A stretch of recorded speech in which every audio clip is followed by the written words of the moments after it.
The NFL is finally back. And so are the Cappers contest and the survivor pools. Congratulations to our Season 3 champion, Nunya, who joins the Pub Sports Radio Wall of Fame alongside our Season 2 co-champions, Guillermo Zertucci and Sharpie, and our inaugural champion, Heater Loshek. And we're back for year 4. The Cappers contest lines come out every Thursday at 1 p.m. Eastern. You pick your favorite 5 bets against the spread. Picks must be in by Saturday night at 9 p.m. Eastern. You get 1 point for a win, half a point for a push. The victor at the end of the season is the one with the most total points. $100 to enter each contest, of which 4% go to covering credit card fees, and the top 10% get paid. But there's more. The great people at Harbor Acres Cottages in beautiful Nova Scotia, Canada, have offered up $1,000 for the capper who accumulates the most perfect weeks throughout the duration of the regular season. $1,000 from Harbor Acres Cottages.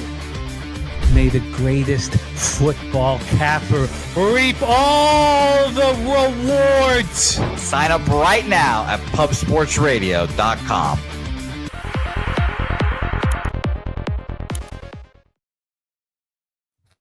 What up, cappers, gamblers, punters, hustlers, low baggers? Happy Wednesday, August 27th to all of you. Thank you for watching Betting with the Bag right here on Pub Sports Radio. Yes, our Cappers contest and survivor pools are back in business. And a huge thank you to Harbor Acres Cottages, adding $1,000 to our prize pool. A little $1,000 bonus. Now, it's different than last year. Remember, last year we paid out cappers. They would split, X amount of dollars each week. And I completely agree with our friend Salty Pete, who made the decision that we want a big prize for somebody. So it's the person who accumulates the most perfect weeks over an 18-week season gets a $1,000 bonus, which will also keep it exciting for people who are maybe out of the top 10 and but have maybe a perfect week under their belt. Bag another perfect week. Put yourself in position for $1,000. So big shout out to Harbor Acres Cottages in Nova Scotia, Canada. It means a ton to us that they have come and added to our prize pool. So we'll be talking a lot about Harbor Acres Cottages throughout the season. And a big thank you to them. Also, thank you to those who have upgraded to gold membership. Thank you very much. It means a ton to us. Nasty Nate, Chris Boggin, Crystal Craig, Gorky. It means a ton to us. And silver and gold members will be racing on Friday for free entry into the either the Cappers contest or the survivor pool. And we're very excited about that. Also, the silver and gold members will be part of our Discord, which is going to get just like old times when it was popping off. It's going to get big once again. Thank you guys for being here. Stacks play today. Gorky involved with Turkey. God. I know it's not Turkey anymore. Turkey in Eurobasket at plus 105 for Gorky. Justin Mcelvy, Stacks plays of the day. Let's get this all copied and pasted. We have a huge show today. We begin with MLB. 4-3 day yesterday for me, plus 0.79 units. Not great. The black is the black, and try not to complain about it. I went 0-1 in WNBA. I got that back except for a little VIG loss on the plus 8.5 at halftime, and that was very lucky. I got that by half point, but that's not for my records here. So, I want more. I want more winners. I want them now. But no harm, no foul yesterday. And it was another one of those days where I start off horrible and dig myself out. Baltimore first 5 lost. Tampa Bay, Cleveland over 4 in the first 5 over 4.5. 3 runs in the first inning. No more runs scored in the game. Lost. Washington, New York over 9 lost. And then the White Sox bail me out. And my friend Martin Perez and my friend Billy Friedrich, who backs him consistently. White Sox first 3, White Sox first 5. Pittsburgh first 5. That was a spot we were all over. I was only on them first 5. LA, Texas first 5 over 4.5. Cash out in the second inning. And then pushed the Athletics first 5, which was a bit of a disappointment. I guess it's better than losing. So that was the day that was for yesterday. So we're going to hammer these 15 games. We got afternoon action, Wine Time Sports rolling with us for MLB. And then we're going to get into NCAA football. So we have 6 games we'll be capping in NCAA football. We are starting with Notre Dame, Miami with Daby Cab. It's all under our description in our video. And then with both Daby Cab and Wine Time, we have Auburn, Baylor, Alabama, Florida State, LSU, Clemson. So some big games. And then Wine Time on his own is capping Nebraska, Cincinnati. That's Thursday night action. And Miami, Ohio.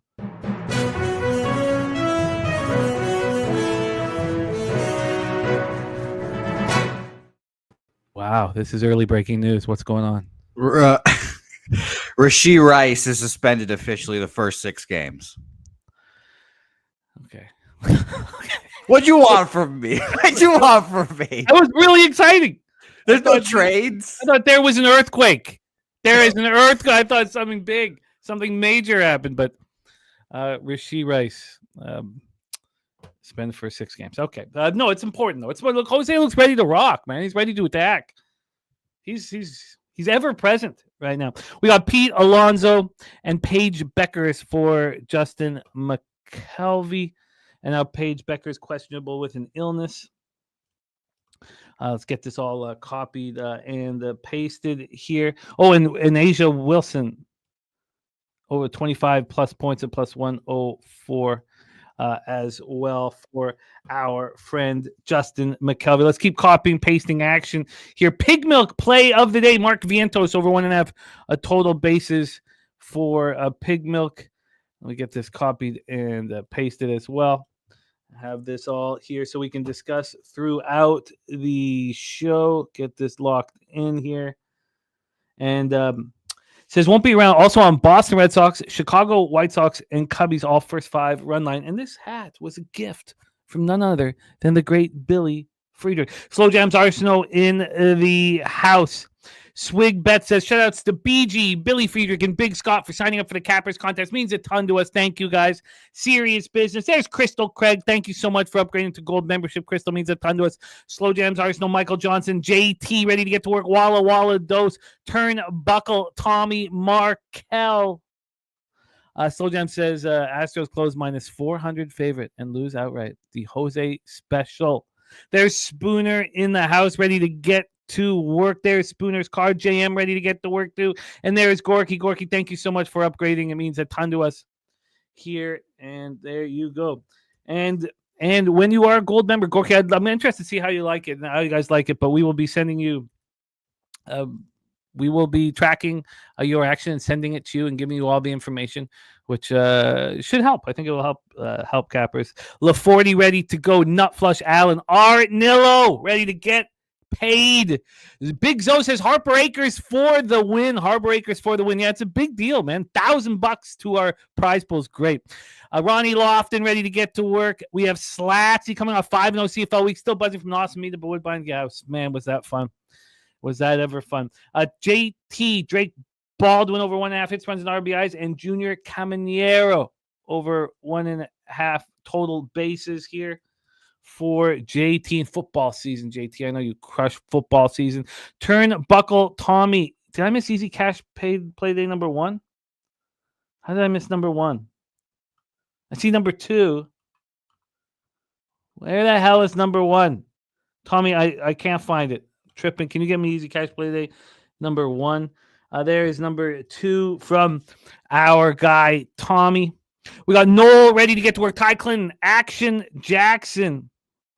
Okay, Gorky, we will find that for you. Okay, Gorky, we will get you all hooked up with the Discord link. Pacheco de Gallo ready to get to work. There's Brandon Cummings, back-to-back days for our OG. Brandon Cummings, Philly Eagle Flyer. Slatsy, yes, I saw it up to 9. It's very, very uncomfortable. Very, very uncomfortable again. I have not been moving early on CFL games and to watch this move against me. Now, I imagine the under is going to go in my favor. It's kind of a little bit in my favor, but yes, it's very, very concerning. Mark Stasowski ready to go. David Vasquez screaming not good. I don't know what he is referring to. But whatever the hell's going on in David Vasquez's life, it's not good. Let's change that for you, David Vasquez. Mark Staszowski, the under in the Washington New York Yankees game was tricky, but I got my max bet in. Nice job. And Yankees team total under. That's beautiful. Tommy hit a 3-legger yesterday. There is Super True, Nasty Nate. Super True, huge score last night. Put together a little parlay for Super True. A little $17 parlay, paid out $680 for Super True. I'd love to see it. Love to see it. Great to see all of you guys. I am, since I did some model backtesting for college football over the last 3 seasons. Happy I did. Really interesting results. I'm looking forward to watch you rock this year. Philly, Eagle, Flyer. Thank you, Billy, my man. There's 9 legacy. 9 legacy flank steak play today is the Padres. That's a really fun game there that I cannot wait to cap. All right. Let's get to work. Kong's Clips gifting a Pub Sports Radio membership to bless our action to start the day. There's Whack Prescott getting it. Great stuff. Thank you, man. Stephen Hairston in the house. Rose Miller needs some of them Canadian corn pops. Jesus, is that just Canadian? Because every year I bring stuff down to San Antonio that they can't get. I didn't know corn pops was one of them. I've never heard of that in my life. Oh my God. What the fuck is a corn pop? Delicious cereal is what it is. Oh. Wow. That is, thank you, Rose, for that crucial information. And by the way, quickly, I wanted to do a quick tutorial here. Sure. For those people trying to find the Discord link, a.k.a. Gorky. I got you here, Gorky. Here's the Pub Sports Radio website. Here's a little inception as well. You scroll up and you hit account right there at the top corner. You click account, it'll have you log in. You'll see all this. Winners from yesterday, spoons. Danny had a good day yesterday. Shout out to Danny, Joey T, Justin as well. Shout out to him. And if you scroll down here, you'll see your email, your membership status, and then the Discord invite. You just click on that. Join the Discord, that big purple thing right there. That'll be the link for the Discord right there. Thank you, Mr. Bouquet. Bouquet, it's great to see you in business here to start today. Are you ready to attack this MLB card? Seems like you're ready to attack the MLB. Look at this. Look at all this energy. Look at all this energy from all this positivity, man. People will actually think that you're a lot of fun to hang out with when they get and they'll be disappointed. And they will be disappointed.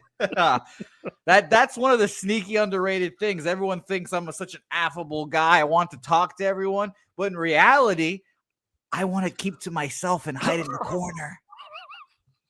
So if you see me at Pubapalooza and you're like, oh, that guy wants to talk, you'll be surprised how little words I say. I had one of those conversations with Jose last night where he's just like, just so dead inside. I'm just getting nothing at all from him. And I'm like, okay, I guess I'll talk to you later. So yeah, but I don't mean for it to happen. It's not a conscious thing. That's just what it is. I'm sorry. It's okay. It's okay. I'll work with it. I've always worked with it. But it seemed to have energy right now. We have Suze 387. You know Suze is here because college football's back. And wow, did the Rainbow Warriors look good, Suze? And we all cashed on them too. And it was so funny. A bunch of chats I was reading. People were like, when do we move on Stanford? When do we fade all the steam and everybody on the Rainbow Warriors? But nothing was going to stop us having a successful week 0. And Suze, what a team you guys have over there. It's a lot of fun. All right, it is great to see all of you guys. Let's get to work. And Jonathan Yim in the house as well. Just my 2 cents. Ty Clinton. Love this group. Let's attack here. Apparently, corn pops are American too. Who would have thought? Well, they are absolutely spectacular, and I will bring you some. I will bring you some at Pubapalooza 5. Rose Miller says, "Let's win. Let's do exactly that." We have just the squad for the job. Please welcome from Los Angeles, California. Is it any surprise that he's off to a great start in college football after last year's 60% against the spread during the regular season? Any surprise that he's off and rolling right now? And it's a full day. God, I feel so guilty for the amount of hours I force out of these guys. But it is a full day of action for our next guest. Not only is he capping the MLB card, he gets a 1-game break. Hey, we give him a 1-game break. And then he hammers college football for 5 more games. Please welcome from Los Angeles, California. There's not a capper who's been more successful on this channel than our next guest. Please welcome Mr. Wine Time Sports to the show. Wine Time, what's good, man? How are you? Jimmy the Bag, Jose Bouquet. Happy Wednesday, guys. Happy to be here. Excited to be here. As I told you, Jimmy, all these hours this summer putting into the college football research. Just so much work, man. It's cool to actually start talking about it now with some cappers, with you guys, everyone in the chat, hear you guys' opinions. Excited for that. I'm also excited to cap this MLB card, guys, because we still got a lot of baseball left. And, I've been, last couple of shows, I haven't had my best work, but I think we're going to bounce it right back today. We've got actions popping off in less than an hour, so I'm really excited to talk baseball with you guys. Oh, let's get after it. It is great to see all of you guys. I'm excited. I'm excited to get to work here. Taint play of the day is in as well. The Minnesota-Toronto under 9. Is it crazy how important that roof being off is for that ball flying in Toronto? Like I mean, we don't know until 2 or 3 hours before. And then when you realize the roof's off, I mean, it just flies over. If the roof is on, it's going to go under. I mean, I don't mean to simplify it so much, but the ball just does not carry unless that roof is open. And we saw the ball carrying heavy last night. Great to see all of you guys. Let's get to work, fellas. We start at 1:05 p.m. Eastern with the Washington Nationals, 53-79, 27-40 on the road. The New York Yankees, 72-60, 40-28 at home. Kristen Hess, great to see you. You are just in time. And yes, it is also 9 Legacy's birthday today. Did you also say happy birthday to Lamont Williams too? Is it Lamont Williams' birthday today too? Yeah, it is Lamont Williams' birthday as well today too. Yeah, a lot of birthdays coming up. Fuck. I love it. Lamont Williams and 9 Legacy birthdays today. Let's get this here. Lamont Williams, 9 Legacy. Great guys celebrating their birthday today. Must have a winner. And Slatty saying Jay's dealing with serious bullpen issues. They are. I hate to see that. You hate to see it. Yeah. I don't want to see that. I hated to see that shit last night. Thank you. I saw Mickey Gasper. I was like, ugh, and then Yeah, is he not the? If you close your eyes and think of a replacement player, isn't that exactly who comes to mind? Yeah, former Boston Red Sox. That stash, his first home run of the season, and that was Gonzo. That was 440, like that. He absolutely. He's a little boy too. Well, I think he would have something to say to you when you call him that. I won't say it to his face. I'm pussy. Okay. Scott, ready to get to work. So let's roll, fellas. Roll into the line history. Let's get the weather up here. We also have a ballpark pal, so let's get it all rolling here for our matinee. This one pops off in 43 short minutes. Let's take a look at the weather in New York Yankees. We have in Yankee Stadium, we have 3 games at 1 o'clock and about 40 minutes or so for each of these. 73 Fahrenheit, feels like 71, 10.2 miles per hour to right field, gets up to 11 miles per hour. Let's get into a ballpark pal here. For Yankee Stadium is minus 6% overall, plus 15% home runs, minus 22% doubles and triples, and minus 4% singles. Let's get into the line history here. The total, we'll start with the total, is sitting right now at an 8.5, minus 101 to the over. This opened up minus 114 to the over. The under's gone from even money to minus 111, so an 11-cent move towards the under. And then on the money line, we have the Yankees at minus 266. There was no movement towards the Yankees. I guess that's not true. For the first 12 hours, there was 8 cents of movement towards the Yankees. But then there was a considerable move towards the Nationals. Yankees, considerable is a little much too. I don't need to dramatize this shit. About 10, 11 cents away from the Yankees. And then at 11:40 a.m., 43 minutes ago, there was a 22-cent move towards the Yankees. Overall, just 13 cents of movement. Let's take a look at the cash flow on the board, and then a couple X's and O's and hand it to our experts. Let's get the cash flow up first here for Cavalli. What an opportunity is for the Cade Cavalli, who's not that young anymore, but was a very highly thought of prospect a couple years ago before Tommy John. We have 65% of tickets, 58% of cash on the New York Yankees. Now, I attempted to catch a falling knife, and it cost me, but I caught it. I bet on the Yankees in the last start with Maximus Fried. The market told us that he was going to pitch well. What I should have just done was obviously bet the under. We have 75% of tickets on the under and 51% of cash. A Cavalli last start, 5-4 win at the Phillies, 6 innings, 7 hits, 3 earned runs, 1 homer, 4 Ks, and 2 walks. He's thrown 22 1/3 this year at the major league level, 18 Ks, 6 walks, 2 home runs allowed with a 1.34 whip. Lefties are not hitting him, and righties are hitting him very hard. Generally speaking, that's been a perfect situation when you play the Nationals, but they don't have as many left-handed bats leading up that lineup as they used to. Maximus Fried had 4 terrible starts in a row and got back in business in that 1-0 loss at home versus the Red Sox, 6 innings, no earned runs, 7 Ks, and 3 walks at home. This year, he's allowed just 19 earned runs in 12 starts. His splits are very good. The Nats are not hitting lefties at all. 198, 595 OPS.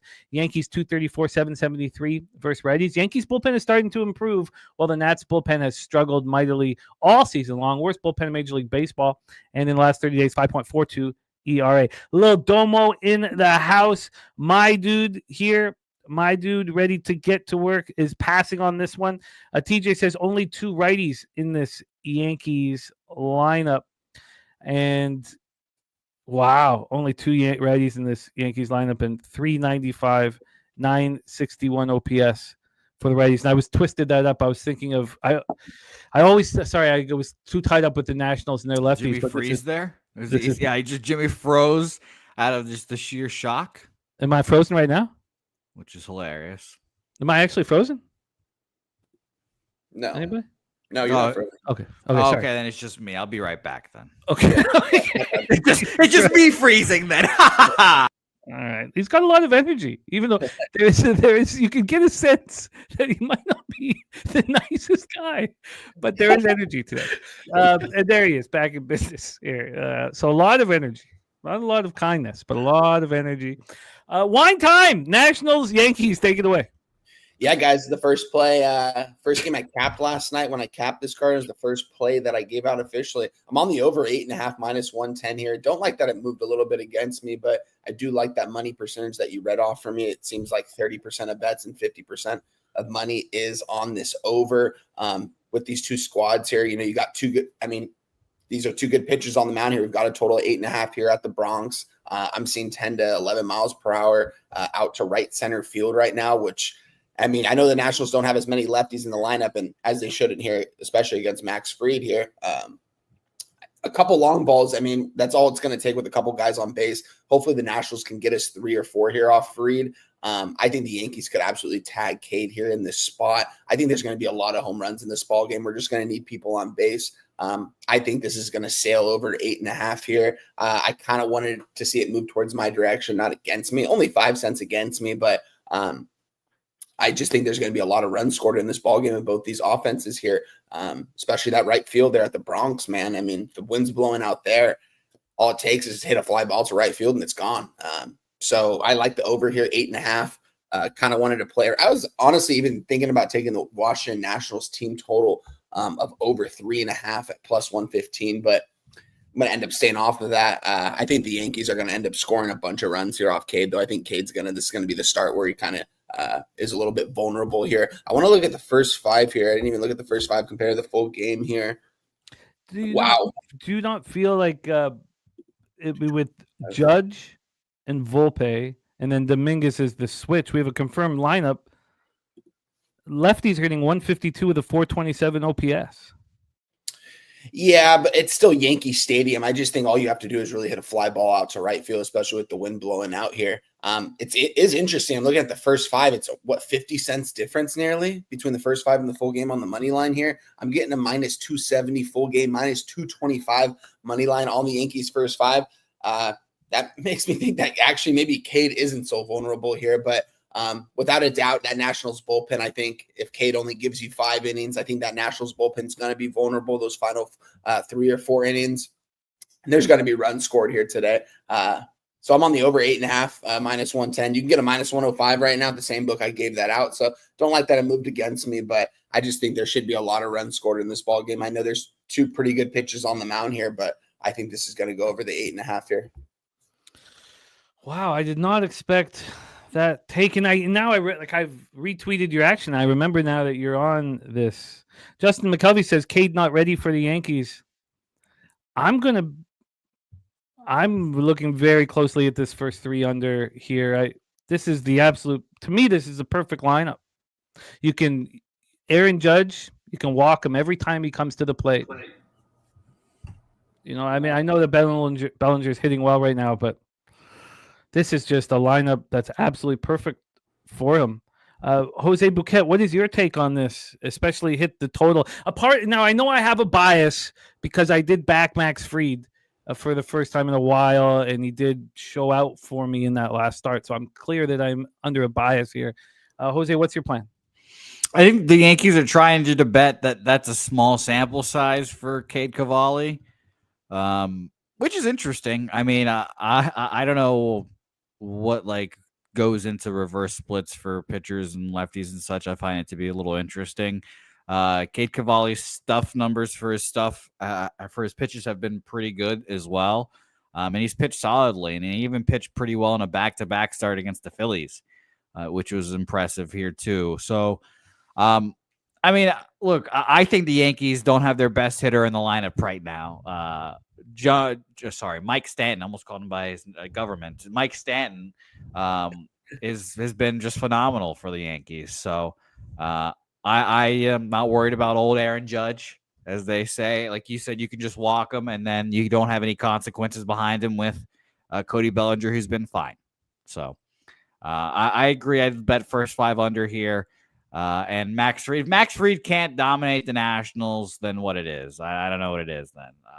Nationals against lefties this month, 27-66 weighted runs created plus. I mean, come on. So this should be, I agree. First 3 under would be my look as well. I mean, should this be more expensive is a problem, and I'm going to try and figure out if it should be more expensive or if it's enough to get me off. Right now, the first 3 under is minus 115 to the under, minus 125 to the over. So I will. I do not think that Cade. I think Cade is honestly built for this type of shit. This was extremely highly thought of prospect. Now he's 27, I believe. Yeah. This guy was one of the top prospects in baseball for a long time. He's dealt with that. Now he gets a chance to pitch in Yankee Stadium for the first time. I mean, I think he's now Cade could pitch great. The Nationals cannot hit any lefties, and this game could still go over late, because of absolutely. That's why I agree. First 5, first 3 under. That bullpen from the Nationals, man, it's just like if 3 innings out of them, that could be 4 or 5 runs from the Yankees bat. So, yeah, I don't hate that the first 3, first 5, because it does say that I think Cade is going to pitch well. I mean, it's a 45 cents difference on the money line first 5 in the full game. Kind of crazy. And the Yankees bullpen, by the way, 4.89 ERA, 25th best, only 1 spot ahead of the Nationals. So they stink. Yeah, I mean, they've been a little better, and over the last 30 days, they're allowing 1.11 runs less over 9 innings. But I understand they've been questionable. All the bullpens in the AL East have been questionable, except for the Red Sox bullpen. So let's keep rolling here. But that was our first game on the board. Wine Time moved on. I have it right here. Wine Time moved on the over 8.5 at minus 110. I am going to be. I'm going to be moving on this first 3 under here shortly. Let's talk. I don't want to send in the action here. I kind of want to sit with these 1 p.m. games, and then I want to send it in. So I'm not going to send it in just this minute. Let's talk Braves Marlins. I mean, Joey Wentz going up against Ryan Gusto. I mean, talk about replacement players.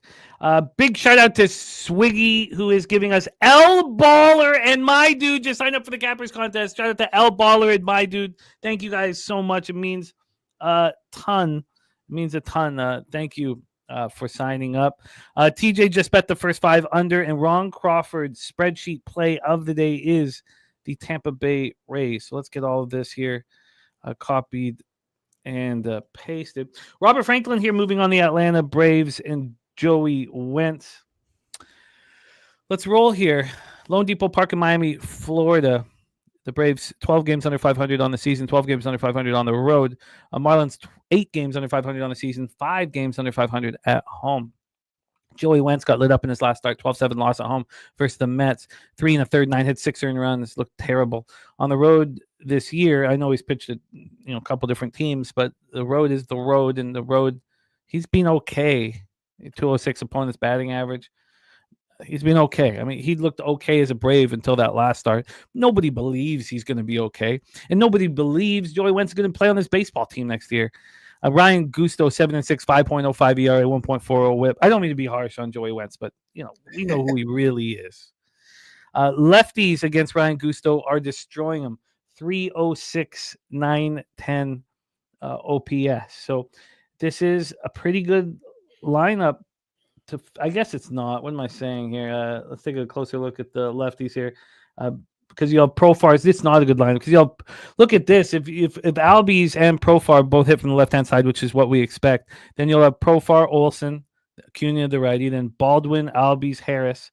So there's 5 of your first 6 batters hitting from the left-hand side. In fact, if Bruin is the switchy hitting from the left-hand side, and Fraley does as well, then you have 7 left-handed bats against Gusto. Wow, that's not good for him. That is really, really bad for him. You also add that the Marlins have power against lefties, but don't get on base at all. They have a 186 average with a 610 OPS. Braves versus righties, 239, 726 OPS. And the Braves bullpen advantage. You put this all together. How does Gusto get through this? And if you don't trust Wentz either, I mean, obviously then this would lead you towards runs being scored in this one. Let's take a look at this first 5. It's a 4.5. It's juiced to the over. 6 cents of movement towards the over. Let's get to the full game here. The full game, we have an 8.5 minus 109 to the over. 2 cents of movement to the over. It's not like the market is saying that they expect runs. I don't get that feeling at all. You have the Braves at minus 118. They opened up minus 128. So we've had a move towards the Miami Marlins. So look, again, I'm telling you that my X's and O's and my gut, that is not how I beat baseball. So I'm not going to sit here and say, well, I know better than the market. I guess it means that I have to stay off of this baseball game. When we get to the cash flow here, 62% of tickets, 54% of the cash. So 62% of the tickets on the Marlins. I've got to respect that here. Maybe they believe that the Braves have given up. 65% of tickets on the over, 91% of cash on the over. It's barely moving towards the over. Matty Ice on the Braves money line. MMA Locker Room says my Braves and Drake Baldwin for a home run today. Here we go. Let's start with you, Jose Bouquet. Take it away. Game 2 of our afternoon action, Braves Marlins. Yeah, I'm going to stay off this game. I do lean over, and it feels like just like a simple square over with the 2 like shitty pitchers. And you lean over here.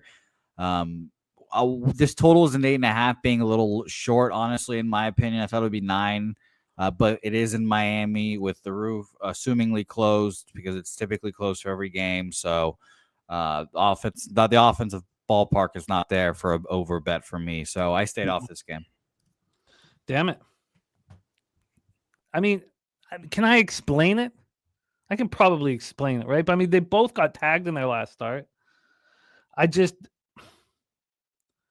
like the opening line at the Braves minus 128. Maybe that was just too big of a favorite. Can I explain it that way? I mean, bigger bets are placed on the Braves. I mean, how does Gusto get through this? This should be a horrific lineup for him. Wine time, take it away. I want the over here, guys. It's absolutely crazy. I don't think I've ever seen this much of a difference between all my books and a total. My book that gives me really good lines here, over 8.5, minus 110. This other new book, one of my other books, he went to a different website, and this actually gives us better lines. And they're over 8.5 is at minus 123 right now. That's a 13 cents difference on an 8.5, which is absolutely wild to me here. Maybe this other book hasn't caught up enough. I'm not really sure, but that's really weird to me that this is nearly 15 cents difference on the total. I don't see that. I see a lot of differences on the money lines, but never a total like this. Makes me think maybe this does go over, that both these pitchers are vulnerable and both of these lineups can hit today. This wasn't a game I came into here wanting to play. When I capped this game, I kind of want to stay off. It's two teams that are, kind of fading away. I guess you could say the Marlins are still trying to make a run here, but they're not going to be. There's not enough time for them to do that. They're still playing. I think they're going to be playing more meaningful baseball than the Atlanta Braves. But at the same time, the Atlanta Braves, they're still sending out all their guys out there, all their troops. That, and if you looked at this batting order at the beginning of the season, you'd say it's pretty impressive. And if you looked at these two teams at the beginning of the season, you would say it's not even close. Who's the better team here? It's a tough game. It's a game I'm going to stay away from. I just thought that was very interesting that this book is giving me a 13 cents difference on a total. I've never seen that much discrepancy in books before on mine. So that's very interesting. I think this is going to probably go over. I'm going to end up staying away from this one, though. When you have gas cans like this on the mound, I mean, it's a pick 'em at 8.5. Yeah. At 365, a public book. Wow. I mean, 91% of cash on the over. I mean, I can understand. LJ's had success at this point now. I still question whether it will, by the end of the year show success, but just blindly betting overs when two pitchers have ERAs over 4, I don't think that will work in the long run. So the fact that this is not moving to the over would have me running away. But I'll tell you this. The Braves are 12 games under 500. Now, this could cost me. But the Braves are 12 games under 500 on the road. The Marlins are at home. The Marlins are playing better baseball. Yep. Instead of me getting caught up in this 8 to 10 cent move towards the Marlins with the public on the Marlins, I'm going to be more focused on that opening line. Because that opening line would get anybody to want to move on the Marlins. Oh, you're going to give me plus money on the Marlins at home against the Braves who are 12 games under 500 on the road against Joey Wentz. So I'm going to focus on the opening line. Of course, it's moving towards the Marlins. How could the Braves with Joey Wentz on the road be minus 128? So who cares if it's moved 10 cents? Now, the first 5, I would have loved to have seen the first 5 or 10 cents more expensive. It's not. But let me go to a show here. I'm going to go to a sharper book. And TJ bet the Braves money line earlier. I like that. I still think that once these starters are gone, the volatility skyrockets. And so, yes, the Braves have proven to have a better bullpen over the last 30 days, but they don't care. Come on, show me. It's 2 cents more expensive in this book. I'm going to be on them first 5 here. I'm going to be on them first 5 in this one. Robert Francis says, Wentz has issues with dominant lefty teams. I mean, lefties are only hitting, righties hit him harder than lefties. He's got the regular old splits, but yeah, Stowers being out is helpful. Okay, that's beautiful. Beautiful. Okay, so I'm going to Braves first 5. So now we have 28 minutes before this third 1 p.m. game and 23 minutes before the first one. I haven't bet them yet. Malik White on the Braves money line, team total over 4.5. I like that, Malik. I'm shocked by this total. In fact, no, I can't. It just doesn't work with X's and O's at all. But if this was just a market-related bet, I would probably have something on the under because it makes no sense to me that this would be climbing. But Jose, you are staying off of Braves Marlins? I am. Okay, well, let's roll into our final 1 p.m. spot on the board. And this brings us to the Ron Crawford spreadsheet play of the day. And that is the Tampa Bay Rays from our friend Ron Crawford.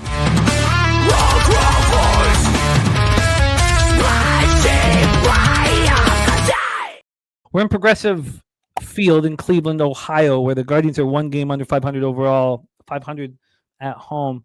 going up against the Rays, who are 4 games under 500 overall, 5 games under 500 on the road. Let's take a look at the weather here at Progressive Field.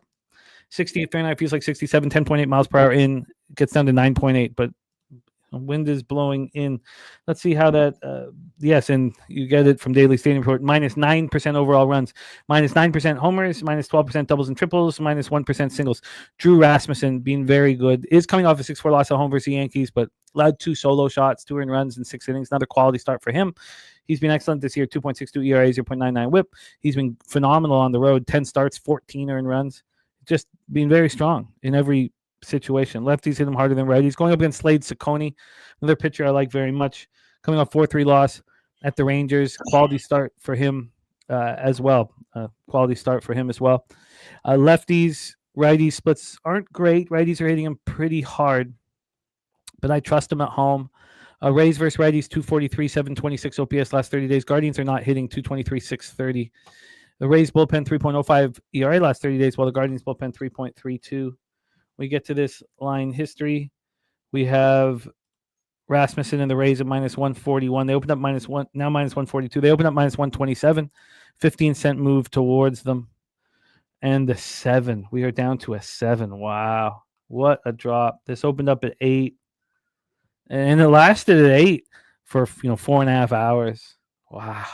Now we are at a 7. Good God. Let's get to the cash flow then for Rays, Guardians. We have 65% of the tickets on the Rays, just 51% of the cash. That's interesting. Bigger bets coming in on the Guardians, but the book's not showing any real care or concern. 67% tickets on the under, 56% cash on the under. Wine Time Sports, Tampa Bay Rays in Cleveland. Take it away. Yeah, I'm on the Tampa Bay Rays here, guys. Minus 130 coming off a shutout loss yesterday to the same team. I think the Rays are going to come out firing here to start this ball game, get a couple runs, and that might be all they need here to back Big DR here on the mound for the Rays. This guy's been their ace this season. He's had a really good season. Really impressed everything I've seen from him this year. Tampa Bay Rays aren't throwing in the towel quite yet, guys. You look at their schedule ahead. It's a tough one. They play the Blue Jays twice in September. They play the Orioles. They play the Red Sox. They play the Mariners. Play the Guardians again. I think they're gonna hang tight here. I don't know if they're gonna make the last spot in the playoff wild card spot in the AL, but I think they're gonna still try throughout the whole year. This team wants to be 500. Kevin Cash expects a lot out of these guys, as I've talked about before. I think they're gonna keep taking 2 out of 3 in these series against the teams that they do play. They're gonna play meaningful baseball going forward. They have to. They've only got about over a month to go. This team was, not too long ago in first place, and then they went on that crazy losing streak. I think they got a little more pride here coming off that shutout loss yesterday. I think DR is going to come out here and deal against the Cleveland Guardians. I think this dropped to a 7 for a reason. You got in at the 7.5 under. Props to you. I wish I would have taken that. It's down to a 7 now. I don't think I'm going to end up moving on the under, but I think the Rays win this game like 3-1.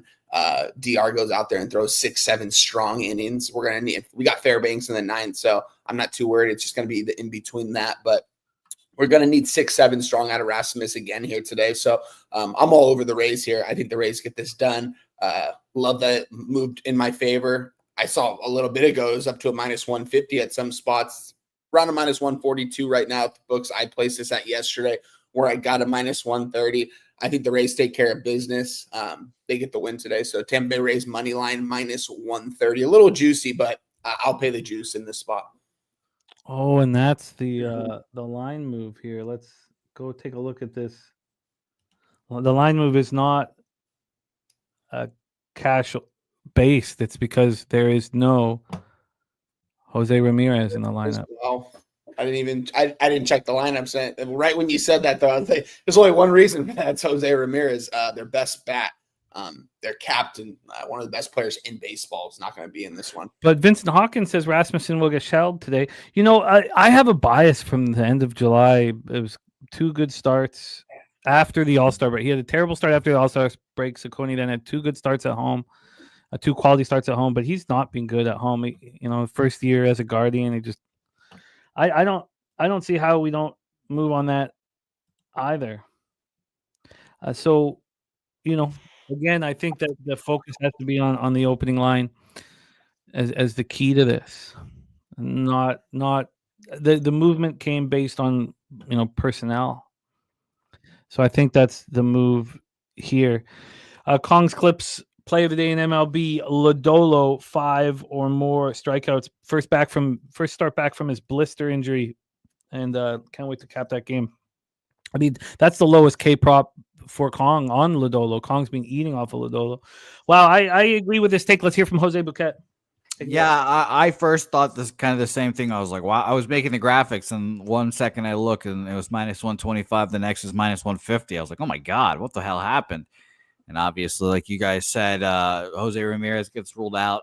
I was going to bet like the Rays and like a money line parlay kind of thing, but I'll probably end up just staying off here and watching this game and seeing how the market reacts to all that stuff, because it's coming back now a little bit, which is interesting. Here got up to minus 150. Now it's like minus 140. So it's interesting, but I'm going to stay off, and I respect the Guardians bets. Huh. And where is the respect for the Guardians action coming from? It's coming from this line, because the line's probably where it should be. Slade's been pretty good at times this year. He's coming off, a good start. It wasn't at home. Well, the line's coming back towards the Guardians here. Yeah. Got up to minus 150 to and now minus 140. That's my concern. If it was minus 150 going up to minus 160, I'd be like, okay, I guess the Rays are just a runaway train now with no Jose Ramirez. But with that line movement, I'm like, all right, maybe the Guardians are back into this game. No, you just mentioned that the opening number too at where we used to play poker was minus 115. Which I was like, wow, that's surprisingly cheap there. Penny had minus 127, which is kind of what I thought, more along the lines. But those two things kind of combined to have me say that if it's anything, I guess it has to be it would be Guardians or nothing. After thinking initially that this line movement was like, oh, okay, this means that the markets are saying Rays, and then we talk about Jose Ramirez being out. And honestly, if there's two guys in the league that are going to move the line that much, it's probably going to be Aaron Judge and Jose Ramirez, because Jose Ramirez is the best player on that team offensively, and it's not particularly close. So I've stayed off. Wow. Braves and Rays for Julian Cesario. I'd love to hear it, Julian. I don't know. I'm kind of lost now with this game. I mean, I haven't. And look at a coin saying Tampa Bay first fives minus 165. I guess it'd be very easy to cap this and say, the Rays are the spot, and easy plays don't have a positive ROI for me. Should that alone get me off of this spot? Yes, I am, Tommy. I'm moving on it now. City by the Bay got the Rays team total over 3.5 here. Thank you for sharing that with us. Brandon Cummings, Andy Diaz riding a 9-game road hitting streak. Let's look at this lineup here once more. I mean, how in the world does this make any sense, really? Rasmussen's been lights out. You have this is too easy. So I guess I should just stay off of it. How fucked up is that? This is just nuts to me. Absolutely nuts. That TJ took the Rays minus 140 as well. Troy took Guardians plus 1.5 in money line. Yes, I did, Johnny. I did. Yes, I bet it yesterday. I only got plus 550. There are better lines out there. Montreal against the world. I bet the Alouettes to win the Grey Cup. I'm telling you, we are going to be in one spectacular situation if Davis Alexander stays healthy. But I expect him to. That's why, But again, that's why they put him on the 6. He could play right now, but he's not going to play for another 2 or 3 weeks. Okay. I just looking at these lineups, looking at the starting pitching, this line movement coming back to the Guardians. You know what? I guess I've just got to stick with this plan here, and that's to stay off the spots that just look too easy. And look what happened yesterday. Astros lose, Jays lose. Okay. I'm going to think about. God, I only have 17 more minutes. I'm going to get my action in here on the first two games. That's Nationals, Yankees, first 3 under 2.5, and the Braves, first 5. Jose, why don't you set us up for a beauty in Seattle? You're muted, my man. Sure, it's been a fun series watching these teams go back and forth. Yeah. Yu Darvish versus Brian Wu here today. Mirror images of each other these teams are at times. Just a little more pitching friendly on one side and a little more offense on the other side, obviously. Yu Darvish, let's talk about him because, man, he keeps, at least the market keeps like indicating when he pitches well here. His last start, the market was kind of saying he was going to do it. He went 6 innings, 1 hit, 1 earned run, of course, on a home run, 5 Ks, 1 walk here. Just Yu Darvish seems like one of those guys that is very market friendly, or the market knows when he's going up here. Now he's going up against Brian Wu here, the Wu man, who I will tell you guys now, career high innings pitched before this season. 121 innings pitched this year right now. He's at 159 innings pitched. So always something to be aware of. Doesn't seem like the fatigue is affecting him all too much. 3 of his last 4 starts have been all 1 earned runs against the Athletics, Mets, and White Sox here. It's just funny to watch and see. Like, if you lined up both of these pitchers, I would expect a little bit of a higher line, but the Padres do command a lot of respect here. Minus 127 opener at Penny has gone up to minus 140 now, which makes more sense to me, I guess. And BOL, minus 135 opener up to only minus 137. So that's interestingly enough there. As for the money splits here, we have 56% of the bets on Seattle, but 87% of the money is on the Padres there. 75% of the bets and money is on the under in this game here. Again, kind of unsurprisingly enough. As for this total here, let me pull that up for you guys here. This is a 7.5 minus 115 to the over, minus 116 at Penny. Has come down a little bit to minus 112, so not too much movement there. BOL had it at minus 115 now minus 121. I didn't have anything on this game. I think this series is pretty tight personally. And if I had to pick a lean, it'd just be picking the dog again. So what do you think, Wine? Yeah, 2 teams that we're going to probably see in October. It looks like the Mariners are going to probably lock up a wild card spot at some point this season. But Jose, you kind of touched on it. I honestly think this line should be a little bit more towards the Mariners. I think this should be a minus 145, maybe a minus 150. I mean, the Padres 32 and 36 on the road. I mean, the Padres, we know when to back them, and that's at home. And when do we back the Mariners at home? The Mariners are 40 and 27 at home this season. I think this line should be a little bit more towards the Mariners and Brian Wu, a clear-cut better pitcher if you're looking at the numbers standpoint. But you mentioned it too. I mean, Yu Darvish has been profitable at times this season. When the market tells us to back Yu Darvish, we back him. And this is a spot where it seems like we back them here, which is crazy enough because I don't know.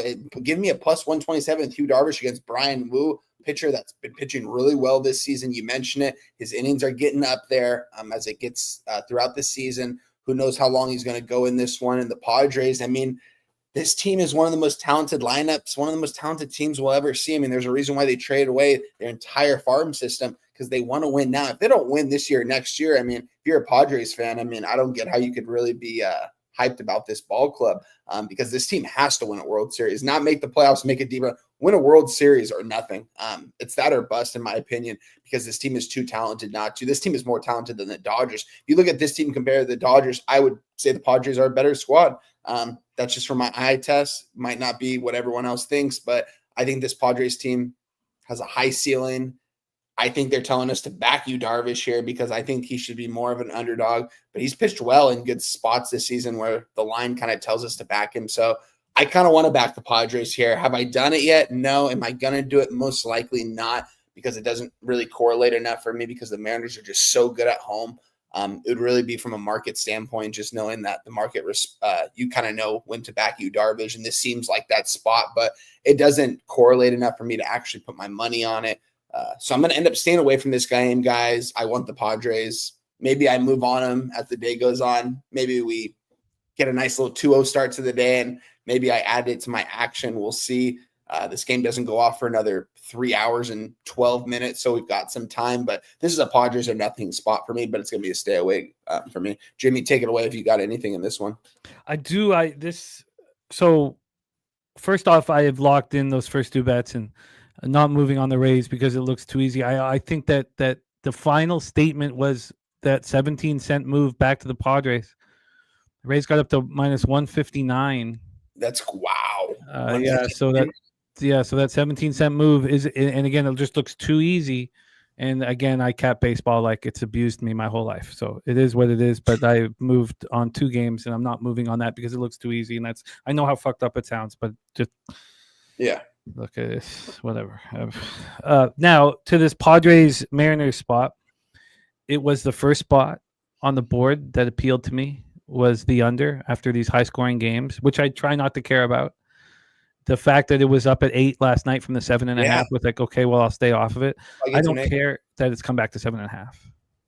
Like, I don't care. It's still juiced to the over. Like that's not telling me that it's and then this, I'm with TJ here that this is, I believe this is they know Darvish has been shoving, and look, you could say, look how bad he's been on the road, 19 earned runs in 5 starts. Well, he's only pitched in 1 real road run suppressing ballpark, and he's shoved in Oracle in San Francisco.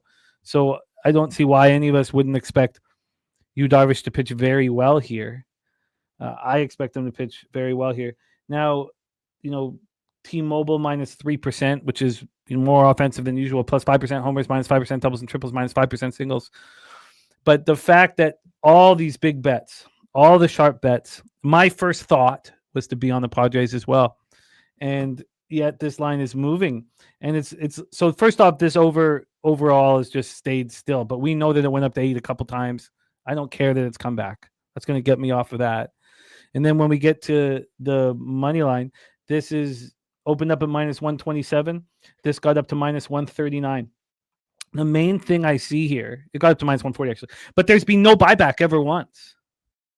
No buyback once. We know that 86% of it, well, we don't know, but we're being told here by the board that 87% of the cash. So 56% of the tickets are on the Mariners. So just 44% of the tickets are on the Padres, but 87% cash on the Padres. And the books are just saying, okay, the big bettors, okay, you whales, come up here and bet the Padres. So they're showing no concern there. And then we go to the first of the difference, the price difference. We've already kind of been told through the chat that it's a huge difference. So I don't need to add, put Jose on the test. Jose's been nailing these price differences, but we have the Mariners here at a public bet like 365 and minus 140 for the first 5, and they're minus 160 for the full game. So this is my gut told me that this was going to be an under, and that I want to look for the Padres, whether it's a TJ special or what, and now the market is telling me the only bet you can make is the over. I don't want to bet that. It doesn't really correlate, especially with how many runs it scored last couple of days. And this is an early game and it's travel day. So I don't want to do that. And then it's telling me that I have to bet Brian Wu here. And he's got consecutive home starts. He just shut down the Athletics. He's allowed 18 earned runs and 11 starts at home. He has allowed 10 home runs, which is a lot. He's allowed 23 home runs this year, but at home they're hitting 169 against him. He's only allowed 43 hits in 71 innings. And that minus 160. I think this is enormous. Gorky putting in his official action. Anything Gorky puts in and tweets out is official picks that we will use for his record. So Rough Riders, Ticats, and Stampeders for Gorky. Yeah, so I guess the decision is you have to take the Mariners, and here I would have to take them minus a half, which is a bet I don't want to make. So maybe I just stay off of it, because I do think that Darvish will pitch well here. So I guess I'll just leave it a bunch of question marks. But I see this as they're opening up their arms to Padres cash. And that was my gut. And my gut will ruin my fucking life if I listen to it. Yeah. So there we go. There's Guillermo Zertucci in the house. What up, G? Our season 2 co-champion of the Cappers contest, right there. Yes, Razor doing great. Razor doing great out of surgery. Doing great. I did study a little bit about that appendix being out. Nothing means nothing. No, I got it taken out when I was in 7th grade, guys. I missed my 7th grade Halloween, and people hit me up. Where you at? We're at your house trick or treating. And I'm like, I'm in the hospital. I got my appendix taken out. Get this, guys. Funny story. It was in PE. My teacher was like, it's mild day today. And I was like, my stomach really hurts. My grandma told me she's going to take me to the doctor's today. She's like, do you have a doctor's note? No. Well, you got to run the mile. I was like, okay. Ran the mile, get home. My grandma's like, all right, we're not waiting. We're going to the hospital. They're like, if you would have waited, your appendix would have bursted. Got it removed, though, right on time. And, it wasn't bad at all, honestly. It's 1 or 2 days recovery. It's definitely different. I mean, you're in the hospital for a couple of days, but definitely, but you don't need your appendix. It's nothing crazy. But shout out to Razor. Prayers for him. That speedy recovery. That's crazy that I had it when I was in 7th grade. You know what I mean? Like, I didn't think that you could really have it when you're at this age, honestly. So let me ask you one time, what do you think's worse for a child? Missing Halloween in grade 7 due to having their appendix removed, or having the lid of your cock slashed off of your body as a young boy and then having it get infected later? What do you think would be? It wasn't infected. I got it was allergic reaction to medicine. Is that real? What do you think would be probably the appendix? Probably missing Halloween. Missing Halloween in 7th grade in a second. Halloween. All right, let's roll on, fellas. I disagree for the record. I disagree. I disagree for the record. I just want that to be known. I disagree. Well, Jose, let's talk about happier times. Your Boston Red Sox making a run for the wild card here and possible division. Red Sox 73-60, 32-35 on the road. Baltimore Orioles 16-72, 31-35 at home. We're at Camden Yards, Charm City, Baltimore, Maryland. God, I cannot wait to start traveling down there, man. It's such a fun city to party in. But you have, don't do a lot of walking. Brian Bayo going up against Dietrich Enns, the lefty. It is a bullpen day for the Baltimore Orioles, a bullpen that has struggled, 4.52 ERA over the last 30 days. Red Sox bullpen, 3.71 ERA. We have the Boston Red Sox at minus 134. They opened up minus 153 with their ace on the mound. Shocking, Jose, that this would happen. And we see in the past, when there would be bullpen days with bad bullpens, I would fade them and I would lose my shirt. And breaking news. Julian Cesario, also a late snipper. Shout out to you, Julian. Me, you, Ron Crawford, we're all in it together, guys. Wow. Julian chose that. Can you believe he chose that by choice? God, his dick must have been hideous.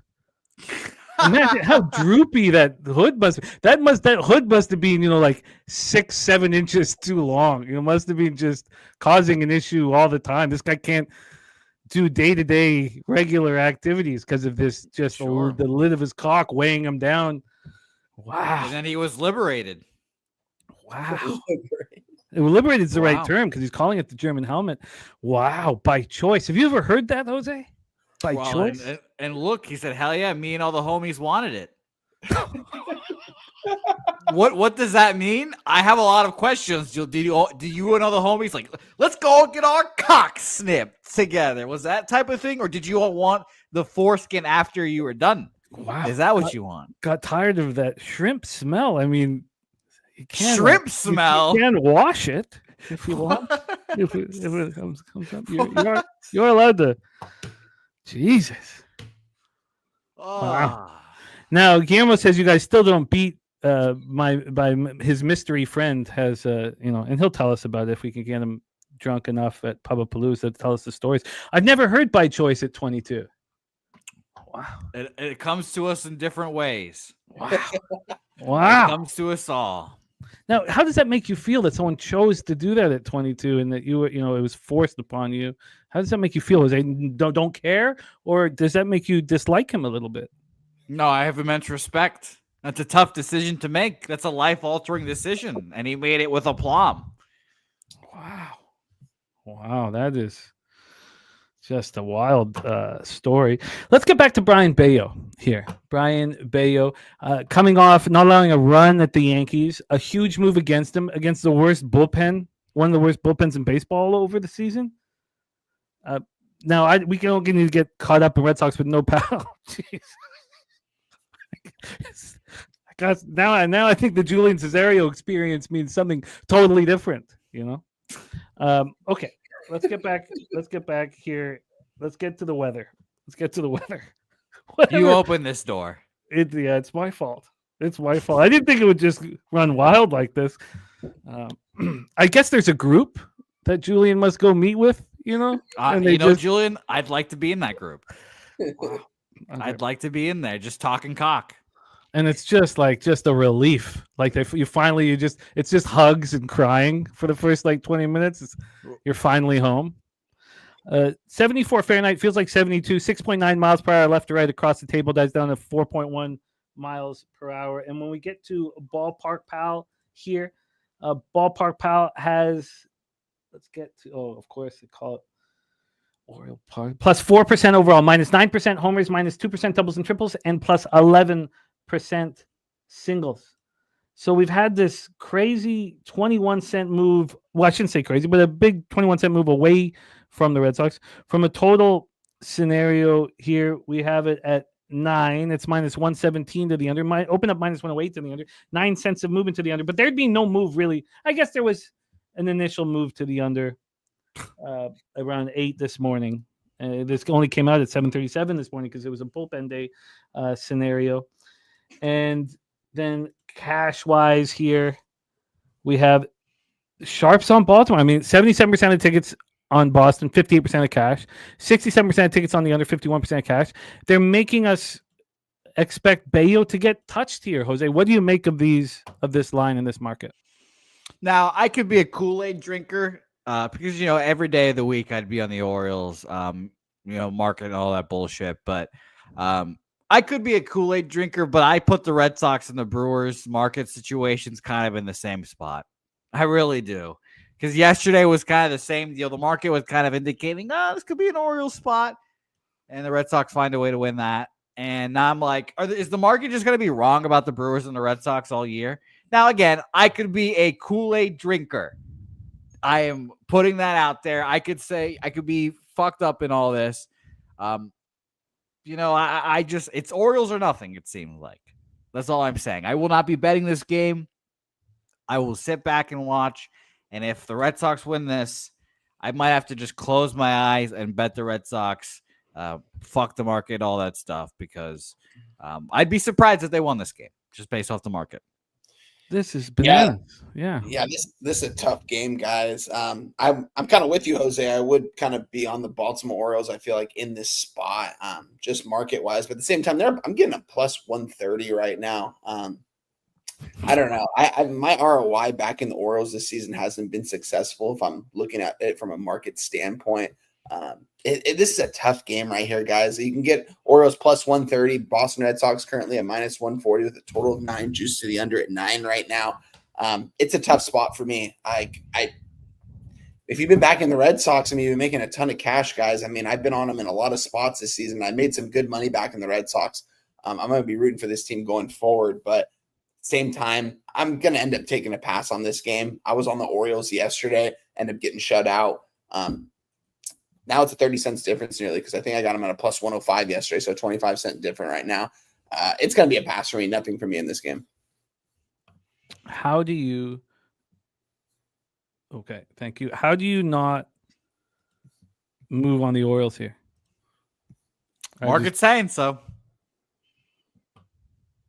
Market's saying so. But like I said, this is my hypothesis. I've been watching the Red Sox and these lines. I think the Red Sox sweep this series because they are pitching their two best pitchers coming up in these next 2 days. Now, maybe Brian Bayo has an immature start and, thinks that he's hot shit after dominating the Yankees again and bullshits around with the Orioles. But I think the Orioles are a pretty solid squad, to be honest. And I think that opener was absurd. 1, 2, 3 inning for Washington Nationals go down in order to start the top of the first. Yeah, it's now here's what matters. This inning's what matters. Like then this next, like the Cade Cavalli of it all, is what really matters here. And we got the 1-0 Braves lead. Oh wow! So we're in business. Oh boy, what's wrong? Cunha? No, I can already picture it now. Jimmy's gonna turn off the car here soon if things keep going well. Things are a little different now. We have been succeeding. Things are a little different now, but it wouldn't be far-fetched to do that. I'm gonna wait to look at what happens with this market. But I tell you, if it comes back 10 cents to the Red Sox, that's not going to matter to me. Like I'm still going to move on the Orioles. So, Spooner says we saw minus 140 last night on the show. I said if this didn't close past minus 155, I'd expect the Orioles to win. And he says I'll bet them. Yeah, that's what I expect to do. Goam says Atlanta stand up. Hotlanta in the house. So again, I hate the cap I had for the Rays Guardians, but simply put, we go Yandy. Yandy gone on? No, double in the corner. Runner at second, one out. But I'm 45 years old now, and when it looks really easy, it just doesn't work like that to me. So let's keep rolling here. I don't know if I'm going to move on the Mariners first 5 minus a half, but if it keeps moving towards Mariners, I will. And then the Orioles, I expect to move on as well. Let's roll on, Jose. Next up, 7:07 p.m. Eastern, we have the Minnesota Twins, 60-72, 27-41 on the road at the Toronto Blue Jays, 77-56, 43-22 on the road. And this, Jose, brings us to Taint. Sweet, sweet Taint. Nothing getting chopped there.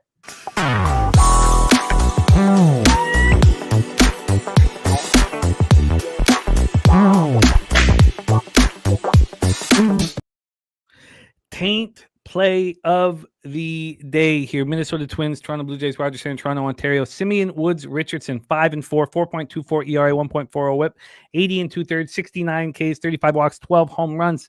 And he has been gone because there was a procedure to remove a parasite from his digestive tract. He made 2 rehab appearances in the minors, 3 earned runs over 5 1/3, struck out 8, walked 2. He's going to be on a pitch count. And by the way, yes, and everyone on the screen, everyone in the chat sees Zebby Matthews. I don't know why I had Zebby Matthews. It's Simeon Woods Richardson. Okay, thank you. Yeah, no worries. Thank you for that. Yankees up 1-0. Lead off bomb. Jesus. All right. You guys could be very much right here. I mean, again, though, I wanted home runs with runners on base, solo shots. I mean, dude, that just got over guys, that ball probably went 315 feet. That went in the first row in right field, the very right side of the field. That's wild. That's a fly ball. That's a fly ball out in most ballparks. Grisham. Okay, so we have Simeon Woods Richardson, who is not pitched for a while, which means it's going to be a pseudo bullpen day. On the road, he's been pretty good this year. 21 earned runs over 35 2/3 is not pretty good. I take that back. 7 starts. He's pitched in 8 games. 31 Ks, 21 walks, not very good. And lefties are hitting him hard this year. 291 with an 806 OPS. Let's take a look at the lineup here and what he will be dealing with from the Toronto Blue Jays. And it's Roansy Contreras who's the primary. I thought it was a full bullpen day. God, I'm gonna have to study Contreras more. That wasn't the best breakdown. I should have realized that there. I thought it was a full bullpen day, but it's not in that Red Sox game. So let's take a look at the lineup, the expected lineup here. And again, it's the lefties that hit him hard. So Barger batting second. Varsho is on fire right now, batting fifth. Nathan Lucas batting seventh. And then Jimenez turning the lineup over. I am a little surprised. The question is, what's Lauer going to do? He's just been spectacular all year long. 8-2, 2.76 ERA, 1.08 WHIP in his last start. 1 earned run over 5 innings and a 14-2 win at home versus the Rangers. At home this year, he's been lights out. 33 innings, 9 earned runs. Opponents hitting 162 against him. 36 strikeouts, 8 walks. But he's sort of out of his rhythm a little bit. The Twins aren't hitting lefties at all. 201, 603 OPS. Jays versus righties, 278, 822. And this Jays bullpen is a real problem. It's a real problem. 6.23 ERA last 30 days. Hoffman's not pitching very well right now. I mean, Sir Anthony Dominguez, it looks like the best arm out there right now from an eye test. Let's get into the line history and the weather. Again, we talked about how important it was having that roof open last night. Should be open again tonight. 69 Fahrenheit. Feels like 66. 9.1 miles per hour in. Dies down to 8 miles per hour in. And when we get to the Ballpark Pals expectation here of Rogers, they think the roof will be open. So it's minus 2% overall, plus 6% homers, even doubles and triples, and minus 5% singles. Line history-wise, here we have a total of 9 minus 115 to the over. Actually, it just moved back to 9. So this opened up at 9, moved to 9.5, and is back to 9. And then when we get to the money line, we have the Toronto Blue Jays at minus 177. This opened up at minus 171. Would you need more movement than that? Do you want more movement than that? Let's go to the board and see how much cash is on the Toronto Blue Jays. They're angry after letting that last game slip. They know that the Red Sox and Yankees are going to keep coming. 82% of the tickets, 86% of the cash on the Jays. Should it be a bigger line? 54% of tickets on the under, 64% of cash on the under. Here we go. Wine Time Sports. Take it away for us here. Rogers Center hosting the Twins and Jays. Yeah, they just hit Judge, so the Yankees have first and second no outs here coming up with Cody at the plate here. I officially think he's tipping, by the way. The Yankees are talking too much between each other. They're on every off speed. I think he's tipping. My official thing. But go ahead, Wine Time. Sorry. Could be true. Could be true. This is a tough matchup here, guys. I mean, I saw yesterday that the Blue Jays were at minus 170. I'm looking at them currently right now at a minus 182. Have seen some movement towards the Jays as I would expect. I mean, this Twins lineup is a AAA lineup. I mean, these guys, they got Bucks and they got a couple guys in there. Don't get me wrong, but this isn't a good lineup by any means here. We are seeing a total at 9 here. Maybe it makes me think the Jays are going to just absolutely smash Woods Richardson here in this spot. Team total at 4.5, juice to the over at almost minus 150 right now. This is going to be a stay away game for me, but I mean, I wouldn't be mad at anyone that's on the Blue Jays -1 here. Seems like a decent spot, although you would have to pay some juice. Even them on the run line at -1.5 plus 110, I wouldn't be opposed to that. I'm not going to play it personally, but I think the Jays should take care of business. They should be able to get off a lot of runs here today. So what is keeping you off of it? What's the number one thing keeping you off of it? The line? Somewhat, maybe. I do want to move on the Blue Jays in a way. I've got few. I don't know why. I haven't been on the Blue Jays a lot. This last like 30 days or so, like I should have been. I should be on them in this spot because I do think they take care of business. I think they're the much better team on paper. We're seeing the line move towards them. If I was to move on the -1, I'm gonna guess it would be around a -140, maybe, Jim. Yeah. I think you'd get better than that because they're the home team. Let me just quickly. No, you're good. But I wouldn't even be opposed to -1.5 here. You guys know me, though. I don't really. How many run lines have I given out here? Probably more on the +1.5 than -1.5. I'm gonna guess I may be giving out 2 -1.5s here this season on the show. We are getting +110 with it. Maybe I move on this as it gets closer to first pitch. This is a game that I might have to wait on. I do think that the Blue Jays are the side here in this game. And I do think that they can get off whatever runs. Honestly, maybe even look towards the over here because we're seeing an over at 9 -115. Both these team totals are juiced to the over. Eric Lauer, you already mentioned he's been a little bit vulnerable at times this season, especially as of late. Maybe he gives up a couple runs here today to this weak Twins lineup. Maybe this over actually is more of the spot here because I do think both teams could probably more so the Jays though. So it's a tough spot for me. I might move on the Jays here on the run line here, Jim, as I look at it a little bit more. I won't move on it quite yet, but let me look at this other book. The Jays are 21 games over 500 at home, going up against a team that's 13 games under 500 on the road. They just lost to the opponent. They're angry. How is this not minus 230? Yeah, exactly right. With a clear-cut better pitcher on the mound in Eric Lauer. I mean, if you look at his numbers, he's got some really good numbers this season as well. So yeah, 230 is a little much. Sorry, maybe but minus 2. I'd say maybe minus 200, maybe, or at least it's. Why would it not be moving in that? Exactly. Can you read me off the cash market wise on this, the percentage and the money?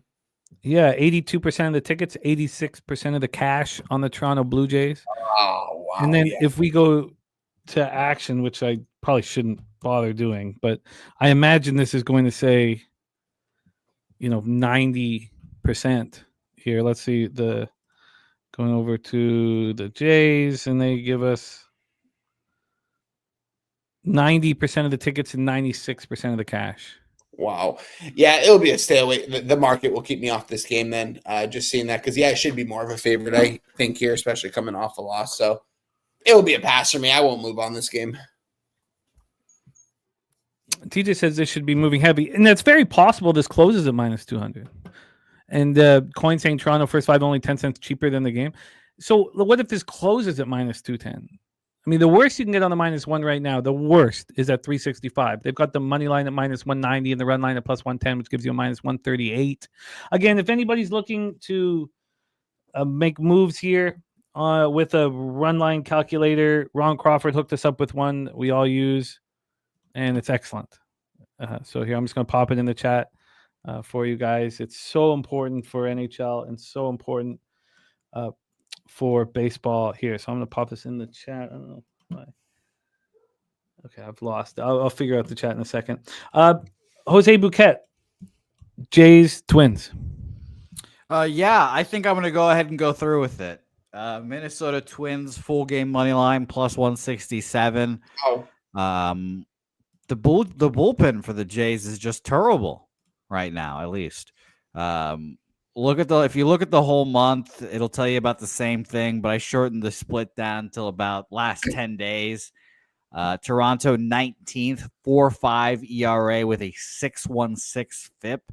Minnesota 3.19 ERA, 3.64 FIP. So not even like bad, but give me the Minnesota Twins here. I get it. It's a little scary betting against the Jays at home. The crowds are back, very loud, and it gives that team momentum. Like in the 9th inning last night, I was like, oh my gosh, are the Jays going to somehow find a way to come back in this game after giving up those 3 runs? But Jeff Hoffman is not a guy that I have all that much faith in when it comes to postseason time. So I'll be interested to see how that works. But give me the Minnesota Twins here, full game money line. Ballsy. Twins full game. And for my guy, Nut Flush Allen, I have 3.5 -140 on the Minnesota Twins. Should I bet that? Probably, but I'm going to take the big plus money instead. So +167 for me. Yeah, I mean, it's now you made 2 bets yesterday on very fishy spots. One was the Marlins. What was the other one? The A's. Was that no? A's wasn't fishy. We were all with you on that one. I'll pull it out in a second. And so White Sox. No, that wasn't fishy. We hammered that. I'll pull it out. I'll pull it out with you here in a second. Well, shout out to Kate Cavalli who loaded the bases and got out of it. That's shows. He's a gamer, man. Pittsburgh first 5. No, we were all on that one. It was the Mets because that was the last bet. Oh, of course it was the Mets. Yes, definitely the Mets with Mania. And what would you put? Was it was Marlins first 5 or full game? First 5. So you pushed that? No, I lost at 2-1. Oh God, really? Okay, I thought you pushed that. So they must score in the season. Then what happened in the Mets? Mets, I won. I pulled out. The Phillies scored 2 in the 5th, and then the Mets scored like 5 in the bottom of the 5th or something. Oh, of course, you're right. God, because those were 2 very, very fishy spots. And here's another one. I wonder. I wish we could track only these extremely fishy spots. I mean, I know that the average line would be ridiculous. Okay, let's roll on. Twins full game for Jose. You may not have a lid, but big balls banging around. Let's get to work here. 7:10 p.m. Eastern. Philadelphia Phillies 76 and 56, 34 and 34 on the road at the New York Yankees. New York Mets, 71 and 61, 43 and 24 at home at Citi Field in Queens, New York. Let's get to the weather here in Queens. 72 Fahrenheit, feels like 68, 9.3 miles per hour in, dies down at 6 miles per hour in. Ballpark Pal here has this Citi Field minus 16%. Minus 16% overall, minus 6% homers, minus 24% doubles and triples, and minus 6% singles. Taijuan Walker going up against Nolan McLean. We faded Taijuan Walker. Look, I still want to fade Taijuan Walker every time he hits him, but I've stopped. He's pitching well, 3.44 ERA, 1.28 WHIP. His last start, he won 5 innings, allowed 3 earned runs, 1 homer, 5 Ks, and 3 walks, and that 5-4 loss. On the road this year, he's been excellent. 14 earned runs in 48 innings. Doesn't sound like him. His splits are very strong. Going up against young Nolan McLean, he's had 2 starts. August 16th, 3-1 win at home over the Mariners. His first start, the majors looked very good, 5 1/3, 8 Ks, 4 walks. And then he looked even better August 22nd in Hotlanta. 7 innings, 2 earned runs, 7 Ks, no walks. His splits are phenomenal. I know the sample size is tiny. Phillies versus righties, 279, 810 OPS. They're smashing. Mets versus righties, 277, 835. They're smashing, and both bullpens are struggling. So we have very, very run-suppressing weather. Let's take a look at this line history here. We have the Mets at minus 154. They opened up at minus 140. Now, if you looked at what the line came out really early in the afternoon, it's minus 120. It depends how you want to judge this here. But this opened up at 5:49 p.m. at minus 140, and now we have it at minus 154.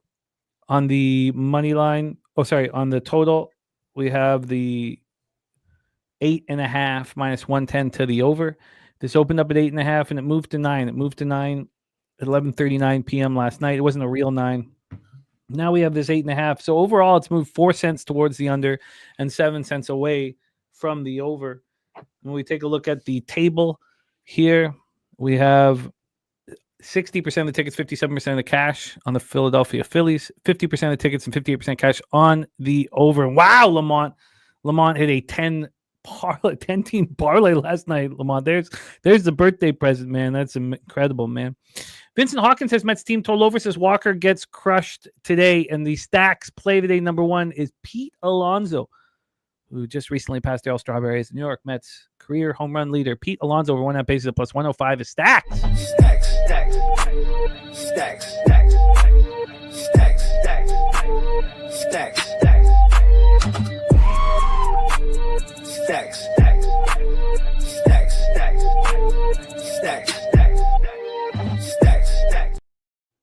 Here we go, Mr. Bouquet, Phillies Mets. I'm going to sound like such an asshole, but what was the pitcher's name on those Mets teams? The Strawberry. Doc there we go. Doc Gooden. Thank you. Yeah, I was like, which one of those was the drug addict of the 2 of those guys? And I was trying to think of the name. And I think Darryl Strawberry was into coke, I think. Yep. Yeah. Oh, yeah. Shout out to those Mets teams. The 86 Mets. He's in my area. I've seen him actually around Huntington at times. It's funny. Girl Strawberry. Oh.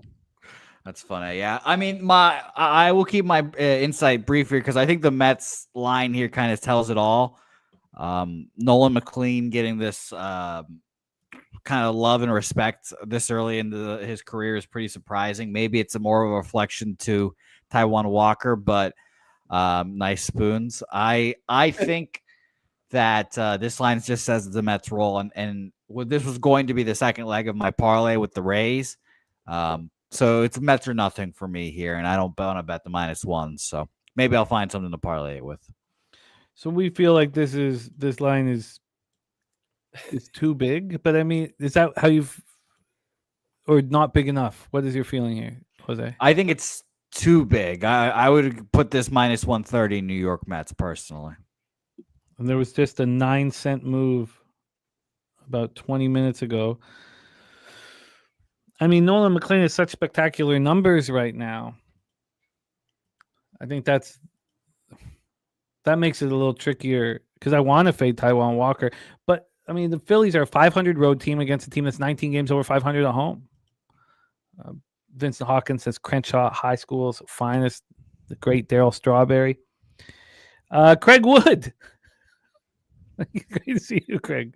Okay, so let's hear from Wine Time Phillies Mets. Yeah, shout out to Oldie. He said I did a little Darryl Strawberry last week, and it's as fun as I remember. Shout out to you, my guy. And shout out to Spoon's Bets in the building, the other half of Walk-Off Wagers, guys. Make sure to tune into our last episode this Sunday. We're going to give you guys some absolute fire. We've been delivering here these last couple weeks. Shout out to everyone that's been along this journey, man. We started this show, and the stuff that the views and likes that we've gotten is very it's very nice to see. We appreciate all the support from you guys this season, and look forward to that last episode. Earned it all, man. What spectacular work you guys have done, man. It was awesome doing it with Spoons too. Every single week, neither of us missed a show. It was just, we wanted to be there. We delivered. We had a good time doing it too. So shout out to my guy Spoons Bets over there, breaking down baseball almost every single night at 9 p.m. over here on the West Coast time over on the Kyle Crims channel. So shout out to him. And breaking down the MLB card with Jimmy the Bag on Thursdays.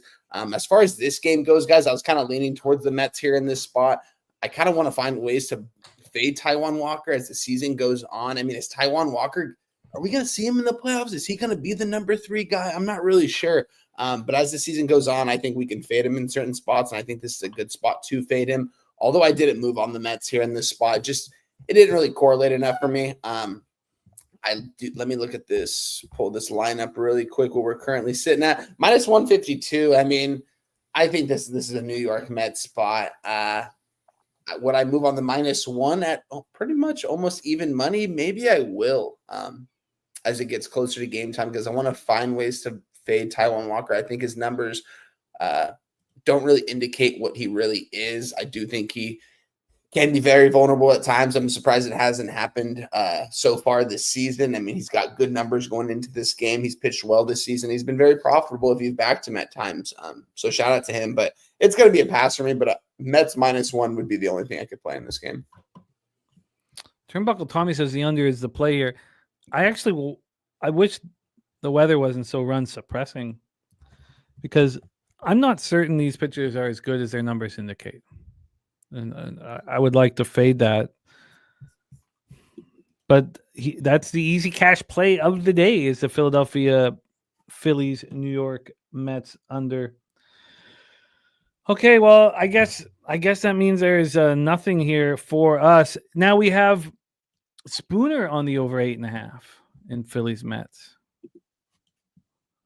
I mean, God, it's tricky. It just doesn't all correlate. I kind of like where Spooner's at here, because I would really bet heavily that these pitchers are worse than these numbers are indicating. But again, with this run suppressing weather at this level, minus 16% overall, both these teams are raking against righties right now. Okay, so no action from you two gentlemen in Phillies Mets? Nothing for me in this. It's going to be a pass for me. I could only lean Mets -1. Maybe I get there, honestly. This is a spot that I have some question marks next to in my notes. So we'll definitely see, but I think this will be a pass for me. Agreed. Okay, well, let's roll on here. We have 1-0 leads for the Braves, the Rays, and the Yankees. Let's roll on here to our next spot on the board. 7:40 p.m. Eastern, the Arizona Diamondbacks, 64-69, 30-37 on the road. The Milwaukee Brewers, 83-50, 45-22 at home at American Family Field in Milwaukee, Wisconsin. Ryan Nelson going up against Quinn Priester, two pitchers I'm big fans of. Ryan Nelson, 6-3, 3.63 ERA, 1.07 WHIP. Last start, 6 innings for it, 3 earned runs, 6 Ks, and 2 walks, and a 6-5 extra inning win at home versus the Reds.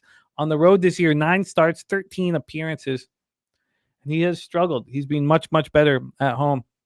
On the road, 31 earned runs over 55 2/3, 10 home runs allowed. He's only allowed 3 at home, and the splits are really strong. Quinn Priester has been spectacular this year, 11-2. 3.44 ERA, 1.26 WHIP. Don't need to defend him this year. Last start, 4 1/3, 3 hits, 1 earned run, 4 Ks, 5 walks, and a 4-1 win at the Cubs. He wasn't great. He's not been great the last few starts. Vincent Hawkins looking at that Brewers team total over. Turnbuckle Tommy on it as well. Coin saying Milwaukee 7-3 first 5 in Priester's home start. So we have lefties hitting 232, 693 OPS against Priester. Righties, two righties, 251, 741. Brewers are raking 279, 849 OPS. Diamondbacks versus righties, 244, 741 OPS. That's the last 30 days, of course. The Brewers bullpen coming back to earth a little bit with a 3.48 ERA over the last 30 days, while the Diamondbacks ERA is 4.53. We expect the weather to be good and the roof to be open, even though it doesn't affect much. 8.4 miles per hour out to left field.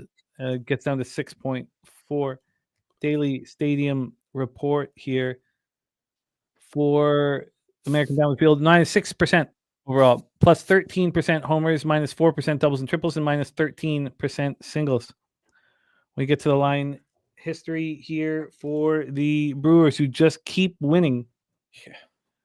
It's just -131. I mean, it's just crazy, these lines. Like Jose was talking about with that Red Sox game. I mean, like, God, I mean, this line is absolutely nuts. And maybe if they move it 30 cents towards the Brewers, everybody would be on them. Maybe it's that sort of mentality. This team's 23 games over 500 at home. 33 games over 500 overall. Going up against a team that's 7 games under 500 on the road and had the mass exodus at the trade deadline.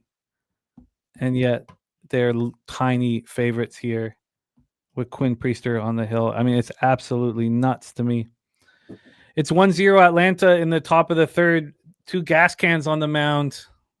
It's crazy the way the market will really let you know. Nate Dogg 420, Milwaukee moneyline, Priester 5 or more Ks, Vaughn 1 RBI. Let's hear from you, Jose Bouquet, Diamondbacks Brewers. Yeah, you kind of said it there at the end. It's like I just don't feel like I can trust the market when it comes to the Brewers. They just keep defying the market, being better than the market, whatever you want to call it. Like yesterday, it was kind of saying Brewers might be vulnerable. The Miz, watch out. And they battle the Diamondbacks, fight, claw back, tie the game, and the Brewers still end up winning it. So I'm staying off here again. I expect both these guys to pitch well, though. I'll say that. So I could see like a first 5, first 3 over or under, excuse me, but nothing going to be here for me. Wine time, take it away. I'm going to be on the Diamondbacks, guys. Give it to me officially. Plus 130 currently sitting right now on the Arizona Diamondbacks. Get a plus 130 or a plus 121 at both these books right now. 9 cents difference. I'm going to take this plus 130 with the Diamondbacks here. I think Ryan Nelson can go out there and actually pitch well against this lineup. You mentioned all the stats right there. And I mean, someone just touched on it that and Quentin Priester starts like they're 15-0 in the last 15 games he's pitched. If that's true, makes me like it even more. The Brewers should be a way bigger favorite than what they are. I know Ryan Nelson has pitched well this season. Still the Brewers against the Diamondbacks. Diamondbacks aren't going to make a playoff run, but they still have some guys in that batting order that can definitely hit the ball. And I definitely like Ryan Nelson in this spot. If he can give us 6-7 strong innings, we'll see. But I'm going to make it official right now because I'm seeing this line drop at a lot of spots right now. I'm surprised that I want to just refresh this really quick to make sure I can actually take this. 1 second here because I didn't refresh it. There we go. The Diamondbacks are currently sitting right here. Plus 127, actually. Given to me plus 127, guys. I'm going to be on the Arizona Diamondbacks here. I think they're going to get this win here. This line's a little bit fishy. Brewers, don't get me wrong, guys. You guys have heard me. I haven't said any bad things about the Brewers other than the fact that I didn't think that they would have this record at this point in the season. But this team just, whenever I talk about this team, it's good things because I love the way they play baseball. They play the game the right way. Very few teams play the game the way they do. It just seems like they do everything right over there. Is it going to translate into the playoffs? We'll see. This is a really good team, though, guys. And they just, if you've been backing this team every single day, you know what I mean? You've made so much money off this team. At this point, though, I haven't been one of those people that have been backing the Brewers every single day. So I'm going to be on the Diamondbacks plus 127 here, guys. I'm going to give it out officially to you guys right here at that number. I like the Diamondbacks here. I think they can get one here against the Brewers on a Friday night in Milwaukee, Wisconsin. The fans are going to be rocking and rolling here, but I think the Diamondbacks can show a little bit of heart here and get a win here on a Friday night. So give me the Diamondbacks plus 127 on the money line. That is absolutely insane line. I will be watching this very closely. I want if you tie together the line being so short, it either implies that Priester is vulnerable or Ryan Nelson shoves. What do you think is the most likely outcome, Wine Time? Maybe the fact that Quentin Priester maybe is a little bit vulnerable. I think, I mean, correct me if I'm wrong, but was this ever at an 8 at one point, Jim? No, it's juiced. Well, let me double check. I didn't think it was. Let me double check. It's it juiced to the under right now. No, it opened up under 8.5 minus 105. Got up to minus 114 at 10-3 this morning. It's sitting at minus 112. I think Quentin Priester is going to be a little bit more vulnerable here. I think he's going to be able to give up some runs to this Diamondbacks crew. Maybe not early on. Maybe the second time around he faces them, I think they're going to get to him. Quentin Priester has had a really good season, guys. You've been backing this guy. I mean, look at his numbers. I mean, look at his wins to loss ratio right now. I mean, he's been pitching really well, guys. I like Ryan Nelson too. I think, like I said, though, I don't really want to see too much of this Diamondbacks bullpen. If we can get 6 or 7 strong out of Nelson, I'd appreciate that out of my guy, but we're going to need that. It's the Diamondbacks, though, for me in this spot. Wow, and Spooner got the over 8 at minus 120. At 2:58 p.m., it opened up where we used to play poker, over 8.5 minus 118. So that's a wild. So, yes, Vitalis and Spooner saying it did. So not offshore, but on the legal American sports books. Yeah. This must have opened up. Makes me think maybe Quinn's a little vulnerable here at home on a Friday night. I mean, it's hard to say that, though. I mean, Milwaukee, these guys out there in Wisconsin, this is going to be a sellout crowd. You know what I mean? These fans are going to be rocking and rolling out there behind their ball club, the best team in baseball right now. It's hard to be against that, guys. I get it. It's hard to fade the Brewers at any point this season. They're not going to win every game now. This wasn't part of Spooner's original action, so he posted it 2 hours ago.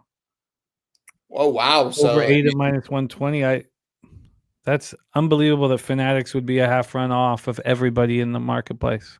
That's crazy, yeah. It's a 1-1 game in Cleveland. Lays down a bunt. There's no one there to cover first base. Yandy, probably why Yandy should be DHing and not really playing first base, but it is 1-1 with runners at first and second, 1 out in the top of the second inning. Look, I don't know. Off in a second. It's I don't know. It doesn't make for good programming the way I cap baseball. Like not moving on the Rays because it's too easy and like that stuff. Like it doesn't. You want like clean breakdowns, and the cleanest, most beautiful breakdowns I hear don't have a positive ROI. So I understand that it's not. It doesn't probably help to channel me capping like I've been abused by the sport, but it helps my fucking bankroll. Okay, wine time on the Diamondbacks at plus 127. And listen to Spooner, he's saying that the Fanatics still has the over 8 at minus 120 available. That is absolutely wild. Absolutely wild. It comes down to this, truly. If the Diamondbacks are in this line, either Ryan Nelson shoves or Quinn Priester is vulnerable. And if Ryan Nelson shoves, then the first 3 under should cash. But I don't. Maybe I'll take another look at it. But I don't know if I should, especially if Spooner is, confident with that over. It's just absolutely wild. And Textiles getting the over 8.5 at plus 106 at an exchange. Wow. Okay, let's roll on. Next up for us, 7:40 p.m. Eastern with the Kansas City Royals, 68-65, 32-35 on the road at the Chicago White Sox, 48-84, 29-38 at home at Wright Field in Chicago, Illinois. Jose, did you do your breakdown for Diamondbacks Brewers? Yeah, I stayed off. I did first, Okay. I believe. Okay. Yeah, my bad. Sorry, I just make sure I was. You made me question it there. I'm just it's when the games are on right now too. It adds makes things a little trickier. Ryan Bergert. I was on the Royals on I think it was Friday. Bergert did everything I asked of him. Royals were in complete control of that game when he left, and I lost that bet. Could have had them first 5. We have Billy Friedrich's auto bet on the White Sox first 5 run line, which has been extremely successful for him. By the way, Mark Vientos over 1.5 bases at plus 150 was the pig milk play of the day. Mark Vientos over 1.5 bases at plus 150. We missed it, and we just can't miss it. It can't. It's too important. It's just too important for my well-being to watch this video very closely. The blonde is nuts. Just fucking bananas. Now, they're all probably batshit crazy, and yet they all arouse me. It's this strange juxtaposition.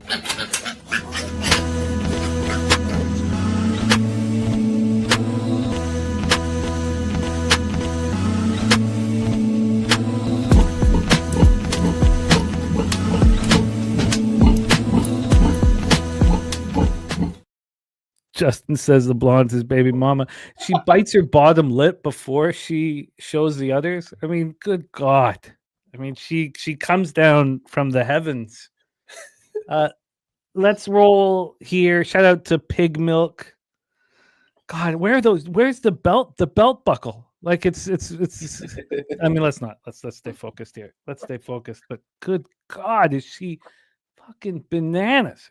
Ryan Berger going up against Aaron Savali. Aaron Savali had a chance to be traded to a contender. He was pitching lights out. He doesn't get traded, and now he is horrific. It's absolutely crazy. Doesn't he want a job next year? I mean, the whole thing is hard to figure out. But Ryan Berger's been very, very good. On the road, he's thrown 18 innings. He's allowed 7 earned runs. He's been a little worse for wear on the road than he has been in Kansas City. His splits are very good. Savali, 5 innings, 5 hits, 4 runs, 1 homer, 5 Ks, 4 walks, 9-7 loss at home versus the Twins. He's been getting lit up and smoked. But now I'd love to hear from Billy Friedrich. Because Billy Friedrich, are you moving on Savali because you believe in him, or that you've made so much money on White Sox first fives that you just can't stop? I'd like to hear that if you can. Brandon Cummings says he's pitched to a 2.82 ERA in 4 starts, covering 22 1/3 since joining the Royals in a trade deadline deal. And the Royals bullpen's pitching very well. They're raking righties last 30 days, 269, 805. And so are the White Sox, 271, 772. Let's get into the weather here at Rate Field in Chicago. 73 Fahrenheit, feels like 71.8 miles per hour to left field. That's down to 5.4 miles per hour. Then let's see what Ballpark Pal has Rate Field. It has Rate Field minus 2%, plus 10% homers, minus 11% doubles and triples, minus 2% singles. Line history-wise, we have this total at 8.5. At 8.5 minus 118 to the over. This offshore that we use for market moves is very bullish on the over, more bullish than the other books. Minus 118 to the over. Opened up minus 112 to the over. 6 cents of movement towards this over, which tells me it's Savali is the problem. And then on the money line here, we have Savali at plus 117. Open up plus 107. The Royals going from minus 118 to minus 126. I can't understand this line. I don't know why the Royals weren't bigger favorites. I mean, it's a very confusing situation here. DC Capper catching that bookie buster on the Dodgers. Excellent work. TJ's on Kansas City minus 121. I find it so interesting, where the Cappers who are succeeding in baseball, they trust their numbers. They'll trust their numbers. The numbers tell me that they're basically breaking down Savali as if he was what he was pitching 3 weeks ago, a month ago. Maybe that's the right way to do it. Billy Friedrich says Savali's been decent historically versus Royals roster. Brandon Cummings says Savali 4-2, 3.31 ERA and 11 career starts against the Royals. 3-0 Yankees, judge home run. Say what? 3-0 Yankees, judge home run. In the 3rd inning? Yeah. For fuck's sakes, man. 1-0 going in that. Remember, he's the only right-handed fucking bat, Cade. I mean, you got one pitcher, one fucking batter. You've got to. What an asshole! One guy you got to worry about. You're getting all the lefties out. You got one guy, and you still pitch to him, and it's 3-1 Rays. Yeah, and Ozzy Albies just hit a 3-run home run as well. It's 3-1 Rays. Wait, what? Yeah. Brandon Lowe just hit a home run too. Now it's 4-0 Yankees. Yes, Cody Bellinger just rocked one out. He just threw 2 breaking balls right down the middle of the zone right there. That was right down the pipe on both those pitches. Teacher said, I don't think the price is wrong. Says I might be giving Burger a little too much credit. That's very possible. Okay, so we are set here. Let's just take a look at the cash flow and then hand it over to Wine Time Sports for Royals, White Sox. 69% of the tickets, 71% of cash on the Royals, 75% of the tickets on the under, 80% of cash on the under. Wine Time Sports, take it away. Royals, White Sox. Yeah, I just thought this line was fishy. I'm more so looking at this line from where it opened up at. I was able to get the White Sox last night at a money line at plus 110. I can get a plus 117 at the same side I gave it out, guys. Definitely don't like that. I thought I was going to move towards the White Sox. I was on the White Sox yesterday. They somehow lost that game. You know what I mean? That should have been, when you blow a 2-run lead in the 8th inning, man, give up 3 runs in the 8th inning. It's only so much you can do. I think they're going to come back here and get the dub here today. I back Civali at times. I've also backed him at times where he's lost. More so my ROI has been in the positive while backing him this season, though. His last 3 starts, though, he's looked very shaky, guys, which makes me think that he's going to come out here and pitch well against a Royals lineup that shouldn't scare anybody. I'm still surprised that this Royals team is hovering over 500. It doesn't make any sense to me when I look at this team. I like some of their starting pitching, but this batting order is horrid. I think Civali can go out there and actually pitch really well against this Royals lineup. I don't like that it moved against me. I thought it was going to move towards my favor when I gave it out yesterday. Still like that, the plus 117. That's still a fishy number. The White Sox, second worst team in baseball against a team that's going to try to make the playoffs that still is, quite frankly, right there in the wild card spot. Makes no sense. I don't care that it moved against me. This line makes no sense from where it started off at. White Sox to the side. I gave him out yesterday at plus 110. I still endorse the plus 117. All right. White Sox for Wine Time. Jose Bouquet, take it away. White Sox first 5 for me here. Joining you, Billy Friedrich. I had full game yesterday. I took the L because their bullpen indeed sucks. So I'll go for first 5. Excuse me, money line. Plus 105 here for me. The first 5 line actually moved 10 cents in their direction as well. BOL opened up at minus 135. Now back down to minus 125. So, wow, Braves 6-0. Yeah, that was the thing that got me over the edge there. That line moving back towards them. I'll trust the White Sox early here. Royals didn't do anything against starting pitching yesterday. Hoping the same thing as well. What are you getting first 5, Jose? Plus 105. Wow. It's a strange spot here. You guys are going up against our guy TJ. It's just TJ is TJ on the Royals? Yeah. He probably got a better number. I'm gonna guess he probably got the number last. What number did he give out at? I think he got minus 121. I mean that's a better number. I mean it's a minus 127. I'm seeing at my book right now. So he beat the line movement for sure. I mean from the X and O standpoint, the Royals are the side, I guess. I mean because you look at their 3 games over. This opening line made no sense to me. And even if the White Sox close at a plus 125, this just seems like a spot where the opening line just was a little bit suspicious. Sorry, Jim, you might have done it, but can you read me off the market one more time in this game? Sure. Sideways. We have Wine Time on we have Spooner on the Royals as well. 120, yeah. That's a better number than what it is. 69% of the tickets, 71% cash on the Royals, 75 and 80 on the under. Yeah. This is it's White Sox for me. It might sting, it might when I'm watching it might make me cringe a little bit, guys, at times, but I'm gonna go ahead and trust this opening line that when I read it, hopefully I was right. Maybe I'm wrong, you know what I mean? And the White Sox lose, it's not gonna be it won't be a surprise. I mean, this is one of the worst teams in baseball. I just think that the way this is priced, it screams White Sox. It screams that Aaron Civali might actually pitch well. I mean, I know he hasn't pitched well the last 3 starts. Look at his numbers, awful. But maybe if this guy hits his spots today and he goes out there and gives us 6 strong innings, White Sox can hopefully do their part and hit Burger. We'll see. It's going to be this will be a good game for sure. All right, let's roll on. I'm going to stay off of the spot. Next up for us, 7:45 p.m. Eastern, we have the Pirates 48 and 84 29-38 at home. At the St. Louis Cardinals, 65-68, 36-31 homer at Busch Stadium in St. Louis, Missouri. Let's get into the weather here in St. Louis, Missouri. 76 Fahrenheit. That's what it feels like too. 3.1 miles per hour right to left across the diamond. Gets up to 4.1 blowing in. Busch Stadium is minus 8% overall on the daily stadium report.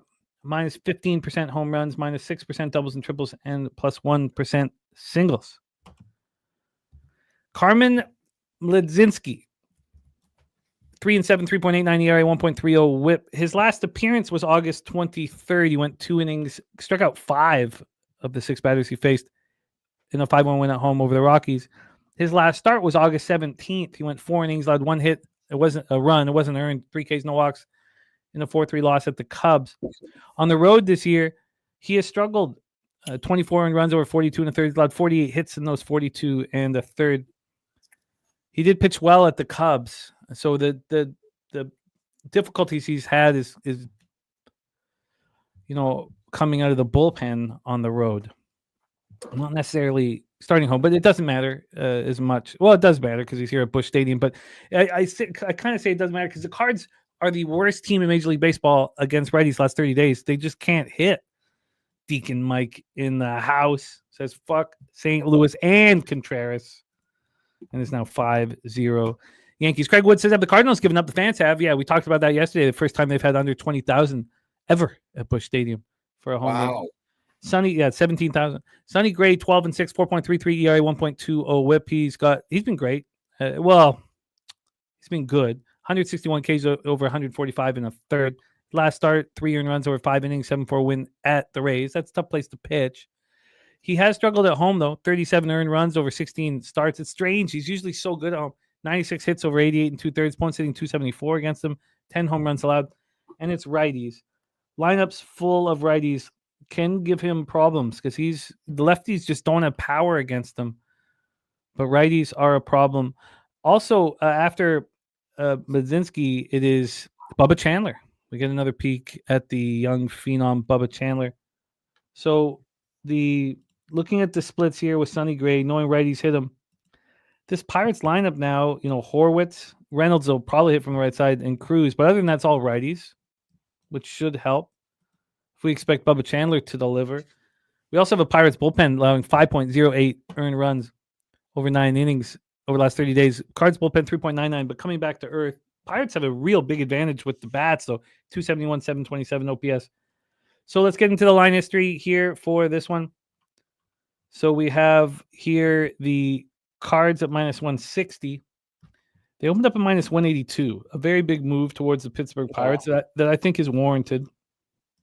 From a total standpoint here, we have a 7.5 minus 117 to the under. It is a surprise that it even opened at this number, which it did. It opened up heavily juiced to the under. I wonder if there's a lot of cash on the over here. Let's find out. We have 50-50 ticket split, but 63% of the cash on the under. 57% of tickets, 72% cash on the Cardinals. Keeps moving towards the Pirates. TJ says this is a TJ Special Deluxe. Low total plus money on the first 5 run line and also a Pitt money line, but like the first 5 run line better. Billy Friedrich says, why is this total at 7.5 just because of Gray? This screams to the under for me. Yeah, I get it. Here we go. Wine time. Take it away. This is a fascinating one. Pirates, Cardinals. Yeah, very fascinating. Someone said that the Cardinals given up because their fans have, and then you just read off the percentage of that were at that home game. That's crazy. I mean, the Angels are like 9 games under 500 right now. We had 40,000 people over the weekend at the game at each game, and that's Angel Stadium, a place where I couldn't believe that we actually had that many fans there.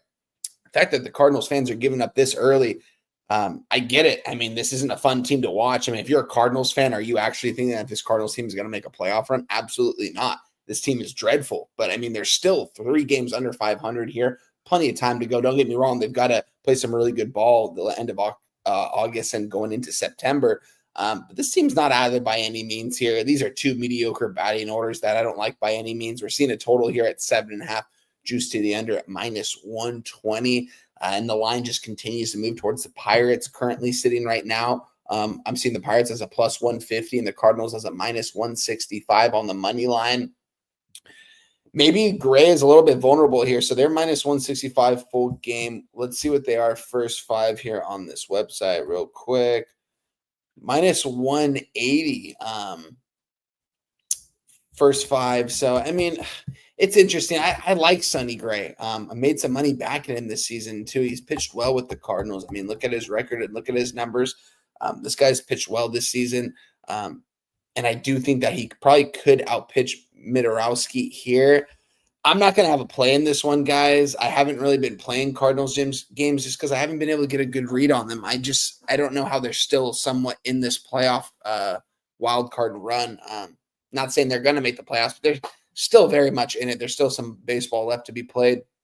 I would have a lean towards the Pirates here. Same time, they're plus 1.5, minus 150.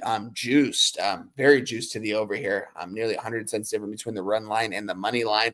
Makes me think this is going to be a 1-run game. Either way you put it, if I could have gotten like a minus 130 on the Pirates on a plus 1.5, maybe I would go that way. I'm going to end up staying off this game here. I don't want to back the Pirates here, even though I'm getting a plus 150, which is a pretty good number to get here. I'm just going to pass on this game. Got plenty of action today, so nothing for me in this game, but it would be probably Pirates or pass. I think it's going to be a 1-run game anywhere you put it, so you can't really bet the run line here with the Cardinals. Maybe the Cardinals win this game by 1, but I think either way you put it, the books are telling us it's going to be a 1-run game. It's going to be a pass for me. Jose, what do you have in this one? Muted. I have nothing in this game. I'm happy with my Pirates money that I made yesterday. Shout out to Bubba Chandler, who pitched well, but I don't want to go up against Sonny Gray, so I stayed off. This total is low, insanely low. Yeah, I expect 8.5. Just a normal 8.5, not probably 9. So I agree with you there. Insanely low. I mean, it's so low. Nice job, Malik. A lot of cashes in there. Nasty Nate cashed them first 3 and first 5 over in the Yankees game. Great job. Nice. This is just insane to me. Like, I can't. Are you going to go full game? I'm going to double up on the under. It's just. I think this could be like a 1-1 game, end of 5. Like, honestly, like this could be a 3-2 final. Like, it's going to be, I think, a 1-run game, low scoring. It's going to be an ugly game to watch. It's just this opening line being that juice to the under. At that point, I don't need it to move. You're giving anybody who wants the over, 7.5 plus money. The Pirates bullpen's being susceptible. I guess it's Bubba that's coming in. The books, I guess, are really, going from McGinsky to Bubba. They're really respecting that. And then you have Sonny Gray, who's been so questionable recently. But that was a pretty nice performance in that AAA ballpark, George M. Steinbrenner Field in Tampa. Now, if you look at his last home start, he got destroyed by the Yankees. The start before that, he shut down the Cubs. I mean, this is insane. That first 3 under 2.5 minus 130 is, I can't believe you can get that. Let me check what it is here, but I'm going to guess it's minus 150 for a 7.5 juice to the under. So let me just see. Sorry, what the full game is here. It's 7.5 minus 120 to the over plus 100. Sorry, minus 120 to the under plus 100 to the over. So the first 3 then is minus 150. I can't believe you're getting minus 130. That's insane. For a 7.5 is insane. Because I'd have to turn this into a 2. I think this is very, very telling, and I'm going to invest in it. And I'm going to double up on the unders. First 3 in full game. It's just. Have you bet a first 3 over yet this year? Out of curiosity? Yeah, I bet a couple. I'll take a look at how I've done on them. I'll bet a couple. I can't remember. I think I bet 3 of them. I'm trying to keep my ears up for those. If I was a better capper spots like we did yesterday, which was hilarious. That again, first 3 cashes, first 3 over cashes, and it ends 3-0 is nuts. It's crazy. So. Okay, let's go, my friend. We move on here from Pirates, Cardinals. We move on to Angels, Rangers. That was a very easy over yesterday. Very easy over. 8:05 p.m. Eastern with the Angels and the Rangers in Globe Life Field in Arlington, Texas. Was the roof open yesterday? I expected that it would be, and that was part, but I never got that confirmed. Can anybody confirm whether the Globe Life Field roof was open yesterday? It's supposed to be open on any game with less than 15 mile per hour winds that starts at 70 to 85 Fahrenheit. And that's what happened yesterday. And that was part of my thought that it would be over. Now, today, it's a little different. It's a little too hot. So the roof will be closed, opening up at 87. We're supposed to be able to... It looked like it was closed just based off the replays. Okay. Oh, roof was closed, says Coin. Wow, okay. Because it did have the same thing. It was 85, but it felt like 86. So I was wondering how they decide that. Here, then it'll be closed because 87 feels like whatever I said. Okay, so the roof will be closed then if it was closed yesterday too. Thanks, guys. And roof closed all series from their site. Wow, okay. Well, that sells that. Jack Kohanowitz now. So he's looked terrible this year. He looked kind of okay at the beginning, and then he got lit up. Then he goes down to his last start was August 10th, and he got touched up for 6 earned runs, 7 runs in total over 3 innings. Got touched up, looked terrible. So then he goes down to AAA Salt Lake City, which is a tough place to pitch, and he looks terrible down there. Allows 9 runs, 8 earned runs in 10 innings in Salt Lake City. So here's a guy who's given up at least 5 earned runs in 3 of his last 4 starts in the majors. On the road, he's had 11 starts. He's given up 37 earned runs. His K to walk ratio on the road is 32 Ks, 28 walks. Opponents hitting .313 against him. It tells me that. Oh no! I haven't looked at the market at this point, but studying Kohanowitz, you think that this guy's going to get destroyed. Going up against Jacob Latz. So Latz has made 3 starts in 26 appearances. His last appearance was August 20th, but he did go 5 innings at one point this month as a starter. At home, he's allowed 7 earned runs over 25 innings. He's been pretty good. I mean, his K to walk ratio is a problem, but his splits are strong. The Angels are hitting .233, .795 versus lefties. Rangers versus righties, .238, .711. And then the Angels bullpen has been pitching pretty well, and the Rangers bullpen has given up. So this is Jacob Latz, of course, because Eovaldi is done for the season. So that is the situation. Let's get into the line history, and then we will hand this over to Wine Time. His Angels in play here. I'm looking at a 9, -110 to the under. It opened up -101 to the under, so a 9-cent move to the under, which is a surprise. I mean, I know this is a run-suppressing ballpark, but that is a surprise. Then we have a -150 for the Rangers. That is not a surprise. Open up -155. Now it's -150. Should they be bigger favorites than that? That would be the only question that I would have. Should they be bigger favorites? So we have 86% of the tickets and 91% cash on the under. That's just nuts to me. I guess I got to respect it. 83% of the tickets and 93% of cash on the Rangers. That's a lot of money on the Rangers for this line not to be moving. I guess I just have to trust that the line's kind of moving slightly towards the Angels. Maybe Kohanowitz pitches better here. Maybe Latz is vulnerable. The Angels have shown a ton of power against lefties. But goddamn, who in their right mind doesn't want to fade Kohanowitz every chance they get? Take it away, Wine Time. Your Angels in Texas. Exactly. I think that's why we're seeing kind of the public coming in and taking the Rangers here in this spot.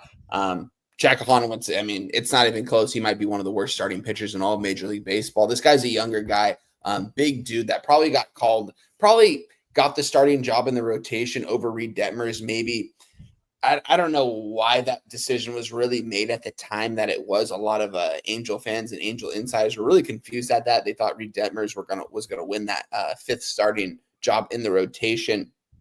Ended up being Kohanowitz. Yeah, we saw him get sent down. We saw him get sent down, get lit up and smoked, and then they see him bring him back up, and he gets lit up and smoked again, man.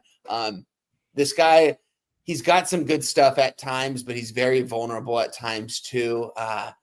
His future, I don't know if this is going to ever be a starting pitcher that we're really going to be able to back on a regular basis and be comfortable with in our starting rotation. He is a younger guy, but at the same time, I don't like, oh, there we go. 3-run ding dong, 8-0 Yanks. We're 1 run away from cashing that over 8.5 early here on. Let's go. Right field, man. It's been all day long for this Yankee team. But with this being said, I'm going to be on the Angels here. I'm going to be on them plus 140. You're going to give me a plus 140 money line currently sitting right now against Jacob Latz. Yeah, this was supposed to be Evaldi's spot. Latz is going to get the spot. Angels crush lefties. Angels threw 8 innings yesterday. Couldn't get anything on the board. Mike Trout, guys, this guy's hurt. This guy's got a torn meniscus in his left knee. It's not, I mean, it's 100% a for sure thing. It's been torn for probably the last month or so, ever since he got the injury. He tried to rehab it back. There's a reason why he's not going to ever play the outfield again. This guy is injured. He's playing injured. You can tell he's not making adjustments at the plate right now because he just physically can't. We're seeing it. He got that base hit in the 9th inning yesterday. You know what I mean? After I think it was an 0-for-16 with like 12 strikeouts. There's something crazy. Doesn't look the same right now, guys. This Angels team still does have some boppers in there. You got Zach Neto. Pay this man. Give this guy 10 years, $300 million right now. I don't care what, like, this guy is the future at shortstop. This guy is one of the best shortstops in Major League Baseball, and he's 23 right now, 24. This guy is already 20 for 20 this season after going for it last season, his first full season. He's going for the 30 for 30 this year. They've got Joe Adele. They've got some good guys in this batting order that I think could hit Latz here today. Maybe Trout comes out of his maybe he's actually able to do something here today other than just look at balls go by him, because that's all he's been doing. I'm going to take the Angels here because I think this should be priced a little bit more expensive, considering everyone's going to be fading Jack Hanowitz here because he hasn't pitched well. Maybe this is an order he can pitch well against, or maybe both these pitchers are just vulnerable. They both get lit up and smoked here, which is why we're seeing a total at 9.5 here. Give me the Angels here plus 140. It's too much plus money for me not to take them here in this spot when everyone's going to be on the Texas Rangers, as they should. Give me the Angels plus 140 on the money line. I understand it. Curious to see too. Their best 3 arms will be available if they have a lead or if it's a close game. You have a team that's 14 games over 500 at home against a team that's 7 games under 500 on the road, and that team that's 7 games under 500 on the road has their worst statistical pitcher on the mound. Everybody's betting the Rangers, and like TJ says, who on earth is betting the under? I'm going to pull up action because I just want to see how it's the opposite of this, but this says 86% of tickets, 91% cash on the under. Good God. What? Wow. Yeah. Jose Bouquet, take it away. Angels for me, full game money line. I bet it during your breakdown, Jimmy. I got plus 139. The full game line, I think. Jimmy, did you see the full game first 5 difference in this game? No, what is it? I mean, it's absurd. Jacob Latz is like 20 cents more expensive first 5. That's ridiculous. So I went full game. I thought I initially was like, I'm going to back Hanowitz here, romanticize baseball, his last chance, blah, blah, blah, blah, blah. And then that difference took me off. So I'll take full game here, expecting that the combined forces of Jacob Latz and who do we have available today in the Texas bullpen? I mean, they're pretty much all available except for Danny Columbi, whatever his name is. I can never say his name right. Jacob Latz is listed as a long reliever in this too. And like you mentioned, he's only pitching because nasty native Aldi strained his rotator cuff. I'm seeing, by the way, no primary here either. So the longer we get at Jacob Latz, the better it is. And I don't trust this bullpen either way. So Angels for me. Wow. That's just fascinating. I get it. I'm going to stay off of it. Let's roll on. Next up for us, 8:10 p.m. Eastern, the Colorado Rockies, 38-94, 17-49 on the road at Houston Astros, 72-60, 38-28 at home, Dyken Park in Houston, Texas. That game yesterday was nuts. Absolutely crazy. Rockies just in control from start to finish. Tanner, he either pitches spectacularly or he's the worst pitcher in Major League Baseball. I don't know how you bet into a pitcher like that. We're looking for pitchers who are predictable. He is not one of them. And now Chase Dollander, can he follow that up? It's possible.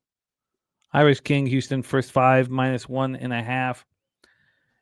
Wow. Framber is just not being good, but now he comes back home where he's lights out. So I get that. The last start for Framber, he got torched, 7 earned runs in 5 innings, 7-2 loss at the Tigers. But he comes home. He's had 12 starts at home. He's only allowed 16 earned runs. He's only allowed 4 home runs. He's only allowed 9 all year. That's incredible. 157 in a third. He's allowed 4 home runs over 77 and 2/3. Points hitting 214 against him. He's just, hell of a pitcher. The Rockies are destroying left-handed pitching right now. 295, 822 OPS. Astros are not hitting at all versus righties, 235, 682. Astros bullpen's being trash. Chase Dollander also got destroyed in his last start as well, but Chase Dollander has been decent on the road. Destroyed at home, decent on the road. 33 hits over 41 innings on the road. He's got 18 earned runs. 219 opponent's batting average. So here we go. We are in Houston. Let's take a look at the line history here for this one. We have minus 284. I mean, this is, God, the markets are starting to get so predictable. Of course, remember we had the Dodgers game last week that moved 80 cents against the Dodgers because Ohtani was in the lineup, and the Dodgers had just lost to the Rockies. This is so similar. The whole world just saw the Rockies upset the Astros, and now we have this, 45-cent move away from the Astros. Obviously, I have a bias because I used this and cashed with it last time. Makes me want to do it again. Maybe I do. Maybe I do this again because I can explain it. I don't know. I'll have to hear from the breakdowns from you guys. But this total opened up at 8, minus 114 to the under.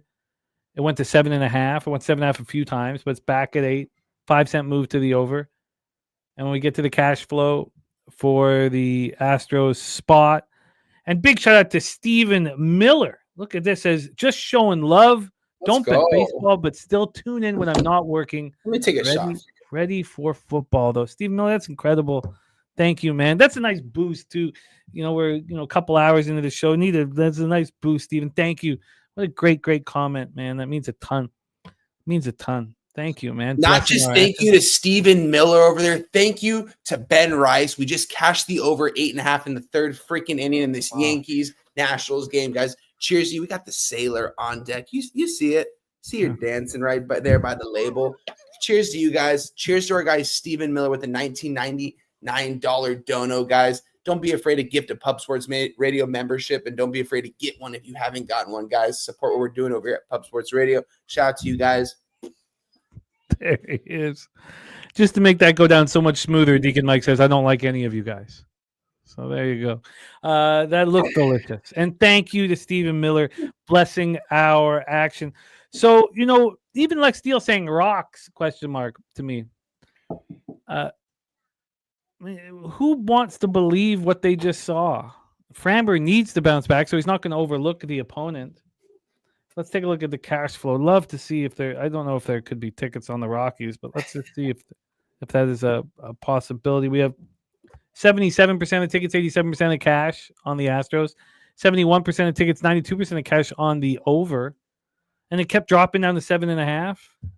This is wild. Jose Bouquet, can you make sense of all of this, Rockies Astros? I cannot. I mean, you guys know at this point, I'd lean Rockies. Chase Dollander has been good on the road, not at home. Still trying to figure that out. So maybe there's some buoy there, but nothing for me. I mean, the Rockies against lefties in the last month, 10th best, 117 weighted runs created plus. So at least there's that. But it'd be Rockies or nothing for me, Yeah, that mindset makes me want to take the Astros on the run line. DC Capper on Framber Valdez record the win in Houston money line. Brandon says Dollanders only had 2 quality starts this season. The last coming June 19th, and the Rockies 4-3 11 inning loss to the Nationals. Hear from Wine Time. Take it away.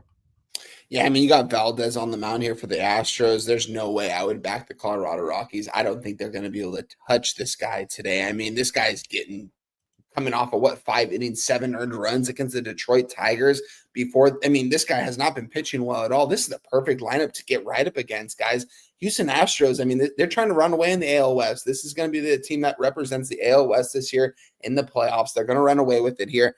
I kind of want to move on the Astros run line here. I think this isn't even close. You could probably move on a 2.5 here. I don't think they're going to touch Framber. Framber probably goes out there and throws 7-8 innings of absolute lights out baseball today, guys. This is the perfect lineup for Framber to get right up against.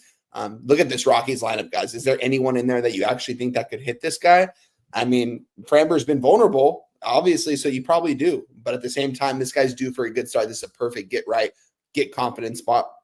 When you're a starting pitcher like Framber, this guy's going to be one of the first guys to go in the rotation for them when it comes to playoff times. You want to have confidence, and this guy is going to get confidence after this game. I think he's going to start pitching really well these next couple starts.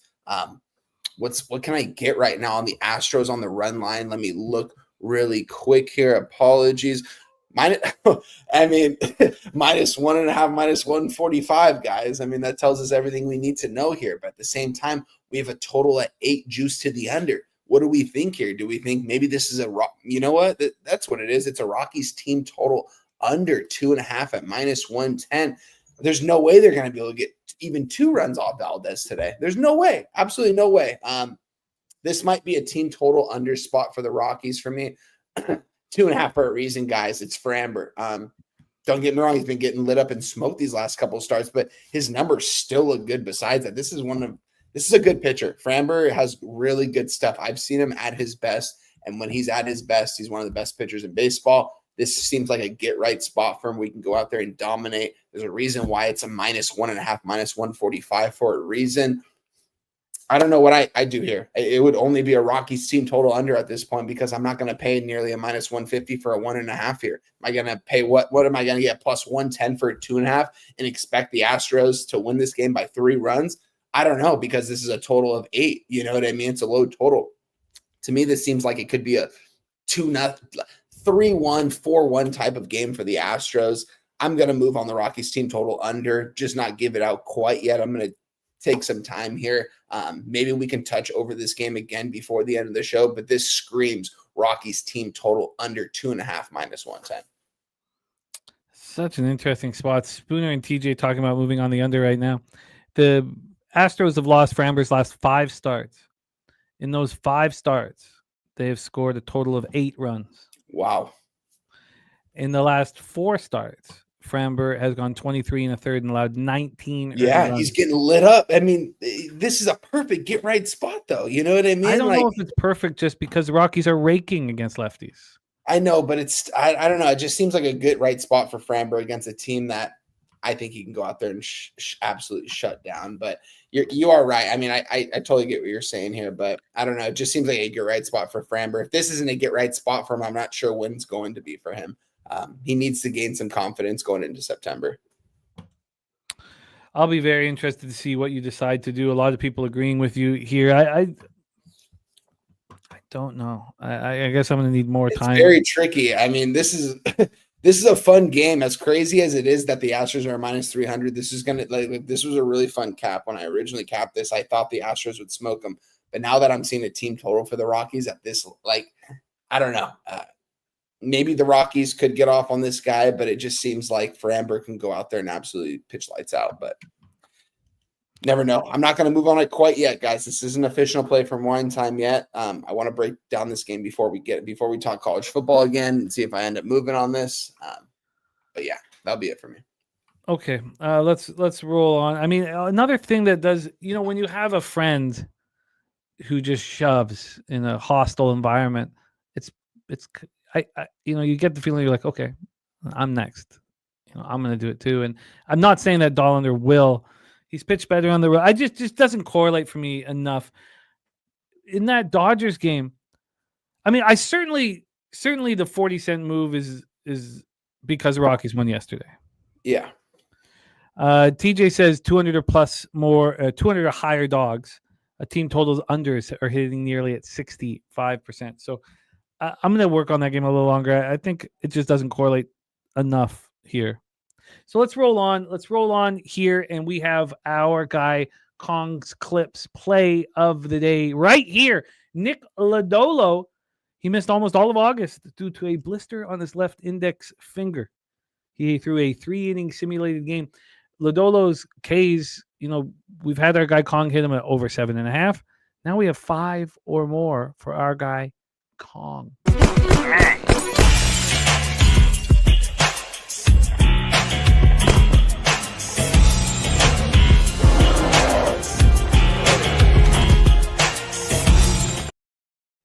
This is also Shohei Ohtani bobblehead day. Oh, wow. And that's why this is the early start. There are people who have been lining up since last night. What? Oh man, that's crazy. I can't imagine how bad traffic is out of that stadium. I mean, this is coming from a California, I could never. Wine Time relishes that shit. That's his favorite thing. Just imagining the traffic that Dodgers fans have to go through. He fucking loves it. I'll never forget when me and my two buddies, we go to the Angels-Dodgers game. I'm going to say it was probably in 2016, 2017. We go down to Dodger Stadium, make the drive down there, and we park our car. And at the time, you couldn't even place at the time, pin where your car was. And we didn't even think we were all smoking. We weren't worried about where our car was parked. Get to the game. We get out of the stadium. We're like, where's our car parked? And it takes 2 hours to find our cars, 2 hours to get out of that stadium. Absolute nightmare. I can't imagine how many people are going to be there for Ohtani bobblehead tonight. Ohtani bobblehead night. So Slow Jam's always not asking if the Ohtani fade is going to happen again. We have Robert Franklin on Reds first 5 money line. Coin saying Cincinnati's yet to be swept in a series this year. Can they keep the streak alive tonight? So let's break this one down. Let's get into the weather to get us started here in Chavez Ravine. We have 83 Fahrenheit, feels like 85, 7.1 miles per hour to right field, dies down at 5 miles per hour. Getting to the line, getting to ballpark pals expectation here. And it is the most offensive I've seen. It's warm right now, very hot in the West. Dodger Stadium is plus 4% overall, plus 15% home runs, minus 5% doubles and triples, and plus 1% singles. I don't know. I guess there's lots of different ways to fade Ohtani, and that's been the great part of all this. Over 1.5 earned runs in Colorado. I mean, it's nuts. Yeah. Now we have the bobblehead night. And an issue here, of course, is the Red Sticks. They have no power at all.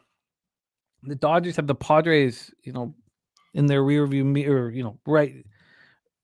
battling with them. So they're playing at, playoff type baseball. This total opened up at 8.5 juice to the over. Now it's 8.5 juice to the under. 8 cents of movement towards the under at minus 114. And when we get to the money line, we have a 3-2 game now in Cleveland. The other two are just gonzo. But here we have the Dodgers minus 181. They opened up minus 195. So we've had to move away from Shohei Ohtani. In that last start that Ohtani had against the Rockies, we talked about what the righties are doing to him. We cashed the over 1.5 runs in the second inning. Righties are hitting 324 with a 798 OPS. So you look at this Reds lineup. You start with Friedel and Lux, but then you have just righties. Dela Cruz, Andahar Hayes, Mcelvy Marte, who's been so good, Steer, Cabrian Hayes, and Jose Trevino. It's not the most dangerous group of righties here. It's a special day for Ohtani. Turnbuckle Tommy got Ohtani over 1.5 earned runs at plus 125. So obviously that was in the thin air of Colorado. I moved on it as well as Matty Ice moved on it. We got minus 145. So just that line was telling. Here it's just 1 plus 125. And then you have to trust Lodolo after the blister. We've been told that he's going to be limited here today. He's got the reverse splits. Lefties hitting him harder than righties. So that's the situation. And the Dodgers versus lefties, 267, 773 OPS. I did not come into this breakdown saying, okay, I've got to fade Ohtani again here. So there we go. That is the situation. We didn't take a look at the cash, so let's do that and then hand it over. And we'll get Wine Time to hit lead off where we got another LA team. 79% of the tickets on the Dodgers, just 51% of the cash, 65 and 71 on the under. Take it away, Wine Time. Dodgers, Reds. Yeah, before I break this game down, guys, everyone hit the like button, guys. Shout out to everyone in the chat as well. Kind of crazy. We just now got out of the bottom of the third inning, the Yankees-Nationals game.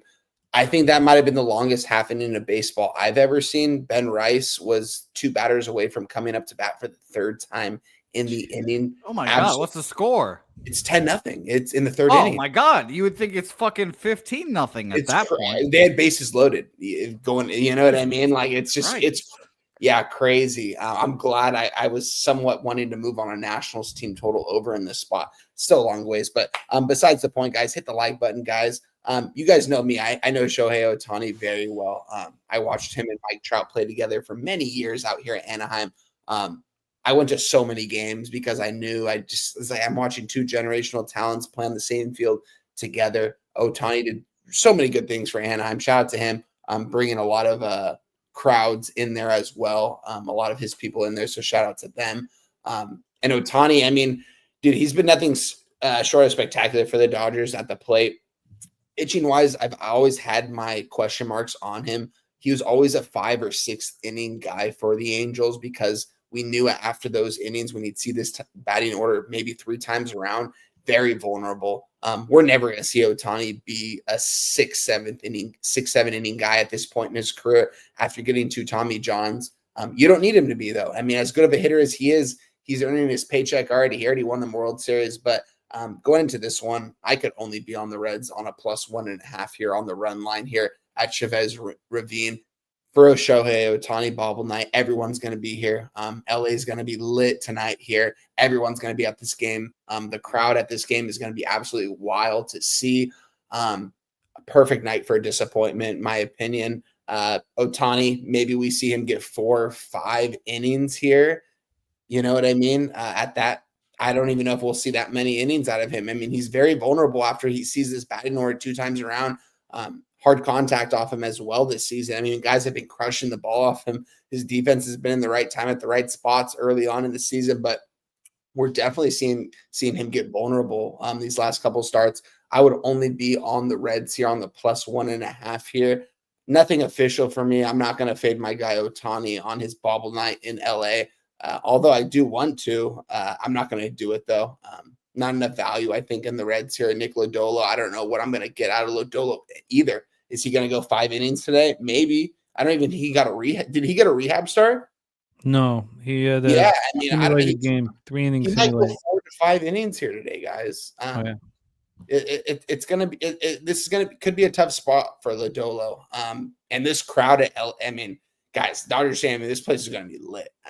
The fans are going to be rocking and rolling for this. There won't be a more hostile environment in all of Major League Baseball tonight than this game tonight. I'm not going for that reason alone. Ohtani might hit 2 home runs. He might pitch bad, but he might go out there and hit 2 long balls that go 450 feet each.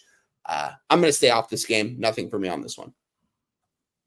Yeah, I'm with you guys. And, Spooner saying he'd be on the Reds, but concerned with Lodolo. The blister, no rehab starts. TJ says I've been fading Ohtani on the mound, but his numbers tell him this is a shove spot for him. At Colorado and against his former team, he can throw those out. This is wild. Jose Bouquet, can't wait to hear your take on this one.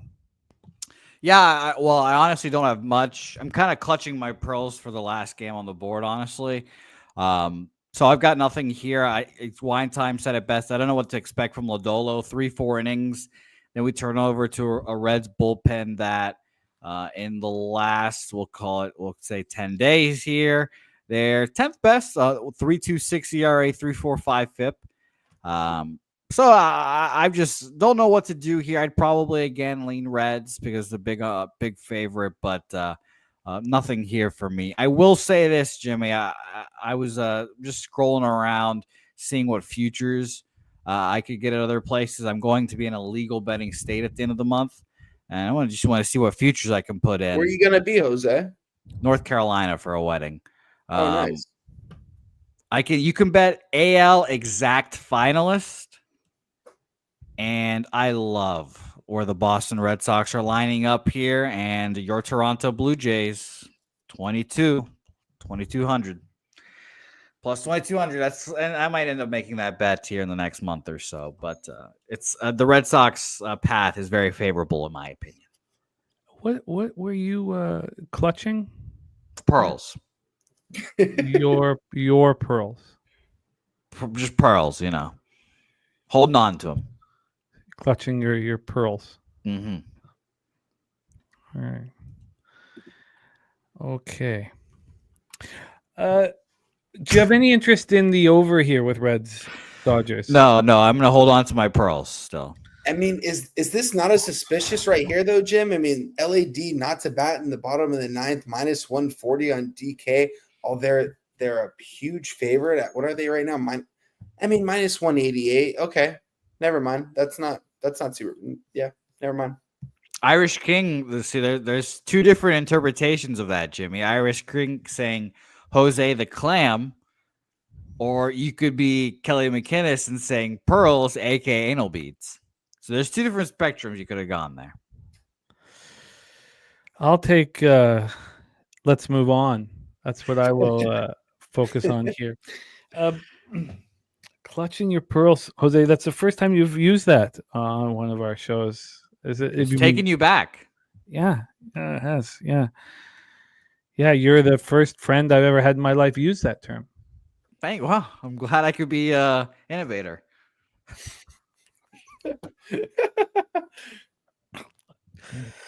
Okay, so I fear here that I'm leaving money on the table, not betting the over in this one. But the market's not giving us any indication that it's the move to make.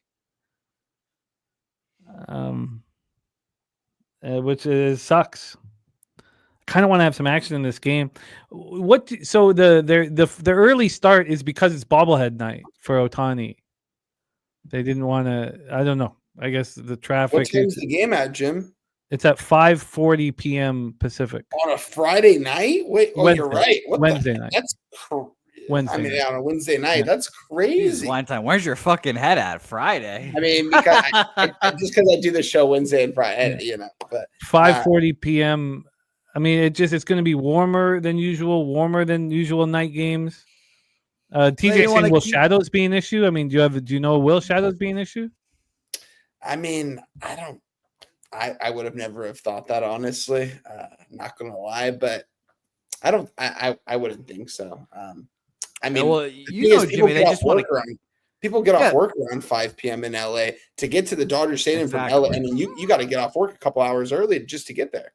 Yeah, and they don't want to keep people waiting outside the whole day, you know? Kelly's so funny. Kelly has no idea where Jose hides his pearls. That's a very honest answer, Kelly. Thank you, Kelly. I appreciate the honesty there. I was wondering, how does he know where my pearls are hidden? So I'm glad there's still some decency in this world. Thank you, Kelly. I cannot believe that Clutch's pearls is in your range. I just didn't know, like, when you're with your buddies, you know, having drinks, you're like, God, can someone clutch my pearls? That chick is hot. Is that something like how would you use it? That's not how I would use it. No, you know. No. Just saving my pearls over here for the last game. I'll dump them out for the world to see. Okay. Let's roll on. 9:45 p.m. Eastern, Chicago Cubs. 70. You know, you're becoming more mysterious as you get older, and having this in your artillery, the clutch my pearls is didn't think that was you know. I've got range. Yeah, you do. Yeah, you do. Some would say I go both ways. Oh yeah. That's an extra try there, Jose. All right, San Francisco Giants, 4 games under 500. Oh, Chang at the wrong time. But he likes Nebraska tomorrow. He does not want to talk about your pearls. Chang, we're about to get into college. Chang, we're gonna get into that one. Please do not place that bet quite yet. Just wait until we break this game down and then place it after. Please, my guy Chang. I love my guy Chang Kim in there. I always try to give him the best picks on those Fridays for the family and friends. Shout out to Chang Kim in the chat. Do not place that bet though. Wait until we talk this game. 67. So again, like, what? Can we go back to that Dodgers game once more? Yeah. The shadows could, hurt the batters, but it's warmer than usual for a night game. It's warmer than usual. They're starting earlier. It's going to be slammed, packed. Doesn't that lead you? Don't we think Lodolo coming off the blister? Neither pitcher is going to pitch in the 5th inning. I would agree with that. I don't think either of them will be in there in the 5th inning. Yeah. Okay. But then there's been no indication by the market that we should move on the over. It opened up at 8.5 minus 108 to the over. It didn't open up till 7:35 a.m. I'm not sure exactly why. Then within less than an hour, it was an 8, and it stayed there until 10:30 when the public woke up and bet the over. Okay, I guess I got to leave it alone. And then the TJ says a couple, heart books are hanging 8s. And then Coin saying Dodgers first 3 under 2.5. I'm not going to expect. Now, I can understand putting the line through the Rockies start and the start against the Angels. I can understand all that. I'll just move on. We shouldn't hit it for too long, but let's move on here. Move on to Cubbies Giants. Colin Ray going up against Carson Whisenhunt. We are in San Francisco. As I said, it's much warmer there than usual. 67 Fahrenheit at first pitch, 8.6 miles per hour to center, dies down to 5.5 miles per hour. So the daily stadium report, instead of Oracle being at the very bottom of the board where Citi Field is, Oracle's just minus 4%. Always going to be minus home runs, minus 24%, minus 6% doubles and triples, and plus 11% singles.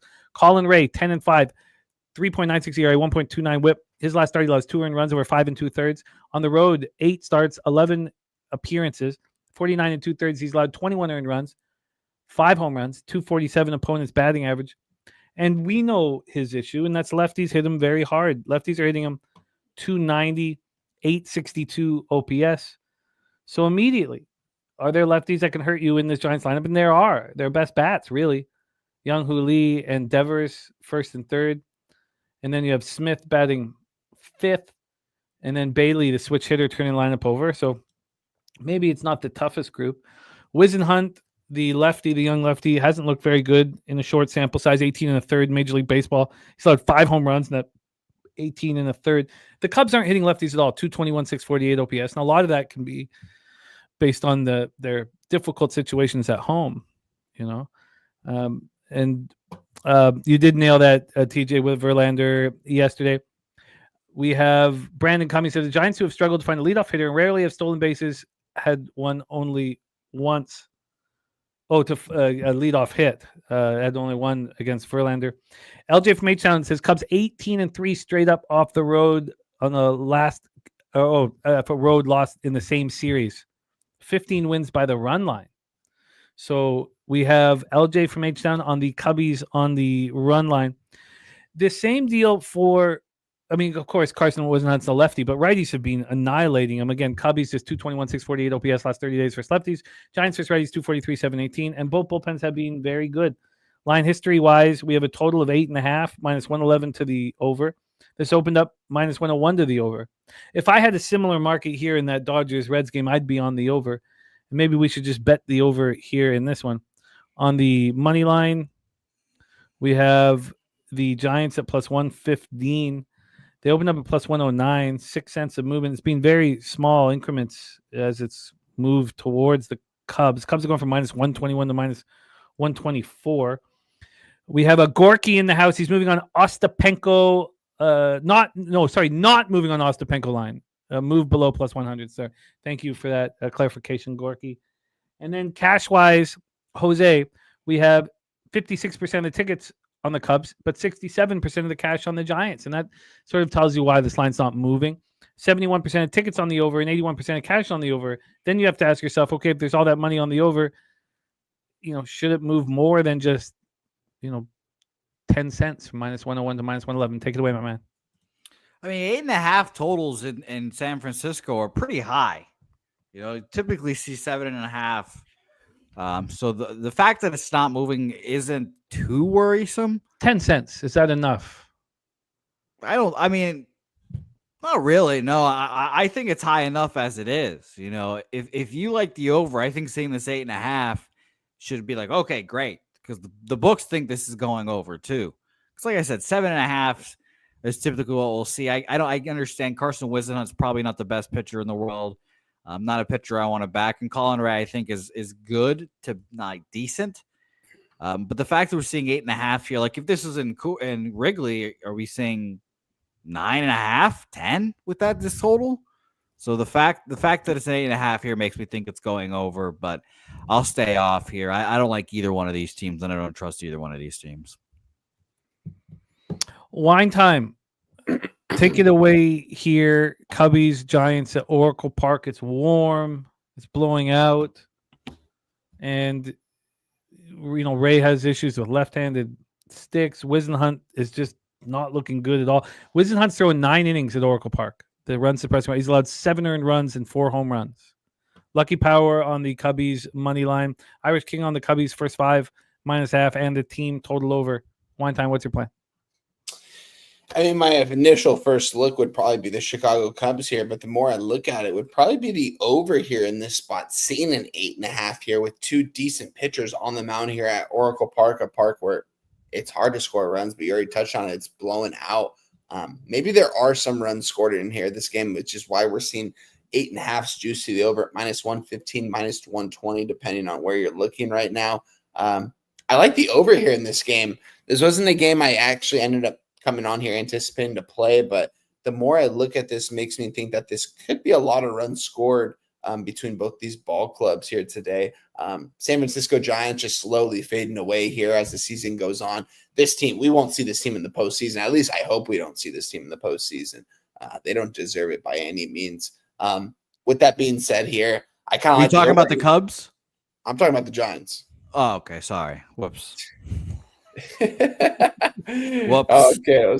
But no, we will see the Cubs when it comes to October. Giants, we won't see them. I think this is an over spot. Either way you look at it, I think both teams could probably get some runs on the board here. It's nothing that made me actually want to get to the window on, but it's definitely a lean. As the day goes on, maybe if we're having a stellar day, maybe I move on and over in this spot, depending on where the line is. If we're seeing -120s everywhere, at that point, do I still want to get in because it is going to be a little bit juicy? But maybe I end up moving on it. Probably not. It's going to be a pass for me as of right now. I'm going to move on the over. This is a rare totals bet for me, but I'll move on the over. I think that this being as high as it is the reason for the season. So over 8.5 -115 for me. Yeah. My 8.5's juice to the under at a public book. Oh, wow. Let me check this other book really quick.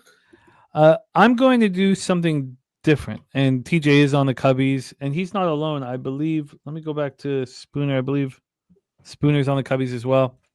We heard LJ's bullishness on the Cubbies. I'm going to move on the first 5 over. I think that it's Ray's issues against left-handed bats. Wisenhunt just looks like he's trash.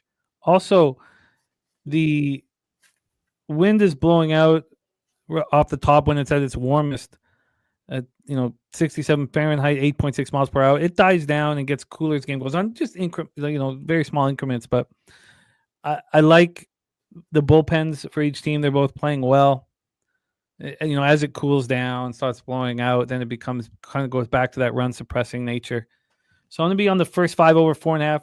Here, again, it's a public book, but the first 5 over 4.5 is juiced heavily to the over. The full game is juiced to the under again. But I like the read from you guys that this is a very high total for Giants Park, but we can explain why it is here.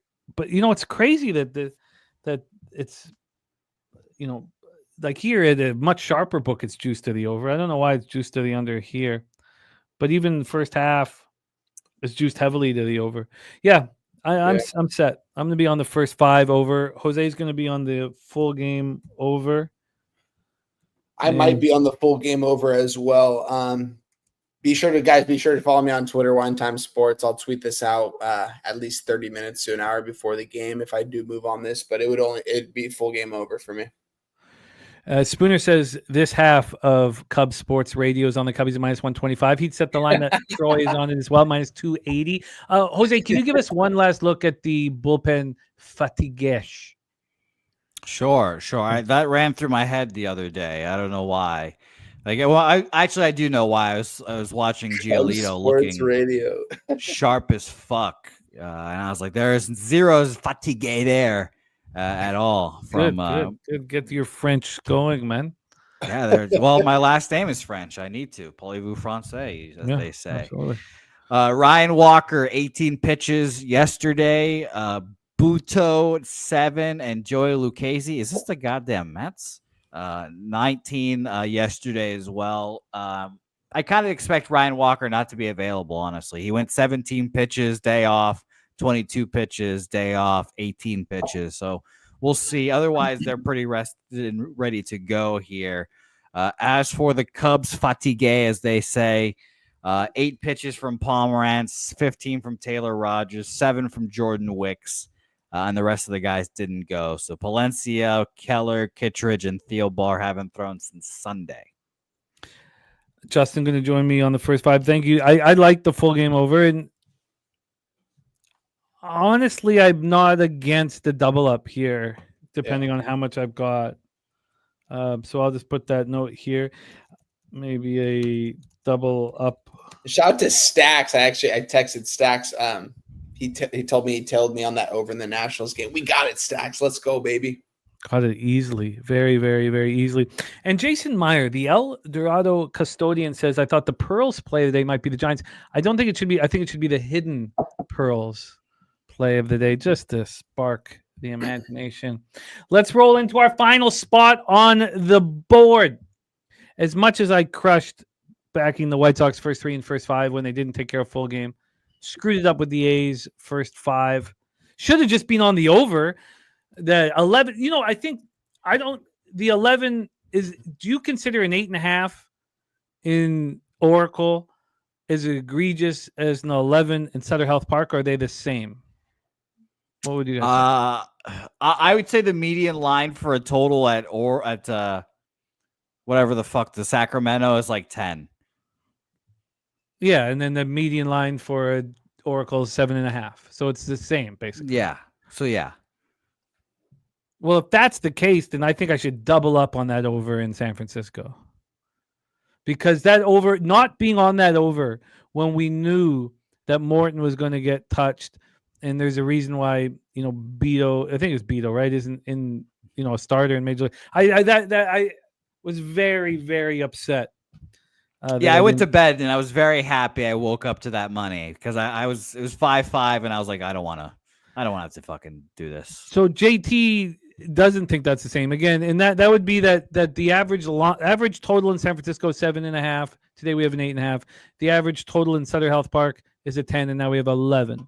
I'm sure Troy could run the numbers and literally tell us what the average numbers at these parks are too. So that'd be very interesting to hear. And that's something that AM does with his totals too. So yeah, AM, you might be able to tell us as well. I would love to know because I assume 8.5 is the standard median for everywhere. Yeah, I guess just the average. Sure. Yeah, that's what I see the most, at least. Justin McKelvey on the over 10.5 here. And TJ makes a great point. Says, yes, it's the same. They run one over the average, but the one run in Oracle is worth more. Absolutely, because it's a low one here.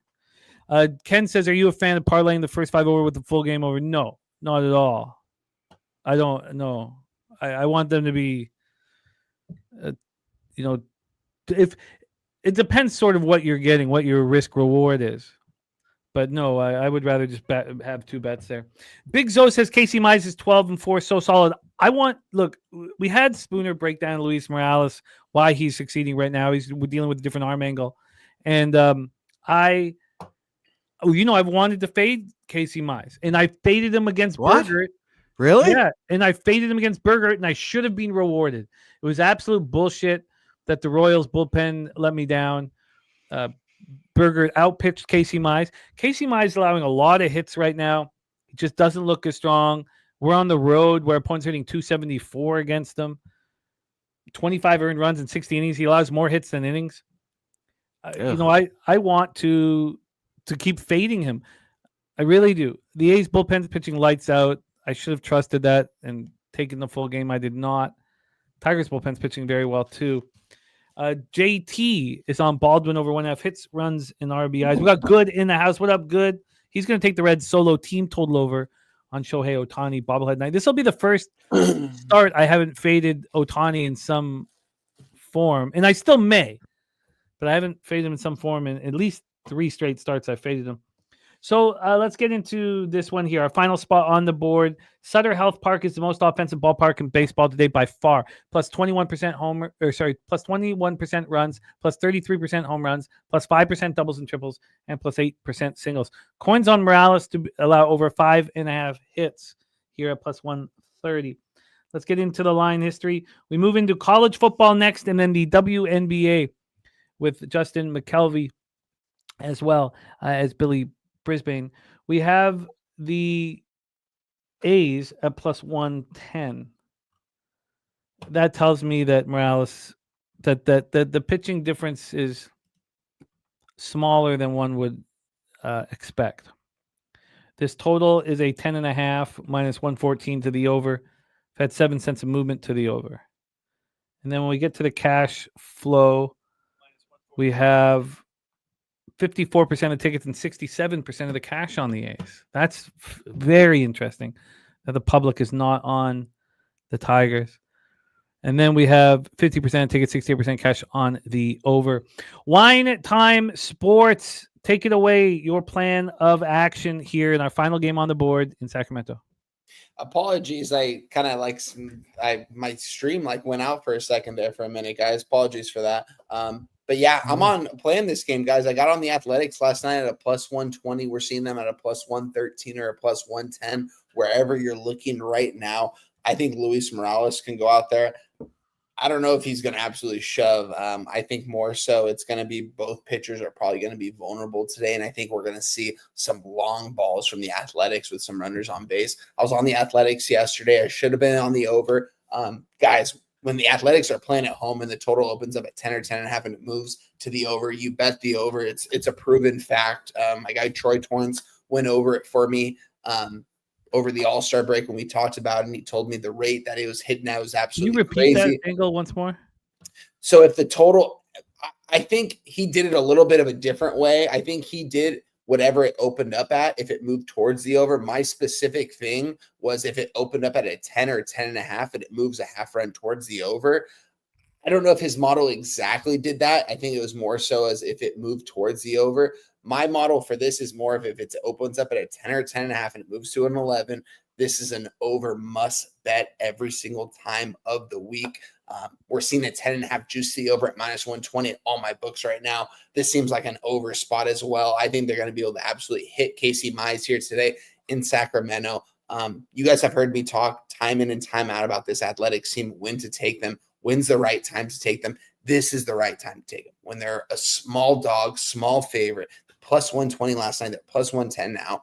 Like, they're against the best team, one of the best teams in the American League right now, in the Detroit Tigers. And Casey Mize, I mean, look at his stats. Like, this is a Detroit Tigers, you know what I mean? Like, max bet for most people. If you're looking at the X's and O's standpoint, it's a Tigers spot. Look at the market a little bit more and seeing when the A's are around this price. I've had some really nice I've had a good ROI backing them. I'm going to continue to do it. I was on them last night. It took extra innings. It probably shouldn't have, but it got us towards the over. I think this is going to be an over and an Athletic spot. I haven't moved on the over quite yet, and I probably should now because this is going to be an 11 by game time. If it is 11 by game time, I will move on it for sure, but I probably should do it now because it's a 10.5. I think the Athletics probably smash Casey Mize here. It's an Athletic spot. I got them plus 120 last night. You can get a not as good of a number now, obviously, and everyone's out here probably hammering the Detroit Tigers. I was out, so I didn't hear the market standpoint on this game. Jim, can you go over the market for me one more time in this game sideways? Yeah, it's very interesting. The public is not on the Tigers. It's even moved 4% more towards the A's. Wow. 54% of the tickets on the A's, 67% of the cash. There's no difference between the first 5 price and a public book like 365 as well. Interesting. It's an Athletic spot for me. I think they get the win here at home on a Wednesday night in Sacramento. You know what I mean? I think Luis Morales can at least be serviceable. Going to need the bullpen to hold up their end of the bargain as well. But for me, more so, I just think the Athletics are going to be able to hit Casey Mize here today. They're going to be able to put runs on the board early, similar to what they did yesterday. We saw Jacob Wilson come up with a couple runners on base and hit a 3-run jack to get them going. This Athletics team, it seems like when they play at home in these night games and the lines around this price, it just seems like it's an Athletics and over type spot.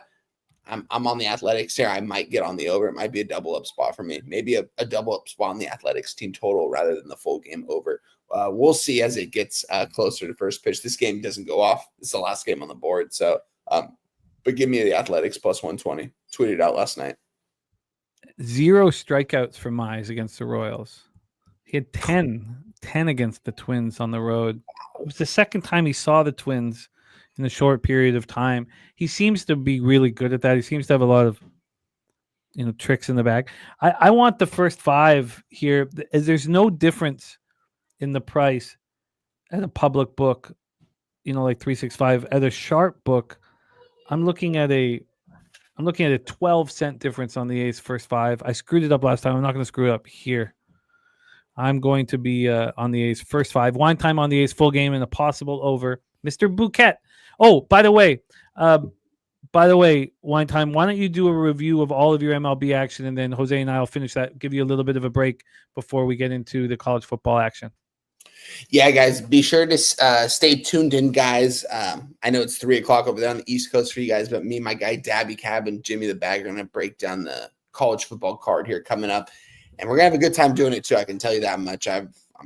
Took me a lot of hours to get all this stuff together, so I'm ready for that. But as far as today for MLB action, guys, we already cashed on the Yankees Nationals over 8.5, -110, hitting the 3rd inning. We are on the Rays money line, -130. They're up 1 run in the 7th inning. They've got 2 runners on base for the Guardians, so we'll see what happens there. We also gave out the Chicago White Sox money line +110 here, and the Athletics money line +120. Didn't add any action. Let me double check there. I know I said I wanted to add the under team total for the Rockies. I'm not sure if I made anything. Oh, and my apologies. Yeah, and I had to check. Let me double check what I got on the Diamondbacks. +127 on the Arizona Diamondbacks, guys. That was the added play that we gave out on the show. We're very close to moving on the Rockies team total under 2.5, -110 against Framber Valdez. Already touched on that game. So yeah, we've got some good action today, guys. We've got even better action going into tomorrow's games.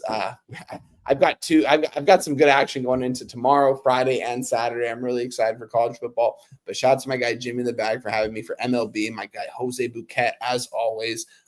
Good luck to you guys on your guys' action at MLB. Excited to hear you guys break down this Miami Notre Dame game. I'll be back for the games after that.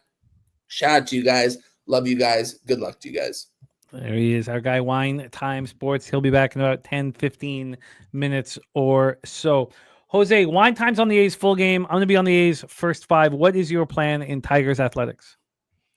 Yeah, I hate to do this, but this just feels like undoing project.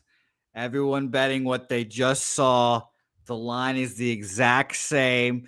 And people are selling, or whatever you want to say, buying Luis Morales high here, selling Casey Mize low here, whatever the words are.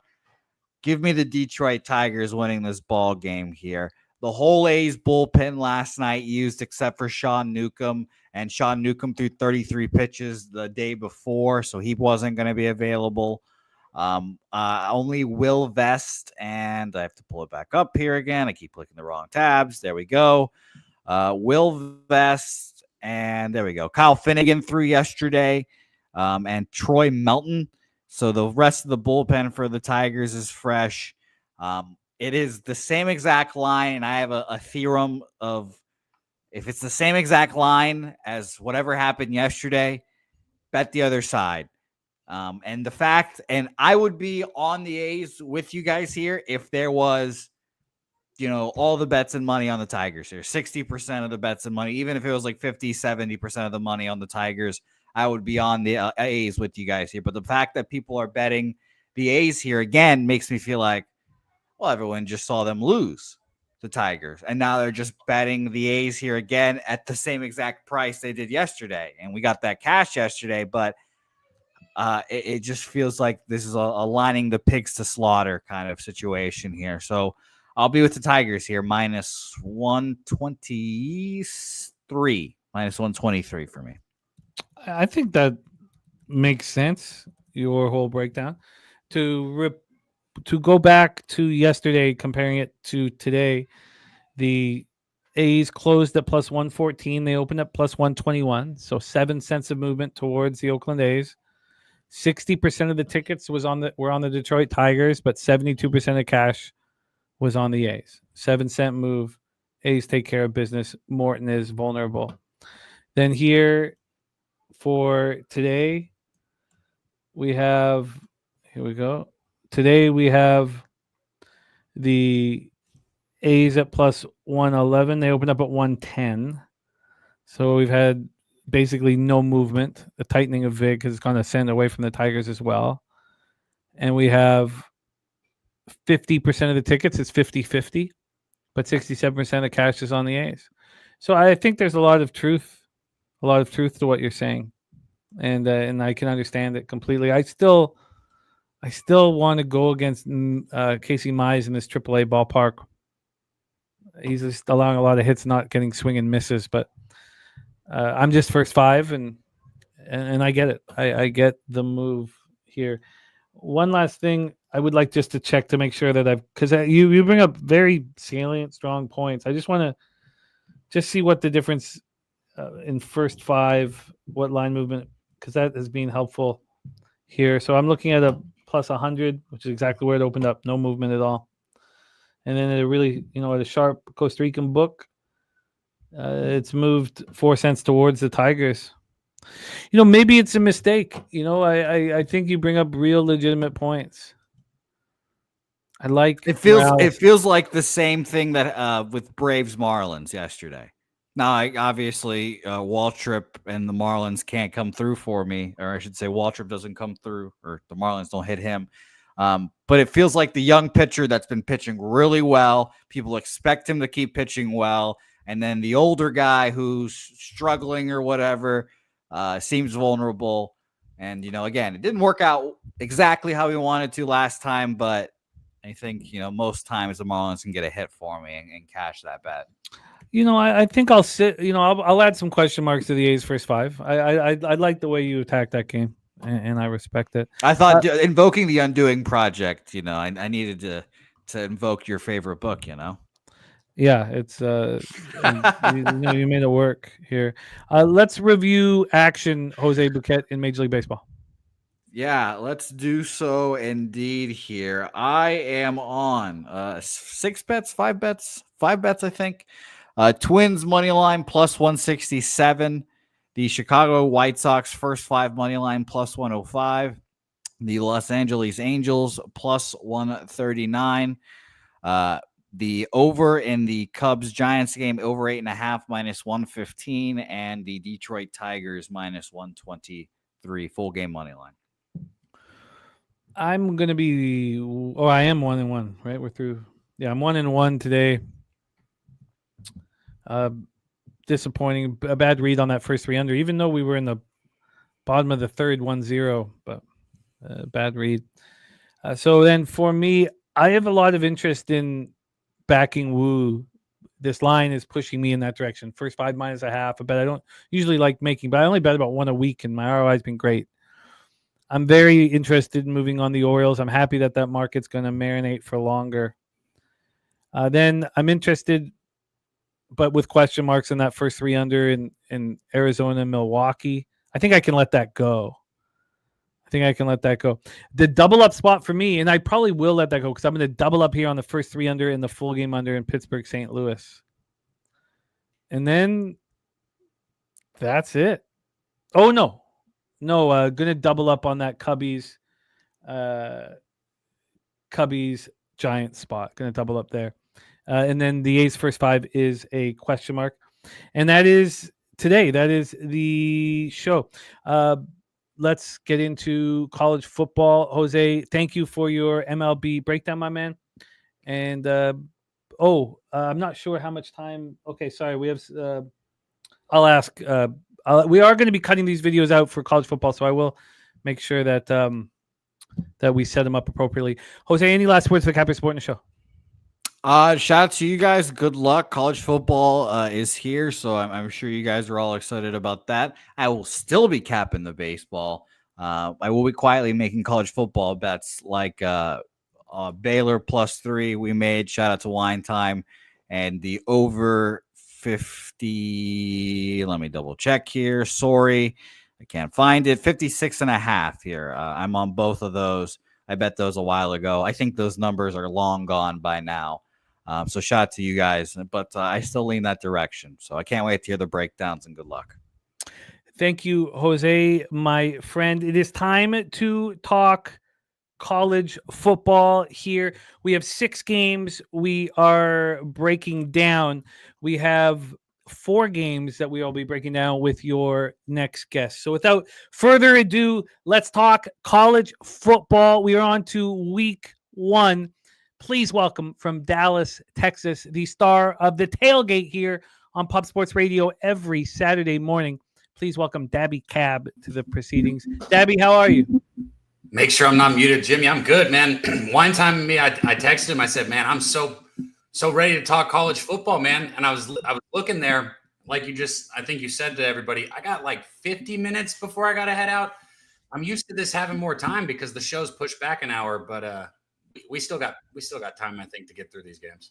Yes, we are golden, absolutely golden here. So before we put up, because we're going to be cutting these out before we put up the game, I just want to make sure that I'm completely ready here for these breakdowns so that we can be tight, and let's roll. We move on to college football, and our first breakdown is Sunday night action. Sunday, August 31st, 7:30 p.m. Eastern. We have the number 6 ranked Notre Dame Fighting Irish at the number 10 ranked Miami Hurricanes, Hard Rock Stadium in Miami Gardens, Florida. Let's get into the line history. We have Daby Cab with us to lead us to the cash. Let's take a look at the line history here for the Sunday action. Right now, Miami is sitting at plus 2.5 at minus 105. They opened up at plus 3. That was on July 23rd. Now we're August 27th, and it's moved a half point towards them from plus 3 to plus 2.5. It's moved a half point away from the Irish. Let's take a look at the total here in this one and the cash flow, and then we will hear what the plan is for getting paid. From a total perspective, we have a 50.5 juice to the under. This has been a big drop. This opened up at 54.5. Again, that was back on July 23rd. On August 5th, it moved its first point to 53.5. On August 9th, it moved to 52.5. On August 11th, it moved to 51.5 and 50.5 that same day. That was a pretty big move that day to the under. And that's where we stand at 50.5, but it is minus 116 towards the under. Let's take a look at the cash flow here for our Sunday action here. Sorry, give me a second. And we got to go all the way down to the very bottom of this giant board. And here we are. We have 93% of the tickets on the under and 90% of the cash on the under. Now, we saw this similar move in the Hawaii-Stanford game. And while I didn't move on the under after the 4 or 5 point move towards the under, I did move on the Stanford team total under, which cashed. You can still get paid even when you're late on these market moves, but it is dangerous. 55% of the tickets are on Miami, and 70% of the cash is on Miami as well. The Notre Dame Fighting Irish, coming off the national championship game, lost to Ohio State. C.J. Carr, freshman quarterback, is making his first ever start, making it on the road and against a tough opponent in the Hurricanes. The Hurricanes are replacing Cam Ward. Carson Beck comes in. We have offensive coordinator Mike Denbrock, who says that when for the Irish, going back to the Irish, that he is going to be focusing on the running game. For Carson Beck and the Hurricanes, we know that Notre Dame's pass defense is expected to be very, very good. Here we go, Daby Cab. Notre Dame Fighting Irish, Miami Hurricanes, take it away. One more week till NFL, so we get college football on a Sunday, and not just college football, this big of a game. Look, I know everybody liked to say we're back last week, but Jimmy, it's week 1. And we've got Miami, Notre Dame. We've got the Alabama, Florida State, Clemson, LSU. I mean, it's just a buffet of games. Obviously, Ohio State, Texas, which I think we're going to get to tomorrow. And this one right here, I couldn't be more excited for. You know, I'm trying not to let my hate of Carson Beck cloud my vision. He lost me money when I backed him at Georgia. Carson Beck was one of those guys who we thought you'd probably see in the NFL this year, if I'm being honest. But instead of seeing him at the NFL, he's at Miami. If anything, I think he'd be back at Georgia. But, we saw what happened with that, right? So that's where my question mark lies, for Miami here. You've got returning receivers, tons of talent around on the offense for Miami. Defensive line for Miami, they were good last year. It's the corners where they had the big overhaul, right? They brought in a bunch of transfers at the cornerback position, and it's much needed because this Miami, how many games did Cam Ward pull a rabbit out of a hat for Miami last year? Honestly, and we're not talking about just from good quarterback play. We're talking about shit that you only see happen in college, like stuff that Johnny Manziel did. I'm talking just ridiculous games were lost, threw the ball into the back of the end zone, won the game somehow on Cam's. And I'm not say only Cam Ward's back, but I do not trust Carson Beck to do the magic that Cam Ward did for this Miami team. So if that overhaul was not as extensive as we're being told that it is, I think Miami's still going to have holes on defense. Obviously, Jeremiah Love is the big returner on offense for Notre Dame, right? You talk about teams that return running backs or that produce a lot of running backs. I look at Notre Dame as an offensive lineman factory. Honestly, year after year after year after year, this team is pumping out solid offensive line. So I have no question marks really on the offensive line for Notre Dame. I trust Jeremiah Love. It's Carr. Carr is the question mark. But what is Carr really going to be asked to do this game, Jimmy? A couple play action passes down the middle. I think that the total coming down tells us what we need to know, that Notre Dame's going to play smash mouth football, which is exactly what they want to do. And they're going to control the clock. The more the total comes down, the more I want Notre Dame. Out of all the games we talked today, this is the only one I have not already made a bet on. I really want Notre Dame. I told myself I will not bite the fucking 2.5 bait that gets hung in front of me this year. It's been my worst spread number that I've bet. So I'd really like to see this go to a 3 or a 3.5, honestly. I'd feel more comfortable betting a 3.5 than I am a 2.5, as stupid as that sounds. But this number has been the bane of my existence when it comes to betting college football. So for that reason, I haven't bet this game yet, but I like the under and I really want to bet Notre Dame. And we must follow at Daby Cab on X to see if there is a move. Interesting that the immediate move from 3 to 2.5, and then it just stalls out. But when we look at the cash, 70% of the cash is on Miami, Florida. That's one thing I was excited to get in here and talk about you with, was the cash on this.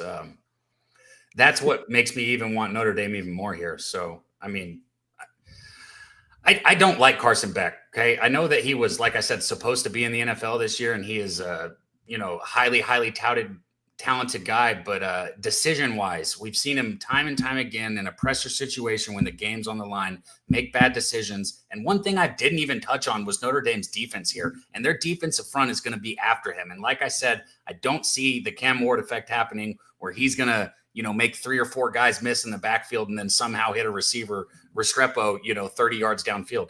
Beck will not do that.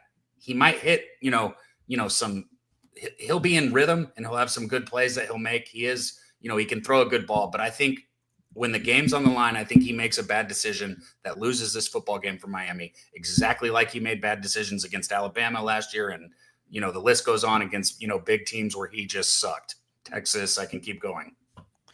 Gorky is on Miami money line. Beck, 4 years older than CJ, could be helpful in this spot, but we've already heard they're going to run the ball. They're going to run heavy, try to take the pressure off of CJ Carr. We will see if Daby Cab moves on the Notre Dame Fighting Irish. Right now, 2.5-point road favorites in Miami at Hard Rock Stadium on Sunday evening.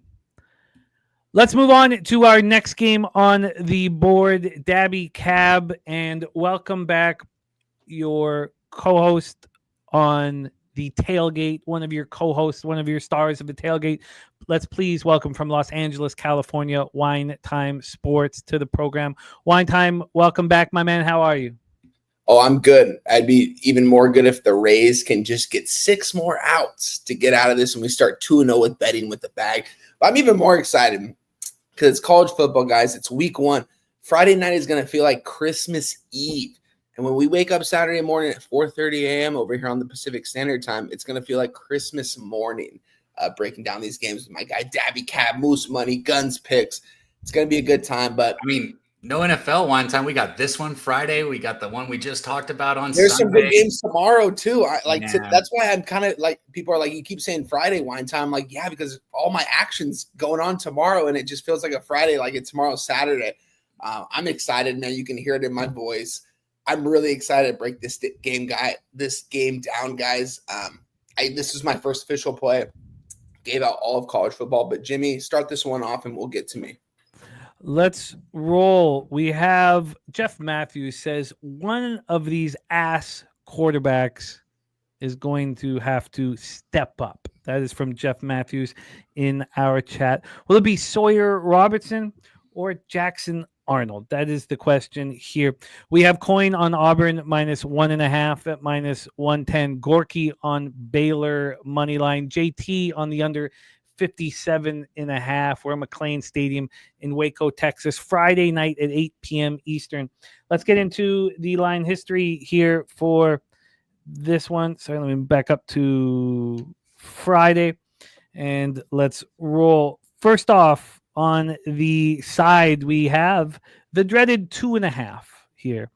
The Auburn opening up at -1.5 at -108. That was on July 23rd. They opened up -1.5. They, within 24 hours of this line being available, became the dog. They went from -1.5 to +1.5. Then they became the favorite again. It didn't happen until August 6th. They went to -1 and then -2. Then on August 24th, they went to -2.5, which is where we see them now. A 1-point move from the opener, but they did go. There was a cup of coffee where they were the dog. Let's get into the total here for this one. Friday evening college football action. We have this total at 58.5. It's -113 to the over. This opened up at 57.5. July 23rd.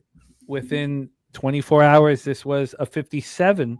Then we saw it climb up to 58.5. It took a long time. It didn't climb up to 58.5 until today, Wednesday, August 27th. So it stayed at 57 from July 24th to today.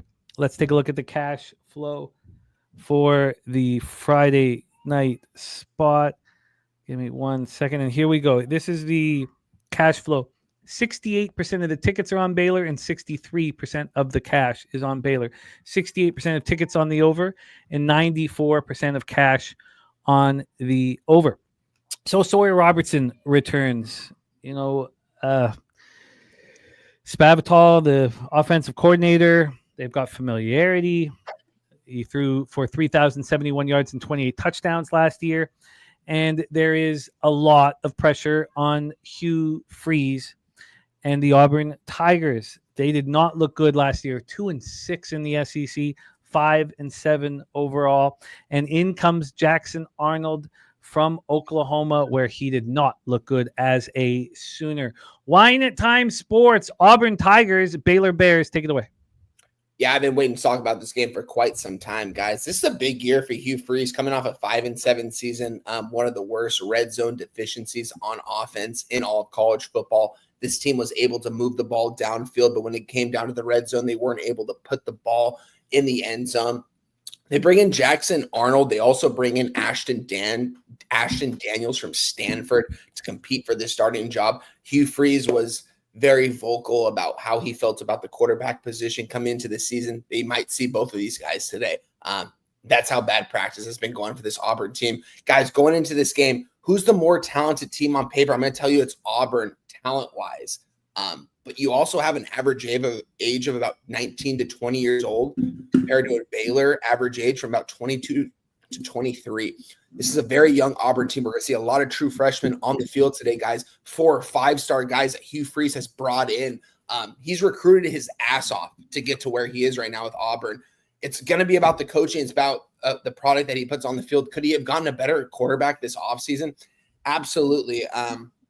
Jackson Arnold struggled big time at Oklahoma. I question this guy's ability to actually get the ball downfield and be efficient. I will say this, though. I will say this about Baylor, though. This is a very talented roster, but it's more of the experience and age factor in this to where I am on Baylor in this spot. David Aranda has this program heading in the right direction, coming off an 8-4 season in 2024. He only wants to improve this year.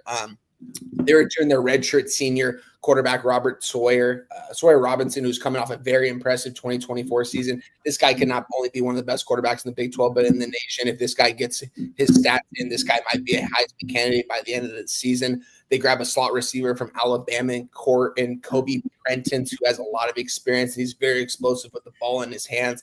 They return both their wide receivers and Josh Cameron, who's coming off a 755-yard season with 10 touchdowns. Ashton Hawkins, 567 yards, 5 touchdowns. This wide receiver room is elite with these three guys. It's one of the best in the country. They also return senior tight end Trig Michael, who played very well in 2024. They returned pretty much their entire offensive line, guys. These guys are 22 to 24 years old on the offensive line that have been there for quite some time, that have just been built with the program. They bring back the running back duo, Bryson Washington and Dawson Pendergrass, who combined for 1,800 rushing yards last season. Return their senior edge rusher and Jackie Marshall. Watch out for this guy, guys. Jackie Marshall coming off the edge at 6'3", 290. Freak of nature. They've got a very deep defensive line of edge rushers. Return their cornerback Jaden Jenkins, who's coming off a very good 2024 season, and their safety Devin Bobby, who's the leader of the secondary. This Baylor team is too experienced and too old for this Auburn team. They're going to outpower them when it comes to that second half of the game. I think David Aranda has this program heading in the right direction. There's a big conspiracy that, don't get me wrong, SEC I do think is better than the Big 12, but it's not too far off in 2025, and I think Baylor can absolutely win this ball game at home on a hostile environment in Texas. You know what I mean? At Baylor, this place is going to be rocking and rolling here on a Friday night. I'm excited for this one. Auburn has a more talented team on paper because of the recruits they brought in, the guys that they have brought into the transfer portal. But the thing is, David Aranda, he knows how to coach, and he has the right personnel. All these guys came back. It's experience over the young guys. Give me Baylor +3 minus. Let me just double check. Give me the over 56.5, because I think this is going to be a lot of points scored on the board, and give me Baylor +3 minus 125. I tweeted this out on July 18th, 2025. It's been over a month when I tweeted this out, guys. Baylor went to a favorite shortly after this. The lines only moved up. We're seeing 57.5s to 58.5s across the board right now, total wise. And we're seeing Baylor +2.5 everywhere. It went back to Baylor. So I think Baylor has the advantage with a home field advantage here on a Friday night in Texas. It's going to be a fun game, guys. But I think Baylor absolutely wins this game outright, and this game goes over 60 points. We're going to see a lot of points scored on the board here. Daby Cab, take it away, my guy. Yeah, points definitely favor Baylor as well. You know, Aranda is a defensive mind, right? Last year was the first year he was calling defense that plays for this Baylor team, and they're a little bit of a letdown on defense last year. The returning starters on offense, a lot to get excited about. I won't go back over them again because wine time hit it, but you know, your backfield, your running back, your quarterback, right? You got good receivers, you got a good tight end, you got 3 of the 5 offensive linemen coming back, if I'm not mistaken. I mean, the offense is set. I'm not worried about Baylor putting up points. I think they're going to be a well-oiled machine in week 1, which is a special thing to see in college football, right? Because think about that Iowa State, Kansas State game. What was the first thing that we all noticed? Fumble, ugly football, not comfortable kids playing football on a big scale, right?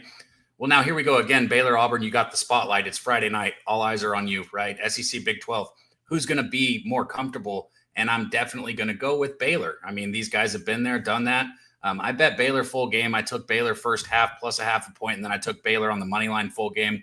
And there was one thing that pushed me over the edge with that bet.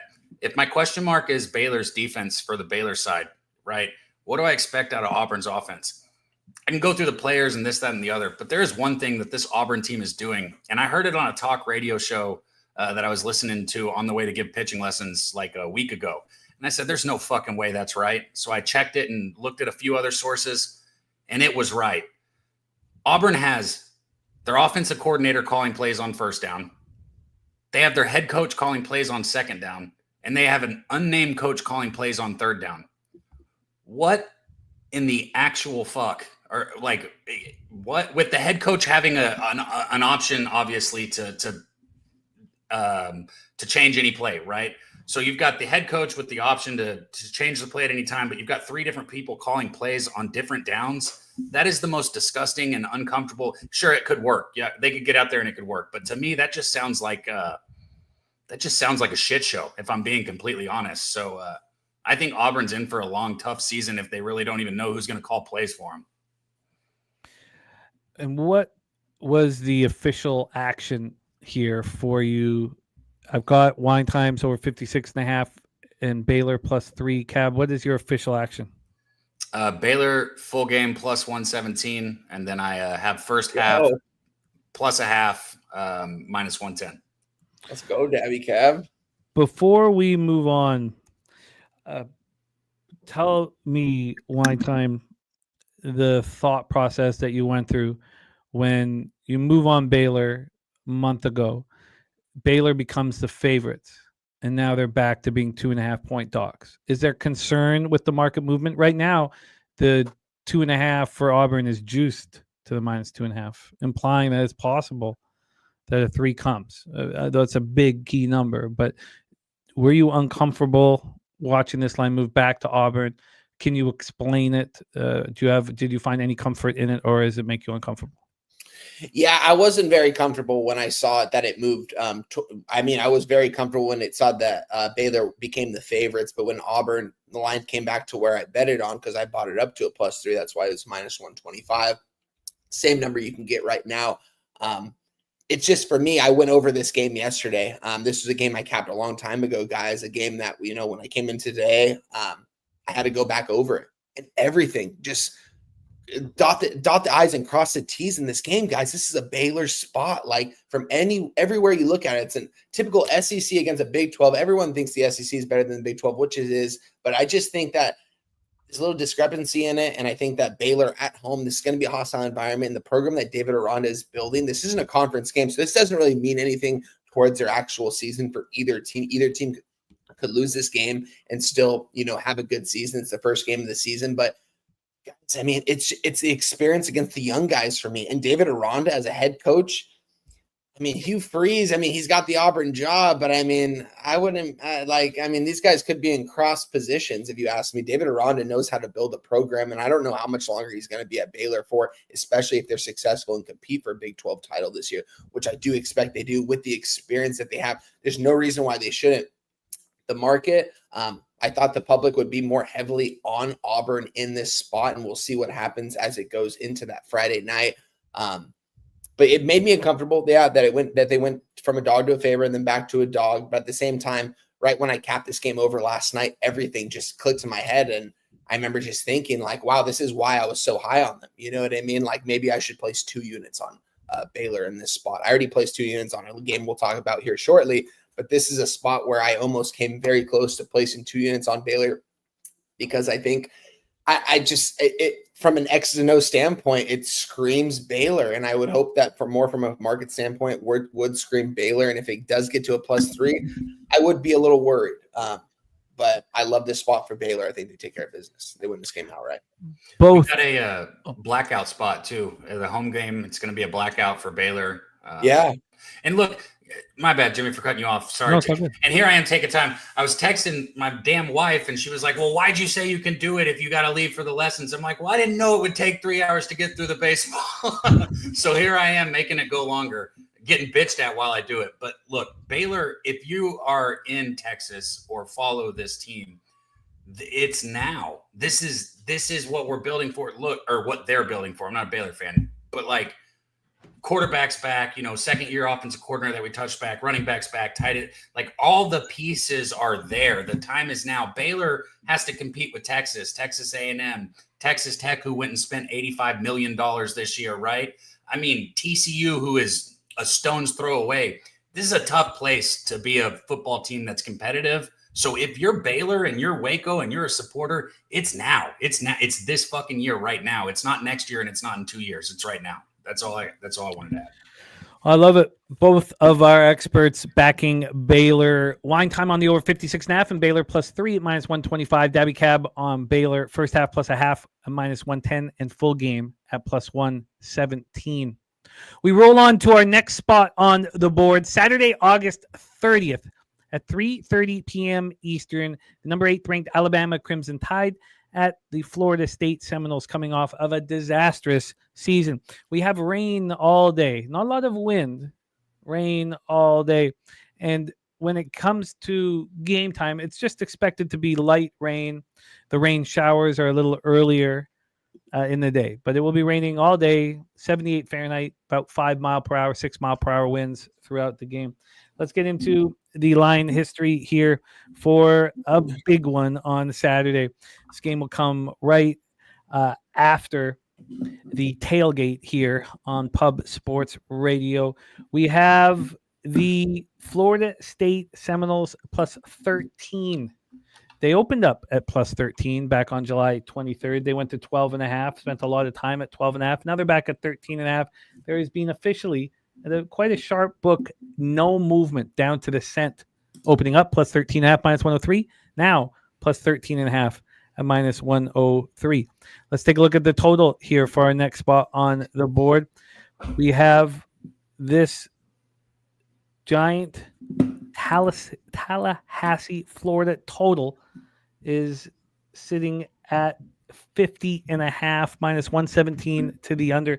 This opened up -109 to the under, and it hasn't moved off of that number 50.5.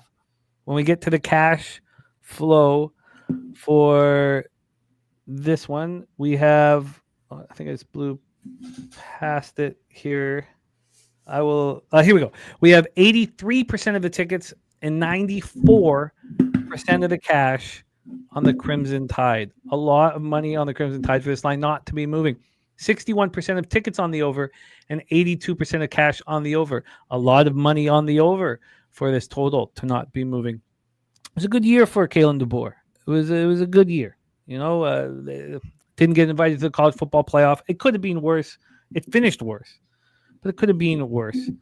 The question now is Ty Simpson ready for the spotlight? What we know about Alabama is their offensive line is going to be very good and give Ty Simpson every opportunity to succeed. The Seminoles need to bounce back in a big way. 2-10 last year, and in comes Thomas Castellanos, Boston College transfer, and Gus Malzahn. Mike Norvell is going to need a lot of help. Can Castellanos and Gus Malzahn get the job done? We will start with Daby Cab for this breakdown. Take it away. Crimson Tide, Seminoles, Tallahassee, Florida, 3:30 p.m. on Saturday. I'll just start right where you handed it to me at with, Malzahn and this offense. Like, here's one of my big things for Florida State. It's obvious, right? Is how unknown this is, because this is a huge turnover here. We're talking about like a transfer portal at its finest right here with this team. I've never been a Norvell fan, guys. And I hate to just like have one coach or one player or one thing like Beck or something that gets me off. But I'm not a Norvell fan. And I'll tell you about Castellanos. Coming in from Boston College, I said this on Monday when we broke it down on the sesh, is he was not one of those smaller school, or Boston College isn't necessarily a small school, but like smaller, not prominent football schools. He wasn't like a guy like Diego Pavia at Vanderbilt who had a great season that everybody just wanted to go snipe out, right? Like, he lost his starting position at Boston College in the middle of the season. I just want everybody to be clear on that. He didn't like transfer out and then they went and got another quarterback. He lost his starting position at Boston College. Okay, so what do I really expect out of Castellanos? Not much. What do I expect out of Florida State? Not much. I think their fluke was 2 years ago, not last year. The 2-10 was more consistent with where I thought the trajectory of this team was headed, honestly. And I know that's crazy to say about a team like Florida State that notoriously has the backing, has this, that, and the other. But I like Alabama here, and I like the fact that Kalen DeBoer is on his second season. Following up Nick Saban, you're going to a program following the greatest college football coach of all time. How do you do that? You really can't, honestly. And like Jimmy said, he had a good season. Was it Alabama quote unquote standards? Maybe not. But he had a good season. He's got a lot of returning production. And I think this Alabama team is primed to look more like what everybody thinks of a quote unquote Nick Saban team. And one last thing I'm going to say too, Castellanos has been running his fucking mouth, right? He actually went into the media and said, "Oh, I'm not as worried about Alabama because it's not a Nick Saban Alabama team." What are you doing, Boston College kid who fucking lost your spot? Like, shut up, play football and don't poke the bear, because that's exactly what he's been doing with this. This Alabama defense is going to have their ears pinned back and they're going to look to put this kid's ass in the dirt. I'm telling you right now.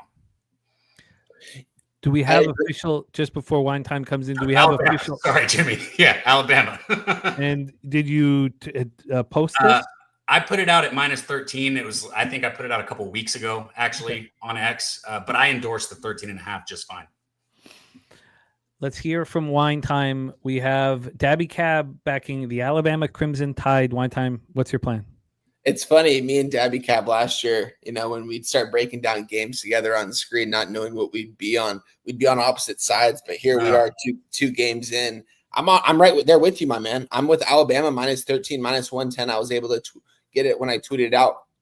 Kalen enters at year 2. What does he do? He gets his offensive coordinator back that actually got him the job here at Alabama, that led that successful offense, that brought all those guys in like Michael Penix to make them successful at Washington. This guy spends 1 year with the Seahawks. He's not an NFL OC, but guess what? He's a college football OC for the University of Alabama. This is probably a better job than the Seattle Seahawks OC job from my standpoint. And this is a big year for them. I like Alabama here in this spot. Ty Simpson, former 5-star guy. This guy has spent 3 years with the program, pretty much being the backup. He was the backup last year. We saw him come in at times this season. He can be athletic at times with the ball in his hands. They have a lot of talented freshmen that are coming in from the recruiting class. This defensive back room is absolutely elite from Alabama and very experienced. This defensive line has a lot of big boys up front, very talented and athletic. This defense has a lot of talent returning with their linebackers as well. They return both of their edge rushers who will also step into coverage, who are both very versatile. And sophomore Quay Russell, 6'2", 240. Watch out for this guy this year, guys. This guy is it's going to be going in the first round whenever he's eligible for the draft. This guy's going in the first round, 5-star freak of nature. He'll do anything you ask him. He'll pass rush. He'll drop back into coverage. That's how versatile this guy is. When you coach at a school like Alabama, it doesn't even matter who's coaching there. You just have to sell the program. When you sell a program like Alabama, you're going to be successful.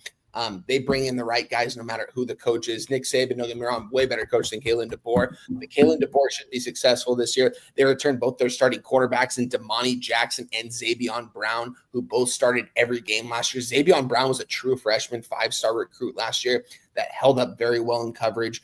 This might not just be the best the best cornerback duo in the SEC, but in the country. They returned both their safeties as well in Keon Sabb and Bray Hubbard, who both played really well in 2024.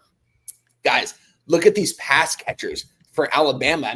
This is the biggest thing that we have to look at here. You're bringing back 19-year-old Ryan Williams, who he's a true sophomore. He should be in college now. He left high school football early. He was, I think, he was almost 17 when he graduated early, joined Alabama last year. It was one of those weird things. You can't really explain how he was actually able to leave high school that early at that young of an age. This guy is going to flourish. All you have to do is get the ball in his hands. They bring back Jeremy Bernard, who's very good. This guy's his 4th-year guy at Alabama, has a lot of experience. What else do? They bring in 6'4" Isaiah Horton from Miami. It doesn't even matter if Ty Simpson's good or not. All he has to do is get the ball in the hand of these playmakers. Jam Miller out. You got Richard Young, Dick Young out here, guys. This guy was a 5-star recruit coming in here as a redshirt sophomore. You got Daniel Hill right behind him. Daniel Hill's 6'1", 250. You got two change of back pace guys. Richard Young, 6'1", 210. These guys are two completely different backs that are going to, I think, flourish as the 1-2 punch until Jam Miller does come back eventually. He's not out for too long. It doesn't look like it's that bad of an injury from what I've seen, that he actually might be back here in a couple weeks. if those guys can held on their end of the bargain with this experienced offensive line, sky's the limit for this Alabama team. I have Alabama minus 13.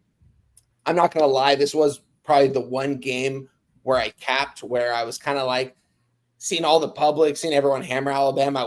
I guess I was expecting that. I wanted to see the line move a little bit. We're seeing 13.5s at minus 120. I got a 13 at minus 110, so I'll take that.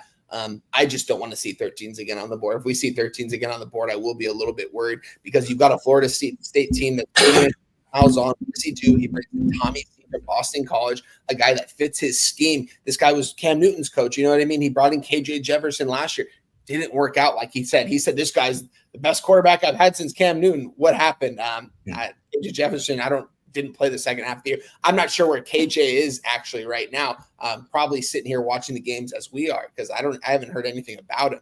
With that being said, they bring in Tony White as well. Can't forget about my guy, Tony White. This guy almost got the UCLA head coach job before Deshaun Foster did. It was between these two guys. It's the DC from Nebraska. He leaves Nebraska. Why? Because they lost so much talent over there that we're going to be talking about later on. Comes over to Florida State, who only has 2 wins this last season. He gets a pay upgrade. Obviously, that's why he comes here. And the fact that he is, if Novell gets fired, he's the head. Gus Malzahn will not be head coach of a team ever again in college football. I don't know if Gus will be there more than a year. He runs a very slow offense that isn't very modern college football. Tony White is in line for the head coaching job here at Florida State, probably halfway through the year when they don't have a very successful year. Give me Alabama minus 13, minus 110. They're going to smash these guys. And the concern you have is the market. Yeah, with 94% of the cash on Alabama right now. And let's see, if this moves to 14, 14.5, you're in perfect position. If this moves to 13 or 12.5, there will be some concern. Daby Cab and Wine Time both on Alabama Crimson Tide minus 13 and minus 110. Let's move on to our next giant game on Saturday, August 30th. This will be Daby Cab's last breakdown. We'll have him go first as he has to take off for baseball pitching lessons. We're Memorial Stadium in Clemson, South Carolina for LSU Clemson. What a football game we have in front of us. Let's take a look at the line history here for this one and the cash flow and set this up. Daby Cab will hit lead off for us in our big Saturday night game. No UFC on Saturday night. They did not want to mess with this giant football game. So are we going to be live for this football game then? We definitely can be. Our first bankroll blitz is on Sunday night. So if you guys want to rock, we would love to have the live stream here. We will discuss that because that'd be great if we could have that. Clemson is now minus 4. It's a pretty big move. This opened up July 23rd at 3. It was juiced to them at 3. And this on July 23rd lasted 3 hours and 15 minutes at 3 and moved to 3.5. It took until August 6th to get to 4.5. It was at 4.5 then for about a week. The 4.5 started getting pretty juiced towards LSU. You could say it was still a 4.5 until yesterday, but it was a very juiced 4.5. Now it is a 4. So we've had a 1-point move towards the Clemson Tigers. Tiger on Tiger action here. Let's get into the total for this one. This total right now is, let me get over to Saturday night. And here we go. The total is a 57, juice to the over. There are 57.5s on the board. This one opened up at 56.5 and it's now at 57, and it is juiced to the over. AM says last season this total would have been a 63. The books are telling you LSU's terrible defense has improved. Trust them. He is on the under 57. Coin saying Tom Allen as the Clemson defensive coordinator is wild. Let's get to the cash flow for this one on Saturday night. Let me move over to Saturday night action here. Give me a second. It's going to always happen here. With this board, we have 63% of the tickets on LSU, but just 53% of the cash. 72% of the tickets on the under, and 80% of the cash on that under. Again, this has gone from 56.5 to 57. Garrett Nussmeier and Cade Klubnik are both at this point, very highly thought of in the Heisman polls to start the year. You have Caden Durham, LSU running back, coming off a very strong freshman season. They've got weapons at wide receiver. The problem here has, at this point, been the offensive line has a lot of question marks, whether they can protect Nussmeier and open up holes for Durham. Aaron Anderson, Baron Brown also expected to have big years at wide receiver. LSU has lost 5 straight opening games, which is absolutely nuts, absolutely crazy. And year 18 for Dabo Swinney and the Clemson Tigers is not an easy spot to start. As much as we'll talk about LSU losing 5 straight opening games outright, Clemson has covered 2 of their last 10 games for the SEC. They've also covered 2 of their last 8 games in openers against Power 4 opponents. So what we do have for Clemson is an offensive line that's returning 4 starters and the wide receiver in Antonio Williams, who's expected to do very big things this year. Daby Cab, get us started here. LSU Tigers, Clemson Tigers, and Clemson, South Carolina. You said it, the returning, it's because of what Dabo Swinney does, whether you like it or not. He doesn't hit the transfer portal, right? Like, that's the first thing off the top we got to touch on. And I hated on that a lot last year when I talked about Clemson. But hold on one second, because now here I'm looking at a Clemson team that's returning a lot of positive production. Obviously, quarterback, receiver, but defensively is where I'm really excited about this Clemson team. Their front line is, basically all returning. So we're going to see, if Dabo Swinney's method is going to pay off or not, because this is a year that it really needs to cash in if it's going to cash in. LSU on the other side, Nussmeier at quarterback, one of those guys that, was in the Heisman talks early last season. And then as the season went on, I touched on this on Monday. I said it was around the A&M game where we saw teams start getting pressure in the backfield on LSU. And we started seeing him just throw the ball up in the air. I mean, I would call it bad decisions, but I don't know if there was a thought that went into some of the throws I'm talking about. He just threw the ball up in the air. So get some pressure on Nussmeier, and I think the dude caves, whereas, give him a pocket and he looks like a Heisman guy. So what is LSU going to do on the front line for him here? Huge question mark. We don't know, because we're talking about a team that is the opposite of Dabo Swinney, where we're looking at tons and tons of transfers, right? Yes, we've got the quarterback coming back. You've got Perkins on defense, who's going to be healthy, and he's back. A big player. When he got hurt, there were some people saying, oh, maybe LSU can be all right without him. He's such a key piece to that defense, and I know that the defense still stepped up, but he's not a player that you just plug and replace, in my opinion. He's somebody that you want on the defensive side for LSU here. All that being said, taking everything into account, I think LSU drops a 6 straight first game of the season here. I hate to go with the heavy favorite in Clemson, but I think Dabo Swinney's method is going to pay off. I think Clemson is going to cash in this year. They're a heavy favorite to win the ACC for a reason. And they know how important this out of conference, early game against LSU is. I think Clemson takes care of business here. I'm on Clemson -4. Clemson -4 for Daby Cab. I know you have pitching lessons to deliver at Daby Cab. Thank you so much for sticking with us. Please, I literally forgot until you said it, and I'm like, man, yeah, I got to go now. Please support our guy Daby Cab on the tailgate every Saturday morning, and support him on X at Daby Cab. Daby, thank you for rocking with us. We have Daby Cab on Clemson -4 at -110.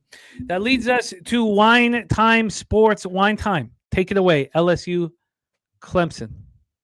This is a very good matchup right here, Jim. I have a play on this game already. I might have to add one because we didn't talk the Kansas game last year, so I can't really talk this money line parlay. But what does Dabu go out and do? He grabs his old pal, who his whole family lives in South Carolina, Tommy Allen.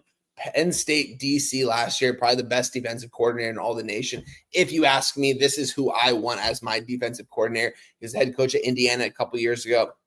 We saw what he did as a head coach. Wasn't necessarily successful. He had a tough job, but he knows how to run a defense, and especially in 1 year, This guy knows, damn, the Guardians just walk it off. Besides the point, Clemson here, this team is very talented going into this season, guys. I mean, Daby already touched on it here. They've got so many guys returning. You look at their depth chart, guys. There's not a lot of different colored things on there that say there's transfers in there. They return a lot of their production. They return their senior quarterback, Cade Klubnik, entering year 3 as a starting quarterback, has a lot of experience with the OC Garrett Riley, Lincoln Riley's little brother. What do? They return TJ Moore, 6'3", 200 pounds, who had 25 catches for 5 TDs, 650 yards as a true freshman last year, and former 5-star Bryant Wesco, who had 41 catches, 708 yards, 5 touchdowns as a true freshman. Also bring back redshirt junior wide receiver Antonio Williams at the slot wide receiver position, who had 75 catches last year, 904 yards, 11 touchdowns in the air. This is an elite wide receiver trio that's played a lot of football with Cade the last year. They bring back their entire offensive line, who are 5th, 6th year guys. These guys are graduates. These guys have their doctorate degrees, their master's degrees. These guys have been here for forever, played together, camaraderie in here. What do? They bring in a true freshman, Gideon Davis, 4-star recruit. He's going to be the RB2 behind the 5th-year senior, new running back converted from wide receiver, Adam Randall. This guy played wide receiver his entire college career through the first 4 years. He was a 5-star recruit coming in for his size at 6'2". He gained some weight this last offseason, 6'2", 235. This guy's very explosive with the ball in his hands. He went to Dabo and Garrett Riley this last offseason and said, guys, I don't want to enter the transfer portal. I want to stay here, but I want the ball in my hands. What do I have to do to get there? They said, if we move you to running back, you got to earn this position. He earned it. He's running back 1, Adam Randall. Watch out for this guy. Great size and speed, very explosive with the ball in his hand, guys. They bring back both their linebackers and Sammy Brown, and true sophomore, who started as a true freshman, who had 80 tackles last year with 11.5 tackles for loss, 5 sacks, 3 pass deflections. This kid's a future first-round pick. This kid was a true freshman last year with those numbers, guys. This kid's a freak of nature. Dabo knows how to recruit these guys in. Also bring back linebacker senior Wade Woodis, who had 83 tackles, 3 sacks, 3 forced fumbles, 5 pass deflections. He's going to be in a linebacker hybrid role, who should also be a top 100 pick in next year's draft. They bring back junior edge rusher and a potential top 10 pick in TJ Parker, 6'3", 270, coming off the edge here. He had 57 tackles, 19.5 tackles for loss, 11 sacks, 6 forced fumbles as a true sophomore last year. That's in 1 year, guys. That's absolutely insane. This guy's a future first-round pick. This Clemson team has to be one of the most stacked teams I've ever seen, and especially when you have Dabo Swinney at the helm. I think anything's possible here. Coming off somewhat of a disappointing year last year. Yeah, they got into the college football playoffs somehow, but this year could be their year. I like everything Clemson's doing. LSU, on the other hand, Brian Kelly, entering this is a big year for Brian Kelly, guys, because he comes over from Notre Dame, a team that was just in the college football playoffs. He left them for LSU. Let me bring this team up right here. But yeah, I like everything that Clemson has to offer. Sorry, I'm trying to pull up LSU. Here we go. This is one of the most talented rosters in all of college football. Brian Kelly's coming off a very disappointing 8-win season, though. He returns senior quarterback Garrett Nussmeier, who had a good 2024 season and is potentially a top 100 pick in next year's draft if he has a good year. Return junior wide receiver Aaron Anderson, who had 900 yards as a slot wide receiver last year, very fast with the ball in his hands. Caden Durham at the running back position, who had 753 yards as a true freshman in 2024. They've got a lot of guys. This team is very talented, but I think it just comes down to they're playing in Clemson, in South Carolina, in one of the most hostile environments in all of college football. This place is going to be nuts. They're going to be rocking and rolling for this SEC action here on a Saturday night. South Carolina, it's going to be 6:30, 7:30 p.m. over there. This is going to be a jam-packed game, and I think Clemson just is going to be able to beat these guys. I might move on this -3. I have them in a money line with Kansas that played over the weekend and Wisconsin that plays tomorrow for +110. Tweeted it out a couple weeks ago. Won't give that out officially on the show, though, because we didn't talk Kansas.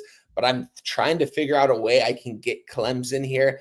If I can get them at a -3 at a reasonable price, I could only really find a -135 right now at a -3. I probably don't even need the 3. I could probably take the 4 and be okay with it because I think Clemson's that much better of a team here, especially being at home. Clemson's going to win this game outright, guys. I think Clemson does the job here. I love the breakdown. I think the market is very strong on Clemson.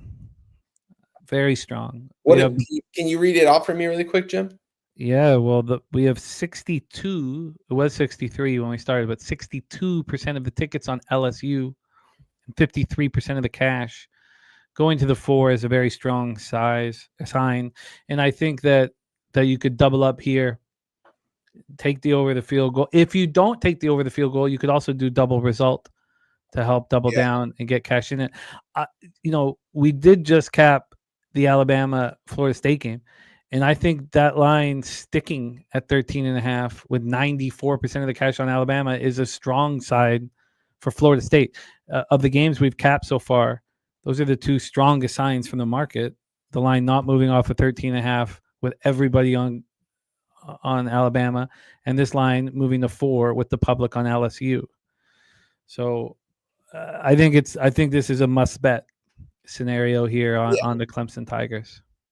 I'm going to do it too with you, Jim, here. Let me just see what the best number I can get available live on the show here really quick. What's the best number you're seeing right now? Let me see. Take a look here. Got that total up. It is also, we have light rain and a little windier than in Tallahassee. So we have light rain throughout the whole day and about 9 or 10 mile per hour winds. For the best line available, we have 3.5 at -110 right now. Let's see what I can get at. Let's see. -130 at -3 right now. That's the best number I can get available. And you would like to make that official? I'm going to make that official, guys. I'm going to give it out. I'm going to make the play right now, and I'll tweet it out after this show. But yeah, I like Clemson here. Give me the -3, -130. I'm not even going to move on them. I'm going to take a little bit juicier of a line here. Give me the Clemson -3, -130. And JT leaning towards LSU. At this point, I would not move. It feels like 4.5s are a possibility here as we get closer to kickoff. That is Saturday, August 30th action with both Daby Cab and Wine Time on Clemson. Wine Time, let's move to Thursday night action next. Thursday night, 9 p.m. Eastern, the Battle Sports Kansas City Classic. The first time these 2 teams have met since 1906. How is that for a historical matchup here? Arrowhead Stadium in Kansas City, Missouri will be hosting this. Let's take a quick look at the latest weather report for Kansas City tomorrow night. And beautiful weather expected, warm and beautiful. At kickoff, it'll be 74 Fahrenheit, partly cloudy, and 5 mile per hour winds. Let's get into the line history here for the Battle Sports Kansas City Classic. Thursday night action, and we have the Bearcats right now +6.5. Let me just confirm that. Yes. And that is an even money situation. Nebraska is -6.5 at -114. This opened up at -6.5 at -108 on August 11th. It moved to 7 that very night, about 8 hours later. So 6.5 to 7. It never moved past that. It went back to 6.5, back up to 7, and now we're at 6.5. So 6 cents of movement at the 6.5 line for the Cornhuskers. When we get to the total here for tomorrow night, Thursday night action, we have a 52, and it is juiced to the over. This opened up at 52.5 on August 11th. It moved up to 53.5 on August 21st. And that was the high water mark, 53.5. It even looked like we were going to get to a 54 on Monday night. Then it moved to 52. There was a pretty big 1.5 move towards the under today, Wednesday, August 27th, around 1 p.m. Eastern. Since then, there's been a 5-cent move to the over. Overall, though, we've had a half a point drop from 52.5 to 52. Lucas Ryan is on Cincinnati +7. Talk Sports with JT is on Cincinnati +7. AM is on the over 52.5 here in this one. And Marley, the winner of NFL Pub Hub last year, Marley, who was dominant all season long, is on Cincinnati as well. So here we go. Nebraska with very high hopes. Dylan Raiola under Coach Matt Rule. Raiola looked very good as a freshman. And now we have offensive coordinator Dana Holgerson coming over, and we know what he's been able to do with quarterbacks. Cincinnati has Brendan Sorsby, the dual threat quarterback. Also has a tight end, 50 catches last year from Joey Royer. That was more than Travis Kelce in 2012. That is the most by a Cincinnati tight end in program history.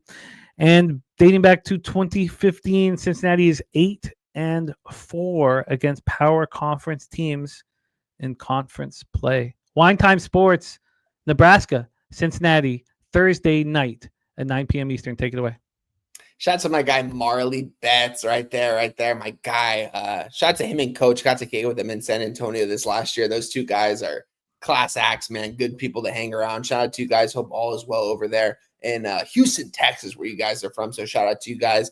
And I like exactly where he's going here with Cincinnati.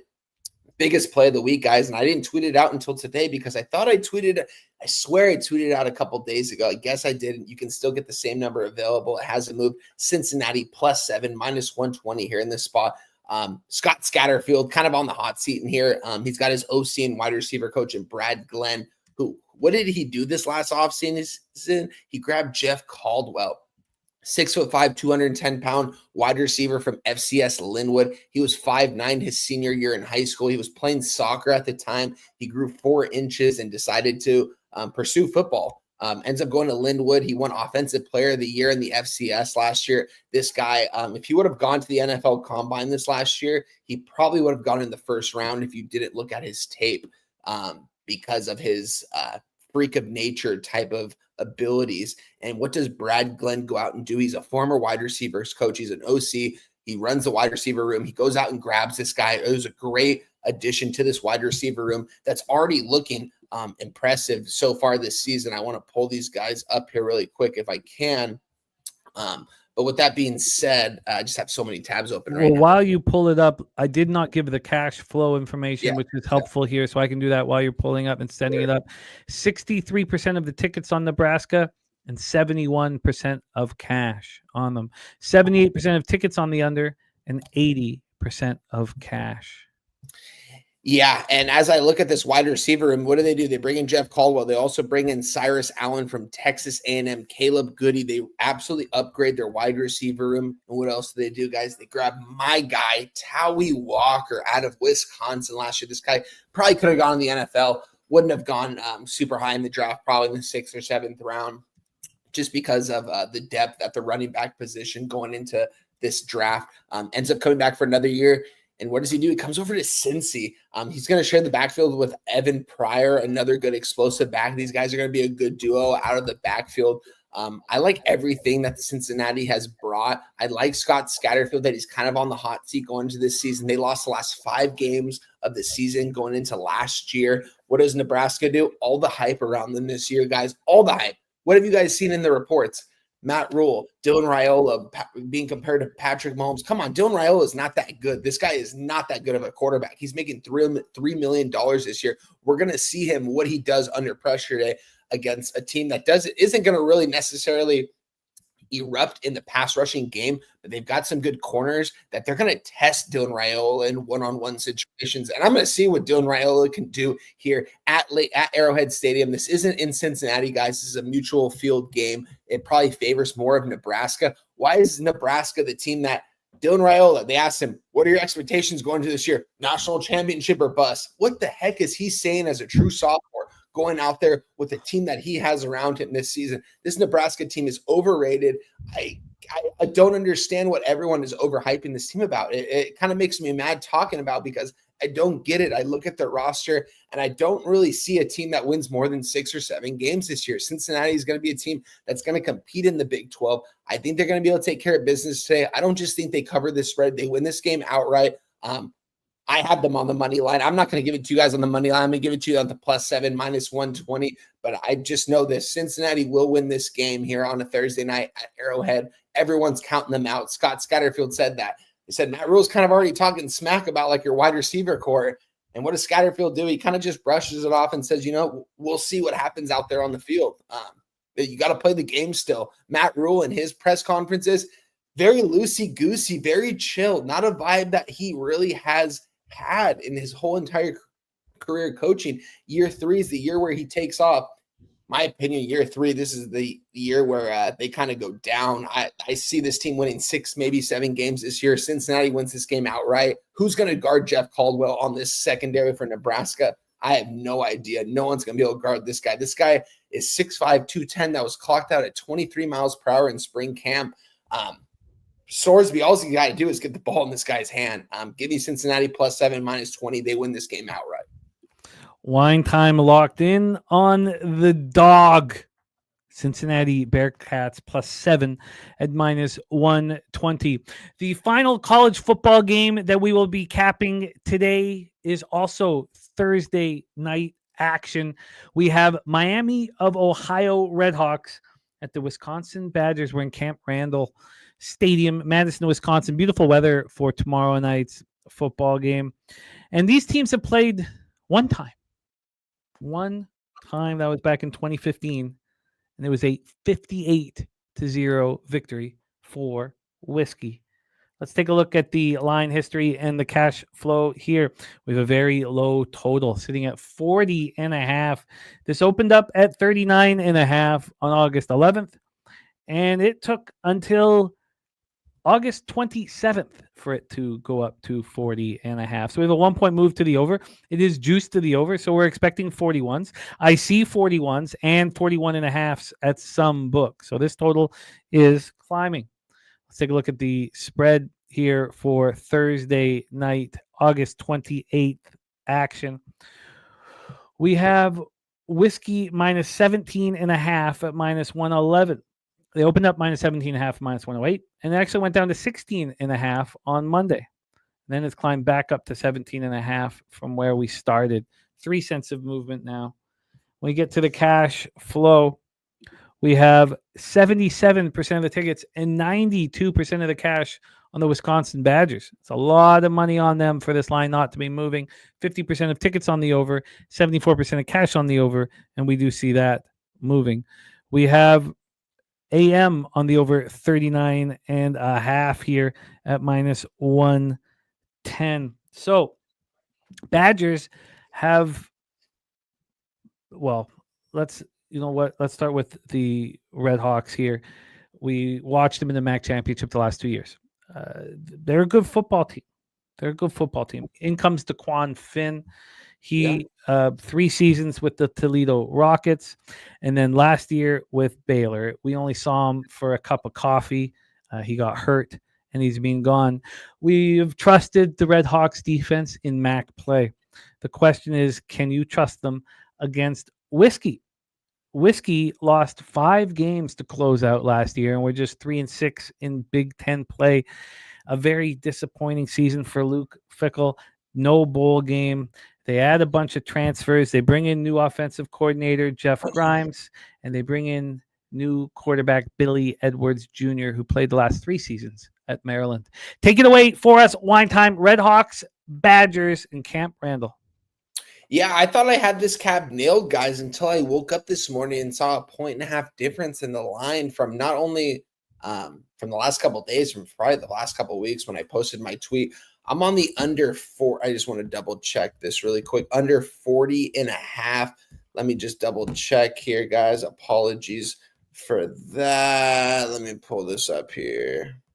Yeah, we're on the under 40, -110 here. It went down to a 39.5 at most spots for a good minute. We're seeing 41s now all of a sudden today. Has me a little bit worried. So I'm going to go ahead and add a play here, guys, along with my under here. But let me just get into this game really quick here, guys. That's going to be playing in the beautiful Madison, Wisconsin. Shout out to my guy Preston, one of the backbones at Pub Sports Radio. This is where he's from out here in Wisconsin. This game's going to be playing in a sold-out crowd of 80,000 strong in Madison, Wisconsin. This will be a very hostile environment. This is no easy place to play. Whiskey should most definitely control the line of scrimmage on both sides. Whiskey offensive line has some absolute monsters, guys. Joe Brunner is one of the best left guards in all of the Big Ten. Right tackle Riley McMully is one of the best in the Big Ten as well at the right tackle position. They should pave the way for four-star freshman, redshirt freshman Dylan Jones, 6'2", 210 guys. Listen to Jeff Spalding talk about this guy, the running back coach over there at Wisconsin, man. And this kid, man, this kid's going to be playing in the league probably in 2 years. He's probably going to leave as a redshirt sophomore. This kid has every tool in the shed. He was one of the most highly rated running backs in the 2023 class. Comes to Wisconsin, only visit he takes. He commits here because of the running back coach. He believes this running back coach should be a head coach for a Power 4 program shortly, from everything he has to say. But this kid's going to get a lot of touches out of the backfield. He's very explosive with the ball in his hands. They've got two other young guys who are also very hard runners. And all these running backs, you guys have to understand, out there in Wisconsin, these guys are big boys. They're guys that initiate contact. These running backs are going out there. They want you to tackle them as hard as they can because they're going to put their head down at you every single time and give everything they have to you. That's what I've learned about this running back crew over here at the Wisconsin Badgers. They also bring in Lance Mason, tight end transfer, who probably get involved a lot in the short passing game here. For Billy Edwards coming over from Maryland. One thing we know about this Wisconsin team, they're going to be very well disciplined and they're going to run the ball. The secondary has two really good cornerbacks as well. On the other side, Miami, Ohio, man, Coach Chuck Martin. This guy's very respected coach, man, very experienced, has a lot of respect for Wisconsin as well. He pretty much said that he emphasizes to his guys he wants to do kind of like what this Wisconsin Badgers program does. Very blue-collar team, a team that plays hard until the whistle blows. What does he do? He goes and grabs out former quarterback Taquan Finn, who was at Toledo for a couple years, balled out there, went to Baylor last year, had some injuries, ended up losing the starting quarterback position. Comes over here to Miami, Ohio, an offense that fits him a little bit better. This is where he belongs, in a MAC offense, where he can run with the ball when he is under pressure a little bit. They do grab a couple wide receivers in the portal, like Deion Colsey, 6'4", 210, who played very little at Notre Dame the last couple of years, but the fact that he was at Notre Dame, you have to keep that in mind. Also grab wide receiver from Indiana and Brady Simmons, another guy that was at a Power 4 conference. They've got two really big running backs in Jordan Brunson, who's a former Virginia Tech player. I expect this team to hang tight here with Wisconsin. I have Wisconsin in a money line parlay. But at the same time, the more I look at this game, the more I think Taquan Finn I don't think either team scores more than 21 points in this game. So how do I not take all this plus money with Miami, Ohio, a team that, Coach Martin talked about it. He's like, this is going to be a hostile environment, the most hostile environment we ever enter. It's going to be up to my guys if they're actually up to the task. Taquan Finn, he's been under the big lights before. I think he's going to be ready for it. He's good on his legs as well. So I'm going to do this. I'm going to give out the under 40 minus 110, a play I already tweeted out.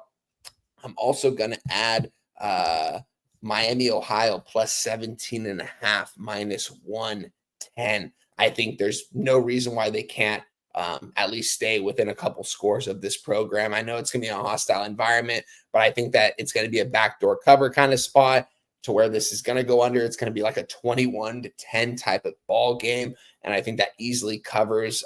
Maybe even they could score more. I don't like that it's at a 41 right now. It's crazy that I thought I beat the line movement the last couple of weeks, and all of a sudden overnight it changes. Like that's crazy to me. So you never know. This game's going to be going off tomorrow, so I'm curious to see what the line closes at. But we're going to give you guys the under 40 minus 110 and Miami, Ohio plus 17.5 minus 110. I like it. I'm interested. JT liking it as well. We got Jabril Beats on the over. AM said that he doesn't like it, that the over's moving this heavy up to 41.5. He says that he's broken down these market moves, and he says backtesting it showed that this move to the over wasn't profitable. So that should give you some calm there. Wine time on the under 40 in Miami, Miami of Ohio, Wisconsin, and the Red Hawks plus 17.5. Billy Friedrich says, I don't think Miami of Ohio scores 10. Well, they can still cover. Yeah. If it goes under.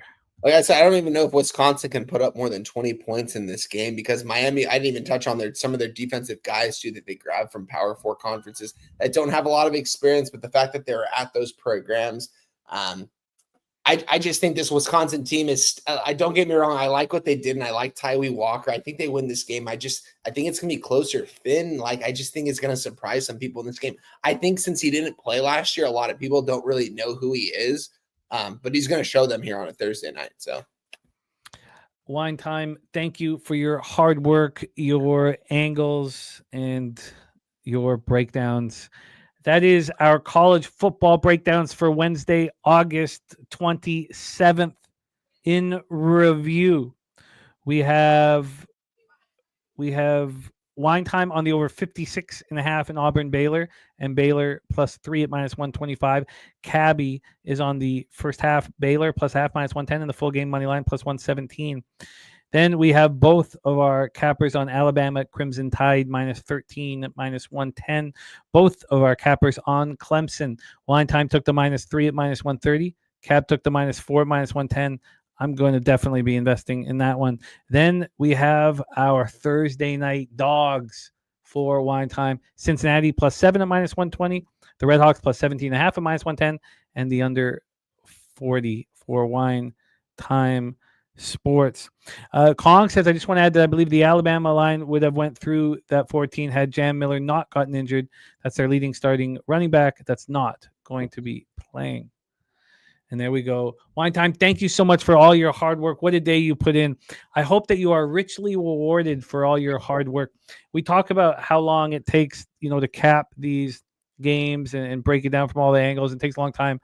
Getting off of the Tampa Bay Rays, it just shows for me my development in Major League Baseball and my distrust of Major League Baseball. Yeah. And when it's too easy, my ROI is negative. I just know that. And I'm not falling for those traps anymore. So I am improving, and it's working with all of you guys that is helping that happen. So thank you for your time, Wine Time, and I hope you are richly rewarded for all your hard work. Please support our guy, Wine Time, and he hammers weekends here. He's doing so much on our channel. We are very, very, very fortunate to have him.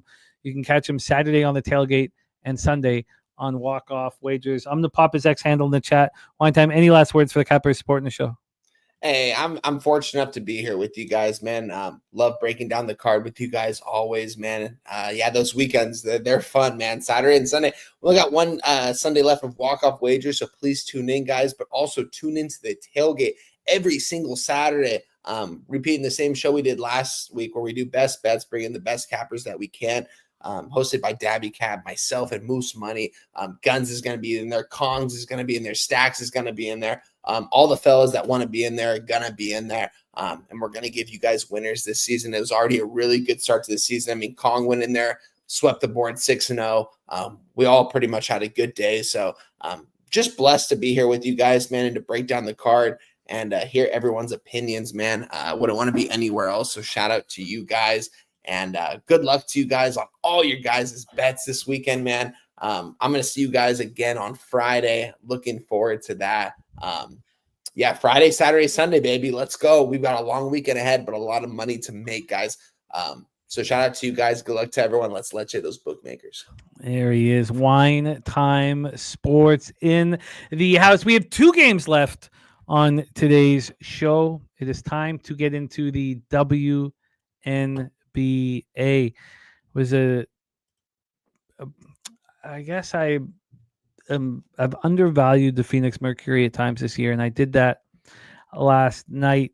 I was very fortunate to get back a lot of the money, except for a little bit of vig on the plus 8.5 at halftime on the Sparks. The Sparks keep fighting. They're a fun live bet.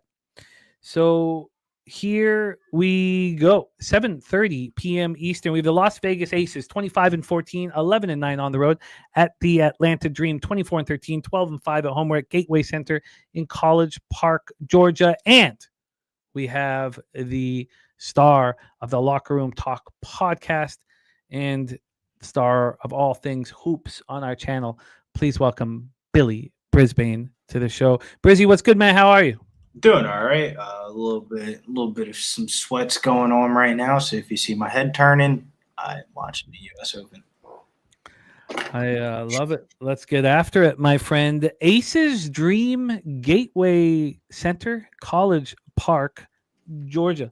Let's get into it all here. Let's start with the line history, break down the X's and O's and the cash flow, and then hand it over to Billy Brisbane. Just 2 games on our WNBA slate. First off, we have Atlanta Dream -3 at -105. I do see a lot of 3.5s. This line has been all over the place. It opened up at 3.5. Now this is at 8:53 p.m. last night. There were books that got out much earlier. They opened this up -1.5. So it does depend on how you're looking at this. -3.5 down to -2.5, back to 3, 2.5, bouncing back and forth. Overall, we've had a half-point move from the opening line to the Aces here.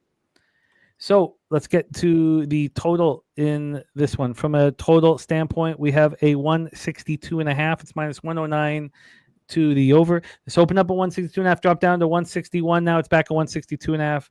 So no movement here on the total. We get to the cash flow here for this one. Sorry, let me take 1 second. And here we go. Cash flow. We have 50% of the tickets on the Dream and 79% of the cash. 50 and 79. We have 75% of the tickets on the under and 57% of the cash on the under. And then we'll get to the X's and O's here for this one. We also have our third of the trio backstage ready to rock and roll. So let's bring on star of the 2-3 zone over at Tony's Picks, our guy, star of the Stacks play of the day, Mr. Justin Mcelvy. Stacks, stacks, stacks, stacks, stacks, stacks, stacks, stacks, stacks, stacks, stacks, stacks, stacks, stacks. Justin, welcome. I know that you've got to run to. No, I'm all right. You're all right. Okay, beautiful. Yeah, I got like 45 minutes. Okay, well, let's roll then, and thank you for your patience. It's been a long one here today. We have a Las Vegas Aces team that's absolutely rolling. It's not the fact that they're just winning and winning nonstop here. They are now at 11 straight wins. It's not that as much as how in flow they are. How it looks like they like playing with each other. They know where everybody's going to be on the court. They're all comfortable with their roles. The last win over Chicago wasn't very good. Their win over the Mystics wasn't very good. But now we are finishing off a road trip in Atlanta, and it's not easy to continue this winning streak. What we've seen in the Canadian Football League, and the reason why I bring up the comparison is because these are leagues that don't have a ton of cash backing them up, is a team right before a bye is getting crushed. They know that they're going to be off doing whatever it is they do, and they're not locked in. After this game, Vegas is off for 8 days. 8 days. So are they going to think, oh, we got to get this win, and then we have 8 days off? Or are they thinking about those 8 days off? These teams have played each other twice. The Aces have won both games. The Dream are coming off a dominant win over the Liberty. That was on Saturday night, 78-62. This is game 3 of a 4-game homestand. How are we not on the Atlanta Dream? Now, Lex Steele is on the Aces money line. Let's hear from Brizzy. Aces Dream. Take it away, Brizzy. Yeah, I mean, after all their early season troubles, specifically in the month of June, the Aces finally clinched a playoff spot, and they can move as high as number 2. While the Dream are trying to secure some home court advantage here in the standings, they played very well at home this year, going 12-5 at home compared to the Aces on the road, 11-9. That's where you're starting to see the form fall off a little bit. They've been rolling though, 11 straight games.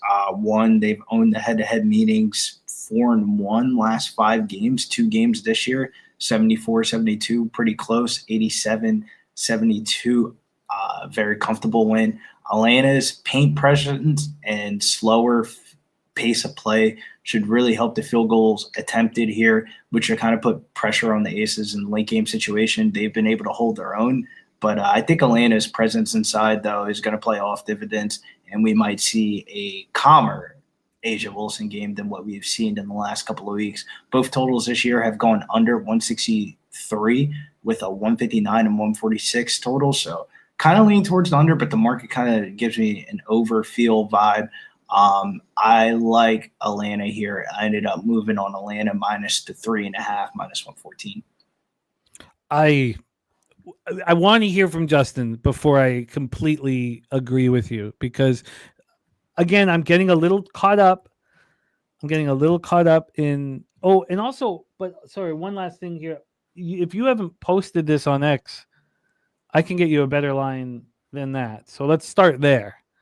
Have you posted this yet, Brizzy? No, I've not posted it. Let's give you a better line than that, because right now you can get the Dream -3 at -105. So let's start there for Brizzy, -3 at -105. And I know I'm getting caught up with this angle that's absolutely winning every single bet, and that's fading the team before their bye week in the Canadian Football League. And that's in my head. So I got to say that out loud, because I'm obviously it's warping my thought process. But this, to me, game 3 of a 4-game homestand, going up against a team that's beaten you twice, going up against a team that's on this huge winning streak, and a team that's about to go on an 8-day break. It sounds extremely appealing. Let's hear from Justin Mcelvy. Take it away, Ace's Dream. Yeah, real quick. I was so mad that I couldn't get backstage. I was trying to do my laptop, because this is the game I wanted. I got a breakdown for y'all. I'm going to give you my plays first, and then I'm going to give you the breakdown. Sweet. Stacks player today, number 3, is Asia Wilson. 25 plus points, and it's plus 102. And I'm gonna have a parlay. Jimmy, you give me best number you can get, because this is something I put together while I was waiting. I'm gonna be on the Atlanta Dream money line, and my one of my best bets for the day. Not no stacks, but as far as Tony's is the under in this game. And I got a breakdown for both Asia and it's under. So give me the parlay for the Dream money line and the under. We have a because this is a parlay, you can take an alternate total if you want.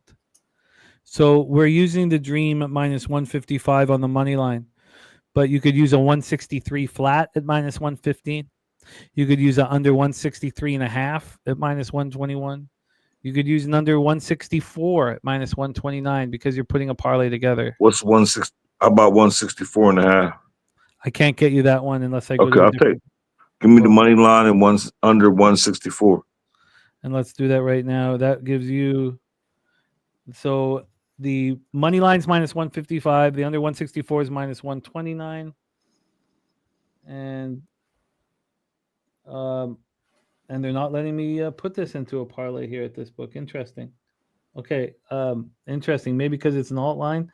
Let me mess around with this and see what I can get. I'm gonna mess around with this, but tell us about why you want. And then the other one is Stacks Player Day, number 3, and I got the other ones coming. Well, the other 2 and WNBA is Asia Wilson 25 plus. Yeah, I got that. And here's my logic. Like, I'm a Dream fan, so I'm gonna say that first. And they beat us the last 2 times, so it's more than just revenge from us. But I'm counting on they clinched. The Aces clinched the playoff spot. Their little playoff position. They didn't clinch that the last game. I'm hoping and expecting them to drink a little bit. On top of the revenge, Asia always kills us. She averaged 28 points the last 5 meetings. As far as the over and under, the 7 out of the last 10 have been under this number. Like, this is like a mini rivalry game. And we owe them. Like, my dream, we need this spot. Like, I know it's a non-correlated parlay because Asia's going to go crazy. That much I know of. Her last game, she only had like 18 points. And she pushing for the like we all know, like Fee gonna win it. But Asian AT for Lisa Thomas, they don't seem to realize that Fee gonna win it. Like AT's like Joker. Like she just get tripled over every single night. So my purpose saying is Asia 25 plus, that's part of my cap. Like she gonna go crazy, but they're gonna lose. They're gonna go ahead and like this is their you said 8, I say 9. They're gonna go ahead and take this game off. This is 2-time revenge for us. It's a perfect spot for us. We owed them. We played them close last time. I lost by 2. We were supposed to win that game. And I was on the dream. This is the spot. Now we back at home. They clinched. They partied. We owed them. It's double revenge. 7 of the last 10 been under. We played slower without Jordan Canada. We naturally just walked the ball up the court and played slower. We're going to slow the Aces down. We're going to walk the ball up the court. It's going to be a low-scoring game. The Atlanta Dream going to win this game. Asia going to probably have like 30. That's why the stats play day number 2 is Asia Wilson, her points. You can get it under 23, but I got 25. And like I said, 5 of the last 5 meetings against us, she's had cleared this number, 25 plus, and average 28. I can't read my writing. 28 point something last 5 meetings. And that that's my breakdown for the Asia and Dream money line and the under parlay. Like 7 of the last 10. We're gonna slow the Aces down. Like this the spot. I gave the money line away on a 2-3 zone yesterday.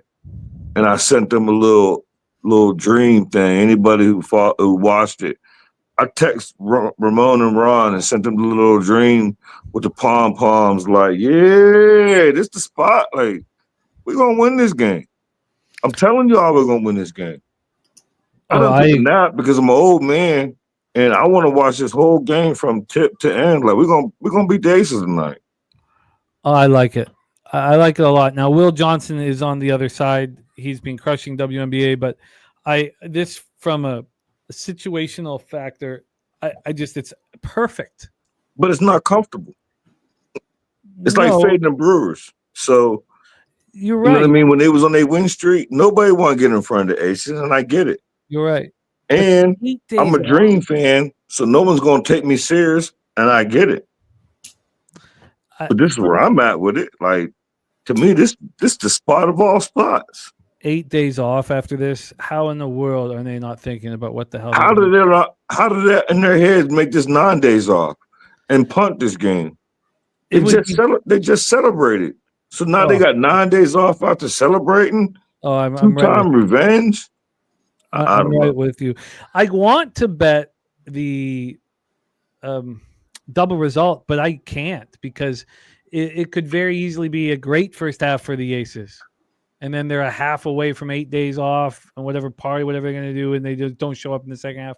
Unfortunately, I don't really see how to double down unless I just bet live, which is what I plan on doing. So, Brizzy, is there anything else you want to touch on after Justin's great breakdown?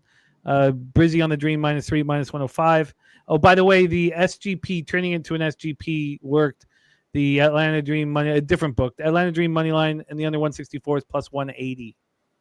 Plus 180? Yeah, plus 180. It's not quite as good as what we'd have got with those numbers, but that book wouldn't let you bet it. So that's cool though. Polo that says Aces money line is the only bet that makes sense here. That's why it's so much fun. Polo this, Polo that. And you got Will Johnson with you.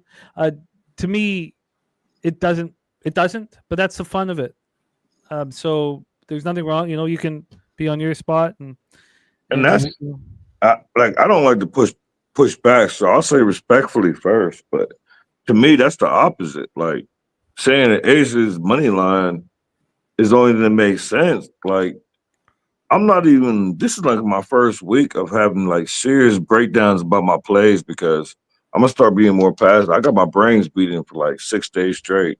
So now, like, I got serious breakdowns and pushbacks about my plays. And to me, the only thing that makes sense here, like, and like I said, I don't mind being wrong. I'll be here tomorrow. If I don't win a single pick, I'll be here tomorrow. But the only thing that makes sense to me is the dream. I'm confident in this spot. Like, I love you it. say have conviction. Like, I got that conviction, Jimmy. Like, Yeah. as far as winning the game, picking a winner, like I know I'm not laying the spread because when I gave it away yesterday, I had minus 132 is what I betted at, the money line. Yeah. So we're going to win this game. That's all. I'm right with you. No, it's great. Well, this is part of the fun. So good Yeah, luck, you guys. I love this shit. I love it because I'm going to watch this full game. This is my team, and I feel like I'm right. I feel like I don't know. I feel like I'm right. I can't imagine a trickier spot for the Aces to continue their winning streak. You know, the clinching was what you brought up. For me, it's a huge break going up against a team that you've beaten twice. I mean, but that's part of the fun. Will Johnson, Polo this, very confident on the Aces. Brizzy, Justin, myself, confident on the Dream. Brizzy, is there anything you want to add before we get into our final game of the day? No, nothing really to add. Cookie and cut type of pace, type of spot. Either you're going to take the points with the Aces or you're going to lay the chalk with the Dream. I'd stay away from the total. The trends are going to tell you under, but something in my gut tells me this is an over. If there's a very high-scoring first half, I will look for a live bet on the under as well. It's very tricky for these. I think this game's going from start to finish is going to trend under. I think if you don't get this number pre-flop, you're never going to get a number anywhere near this. Well, I don't feel that convicted in the total at all, though. Like, it's more like the first two totals have gone way under the total that they posted today. Why is the third meeting so much higher than the first two meetings? If everybody saw the under cash in the first two, that it's kind of one of those type of caps. This is the game that the Aces get like 63 points. I can't wait. Part of the fun. Good luck to all involved. Let's move on to our final spot on the board. 8 p.m. Eastern this evening. We have the Connecticut Sun at 9-28, 3-16 on the road. At the Dallas Wings, 9-29, 5-15 at home. We're at College Park Center in Arlington, Texas. A lot of this has been hanging on Paige Becker's illness, but she was a full participant this morning at shoot-around and is expected to be good to go. Of course, Quinterly done for the year, and Ogunbowale is still out with the tendonitis in her knee. So Paige Becker's healthy enough, it looks like, to give it a go this evening. Let's take a look at the line history here for this one. We have the Connecticut Sun -1, -110. They opened up here -3.5 because there was a thought that maybe Paige wasn't going to be available. Went down to 3.5, got up to 4 very early this morning, got up to 4.5 around 8 this morning, then down to 3. Then Paige just shows up at shoot around, and now we have a 1. So I don't fear that line moving. I think it's all predicated on their star guard playing or not. This total is a 165.5. We see similar movement, thinking that Paige might not be available. Opened up 162.5, and it climbed all the way up to 165.5 because she is available. Let's get into the cash flow here. We have 56% of the tickets and 75% of the cash on the Dallas Wings, 67% of tickets on the under, 58% cash on the over. So let's talk about the situation here. And then the problem here, the Sun have been very good to me. And the Wings, I feel like they had the bounce back in that 9-point loss to Golden State. I would not want to fade the Wings after they lose by 35 points to Minnesota, but I think we can get past, or sorry, against Seattle, but I think we can get past that. Also, this is the final game of their 3-game homestand, which means they have to fly to Atlanta tomorrow, and they play at Atlanta on Friday. So it is appealing here. Will Johnson got the Wings plus 140 yesterday, and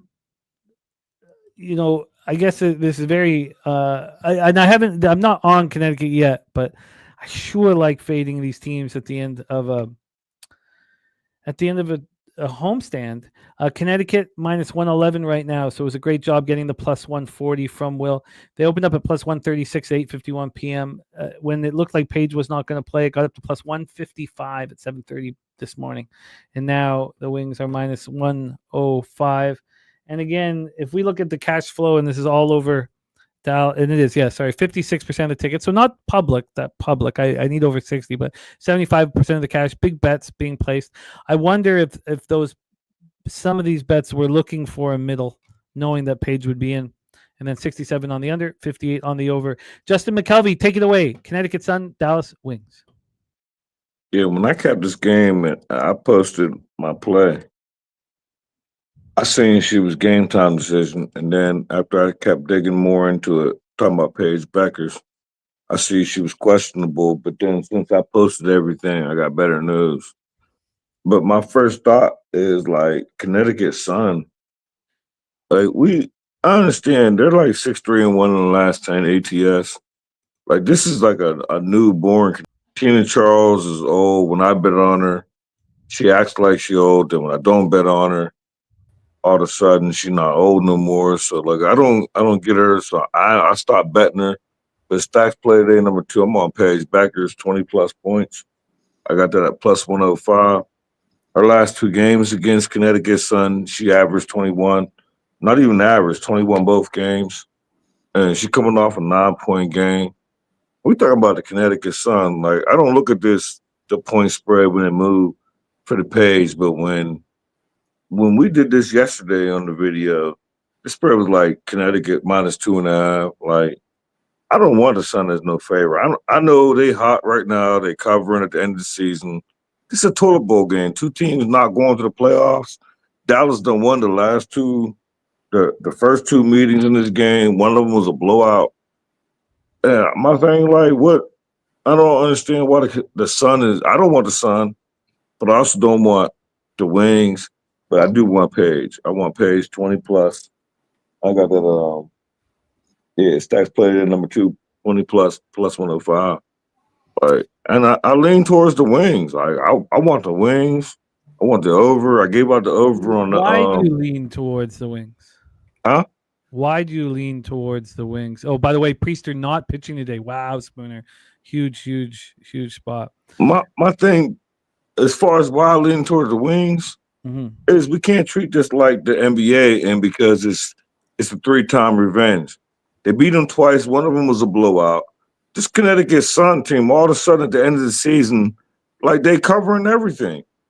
But if you look at it, they're covering as dogs. Like they covered against, who was that? The Liberty they just played? Or was the Liberty? Like no, it wasn't the Liberty. But they covering everything moving. I think they're 6-3-1 in the last 10. They hot right now. But you ain't beat the Wings yet. You ain't even covered against the Wings yet. And then you got the Wings coming off of a blowout. Like, what was that, 30 points, 35? No, because they played Golden State. Like I said, I wouldn't fade the Wings after losing by 35, but they bounced back versus Golden State, sort of. I bet Golden State in that game, and they fucking smoked those girls in the fourth quarter of that game. And Page had 9 points. They only outscored the Wings by 3 in the fourth quarter. What quarter was it? Because it was like a 2 to 3 point game, and then they just started. Third quarter, 25-17. All right. I was gonna say I ended up live betting that game, and I was kind of a little bit nervous, and then I was like, the Wings just don't. So you want the Sun as a favorite, Jim? I bet there's no favorite in this basketball game. There's no favorite in this basketball game, depending on it's just a pick 'em where you got the line, and I'm on the Sun in this game. Yeah, I don't want. Now, look, Will Johnson says Wings are a better team. Will Johnson on the Wings, and I respect that. But they have better play. The idea that the Wings have beaten the Sun 2 straight. I mean, I think that's appealing for us in the Atlanta Vegas game. I don't know why it's not appealing to us here with the Connecticut Sun. Also, the concern that I have, when you play against a terrible team is, now they're both terrible teams, but like a concern anytime you play the Wings or anytime you play the Sun, is the team that's competing against them going to care?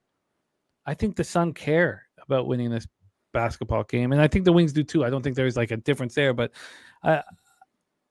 I just think that you have Beckers, who's dealing with something. She's not going to play that much. Maybe it's a flu game like Jordan. I mean, I find it hard to believe that would be the case, and I think that the Connecticut Sun are the better basketball team with Ogunbowale out of the lineup personally, but Will on the other side, and I don't want to be on the other side, both of them. Let's hear from Brizzy. Take it away. Yeah, first I had to catch myself of am I really but the Connecticut Sun as a favorite, but it's just hard to get behind the Wings in this spot. The Sun have played their best basketball across the last couple of weeks, with nearly half of their wins coming this month. Their 3-game win streak was encouraging sign that they're competing at this part of the season. They end up getting that streak snapped by the Liberty in the last game, while the Wings have some just depth issues, specifically in the guard category, where J.J. Quirley is going to be out. Arike Ogunbowale is out of the lineup as well. J.J. Quirley is like probably their second best scorer, or I should say one of the only people in the lineup that can score without Paige fucking passing her the basketball or a pick and roll. I would say J.J. Quirley and Maddie Segrist are the only ones that could create their own shots, and they're allowing 90-plus points in 3 straight games. In their first 2 meetings, Dallas was able to win 2-0 straight up in the head-to-heads, but I expect the Sun to pick up their first win of the season series here. They're just playing a little bit harder right now, and I think that they're going to get behind. It's like one of those situations where, like the crowd sometimes actually negatively affects the players. It feels like one of those situations where Connecticut Sun are going to be booed the whole entire time. Dallas Wings usually show up for their home games, and I think that the Connecticut Sun rally behind that and give themselves a good effort here, and they win this game. I'm with you. So Brizzy on the Sun, we can get that at -110, and I will be making these moves here. I'll tell y'all one thing. Yeah. Y'all on the side of the people that I respect. I just don't see it. I mean, I got it at -105. So at one point today, that they were +1, and then they talked me off the Wings yesterday, and then now y'all talking me off it again. I'm not on the side. I'm on Page, but I don't know, man. I don't blame you. If you just said to a random person, damn, I like the Wings today. Sun at minus money, I would look at them like they're fucking got 10 eyeballs. But I think it's like the Connecticut Sun is a favorite. Why do we keep saying favorite? That's who y'all want to be. You keep on saying favorite, but they got the same exact record. The Wings are 9-29. The Connecticut Sun are 9-28. And they've won more games than the Wings have won in the last couple of weeks. So it's just like, but yeah, they probably should be favored in this game. I get it. This is exactly what Jimmy always tells us. We want what we just seen. Like, this is not it. For the we just seen the Connecticut Sun cover. That's what we keep seeing. Why all of a sudden now? So is the reason for him? So now all of a sudden the Sun gonna win? They ain't win yet against this Wings team. No, I just think that the Sun are actually accurately priced for one time in their life on a WNBA game, and they just been accurately mispriced for about a month. Like, you get plus money. You only have to look at the line. You're getting plus money or plus the points, 5.5 or more in a Connecticut Sun game. But now that they're being accurately priced off of this ATS streak, now nobody wants to get behind. Well, because of the people that I respect, I had a 4.5 with the Wings, smiling in my face, and I turned it down out of the people that I respect because up until yesterday, I was getting my brains beat in. So, like, yesterday was like my first winning day since like January. Not literally, but I know. so Right. and it's like I don't know. I like the Wings. Everybody taught me off. I ain't bet it. I bet Paige with confidence. However it plays out, I think Paige gonna go crazy. If you like, Illness, we've seen this illness game thing, and she's coming off a 9-point game, and she averages 21 against them. So I might be wrong about the side, but I'm not wrong about Paige. I think if you like the Wings, I think you take the over. I think the over would be the safer bet of like, if the Wings win this game, it's probably because they have some scoring output that isn't named Paige Beckers, and they probably go soaring over this total. You're going to need Connecticut to kind of have to play into it a little bit as well. But the reason why I'm not really convicted on the total is because I think one of these teams are going to throw up an egg. And I think it's more likely to be Dallas with their depth issues of like, look how many players that they're running. I mean, they're running. They ran what? 9 active players in their last game. Misha Hines-Allen led the team off of the bench in minutes, so basically another big they're running out of bodies. Berger was like a throwaway piece on the Indiana Fevers team that had so many injuries. Like they just got rid of her, and Dallas Wings say, "Come over here." There's just a lot of depth issues that can't be covered by Paige Beckers in every basketball game, and it's clear as day. Golden State kind of locked in after halftime, and they belt the ass. Like it's not common sense of like you double team Paige Beckers, nobody else is about to put up a 20 bomb. A couple things here from the chat. Nutflush says, if they're at -1, are they not a favorite? Sure. I'm looking at a -110 on either side on the money line at Will Hill, and I'm looking at -111 at the offshore. Is either of y'all moving on Connecticut? Yes, they both are. You said yeah, Jimmy? Yes. The Connecticut Sun have lost 1 game in regulation over their last 6 games. That was by 2 points at the Liberty. They've lost both of their games against the Dallas Wings. I just don't – I believe that they care about this. They care about winning this basketball game like they've cared over the second half of August. They started caring once the team got sold. So, yes, I'm moving on the Sun. I'm way more confident on the Atlanta Dream, and look, I don't like going up against I don't like going up against Will Johnson in both games, but Will says he says the Sun are generally a bad team. No one would be betting them if they didn't win their last few games. Yeah, you're right. Yes. And we are betting them because of their last few games. And I would not fade the Dallas Wings if they had just lost by 35. That's why it was a pick 'em against the Valkyries, because we expected the bounce back. I don't expect any more bounce backs from the Dallas Wings this year. I'm trying not to act as if I'm using the house's money with all the money Connecticut Sun have made me as I've climbed back, trying to get to the black. So yes, Brizzy on the Sun -105. I'm going to be betting the Sun right after the game. And yes, not flush. Oh, okay. So he says his Will. I've got the Will. Maybe it's about to change. I don't know. I've got Will Hill at a pick him right now. Yeah, but this looks like a stale line actually. Looks like a stale line. So yes, the Connecticut Sun are very slight favorites. We've seen this move back to the Wings with Beckers being in, and maybe I don't need to bet it right away. So yeah, is a -1 a favorite in basketball? I guess. I mean, not much of one, but I guess.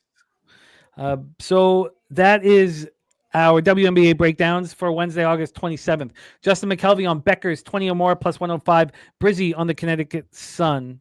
Will says, how about first half? I don't want to mess with. If you're going to fuck around with a first half, I think you play the Atlanta double result and try to chase the +100, +115 numbers.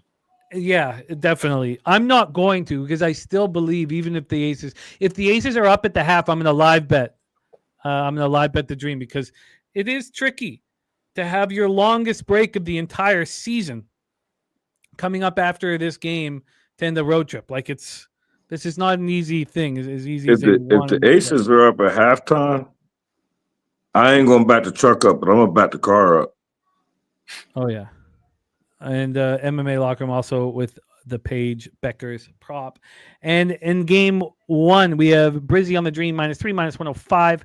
We have, and I'm gonna move on that as well. I might have.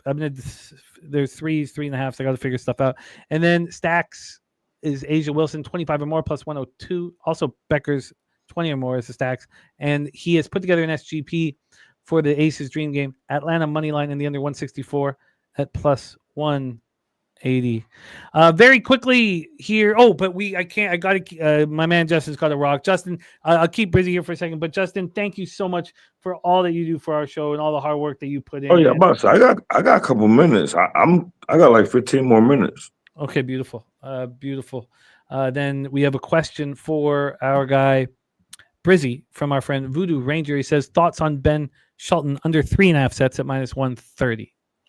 Man, I got a big future bet on Ben Shelton to make the quarterfinals in the U.S. Open. You could, I got the line at plus 155. You get the line at -115 now. It's basically before he plays Carlos Alcaraz. I think he rolls until he plays Carlos. But I kind of want to stay away from the under 3.5 sets with Ben Shelton because a lot of the times that he plays these matches, it's a lot of holding serve in these matches where he waits for like one break opportunity. And I could easily see the first set being 6-4, 7-5, 7-6, where Ben kind of ends up just holding serve just long enough to end up getting the dub. I think he wins this one pretty convincingly, but the 3.5 sets is like really playing it close. Like I think a better gamble would be on the under 19.5 games. If you think Ben Shelton goes under 3.5 sets at -130, he would cash his under 19.5 games without going to a tiebreaker in one of those sets. So I would go with the under on his actual player games. But the dude that he's playing is not a bum by no means. Let me pull this up. The dude Busta is a former U.S. Open semifinalist. So this isn't like just the most give me -1600 that you're going to see. Carlos Alcaraz plays the match before. That's what you call the lock of the day. Carlos is definitely going to go under on his games. But the Ben Shelton one, I can kind of see Ben bullshitting around, giving the fans what they kind of want to see, a little 3-1 winner, one of those losses being a tiebreaker. So I would kind of stay away from the 3.5 sets and go with the under on the games. But I really like Ben Shelton quarterfinals. Like I think that's the only way you can bet the favorites in tennis is by taking future props on them. If Bet365 is going to offer people to make the third or fourth round, you should probably take advantage of it because they're going to be like -20,000 in their first two rounds. Great work, fellas. I've got to get action in myself. We have just crossed the 5-hour mark here on the show. I popped Justin Mcelvey's handle here on X in the chat. Please hit that link and support him and support his show over at Tony's Picks alongside Ron Crawford and Ramon Scott. Justin, thank you for all your hard work, my man. Go get that cash, and I look forward to our action this evening. So thank you for your time, my man. More, thanks for having me. Oh, our pleasure, man. There's our guy, Justin Mcelvey. We are close, Coin. The move to the 8, even though it came back 7.5, got me off of that first 300, which sucks. But if I can come home with that Mariners first 5 -1/2, I'm only betting one first 5 -1/2 a week, and it's working. I'm trying so hard not to bet them, but I bet that one. Brizzy, my man, we had the Contender Series last night, and what is in store for you as the week moves on? I'm going to pop your X handle in the chat, my man. Yeah, we talked a little bit about this in past weeks, but Eurobasket is underway. There's so many NBA players that are playing in this Eurobasket. It's fucking ridiculous. Ended up cashing on Turkey today, 20+ point winner at +100.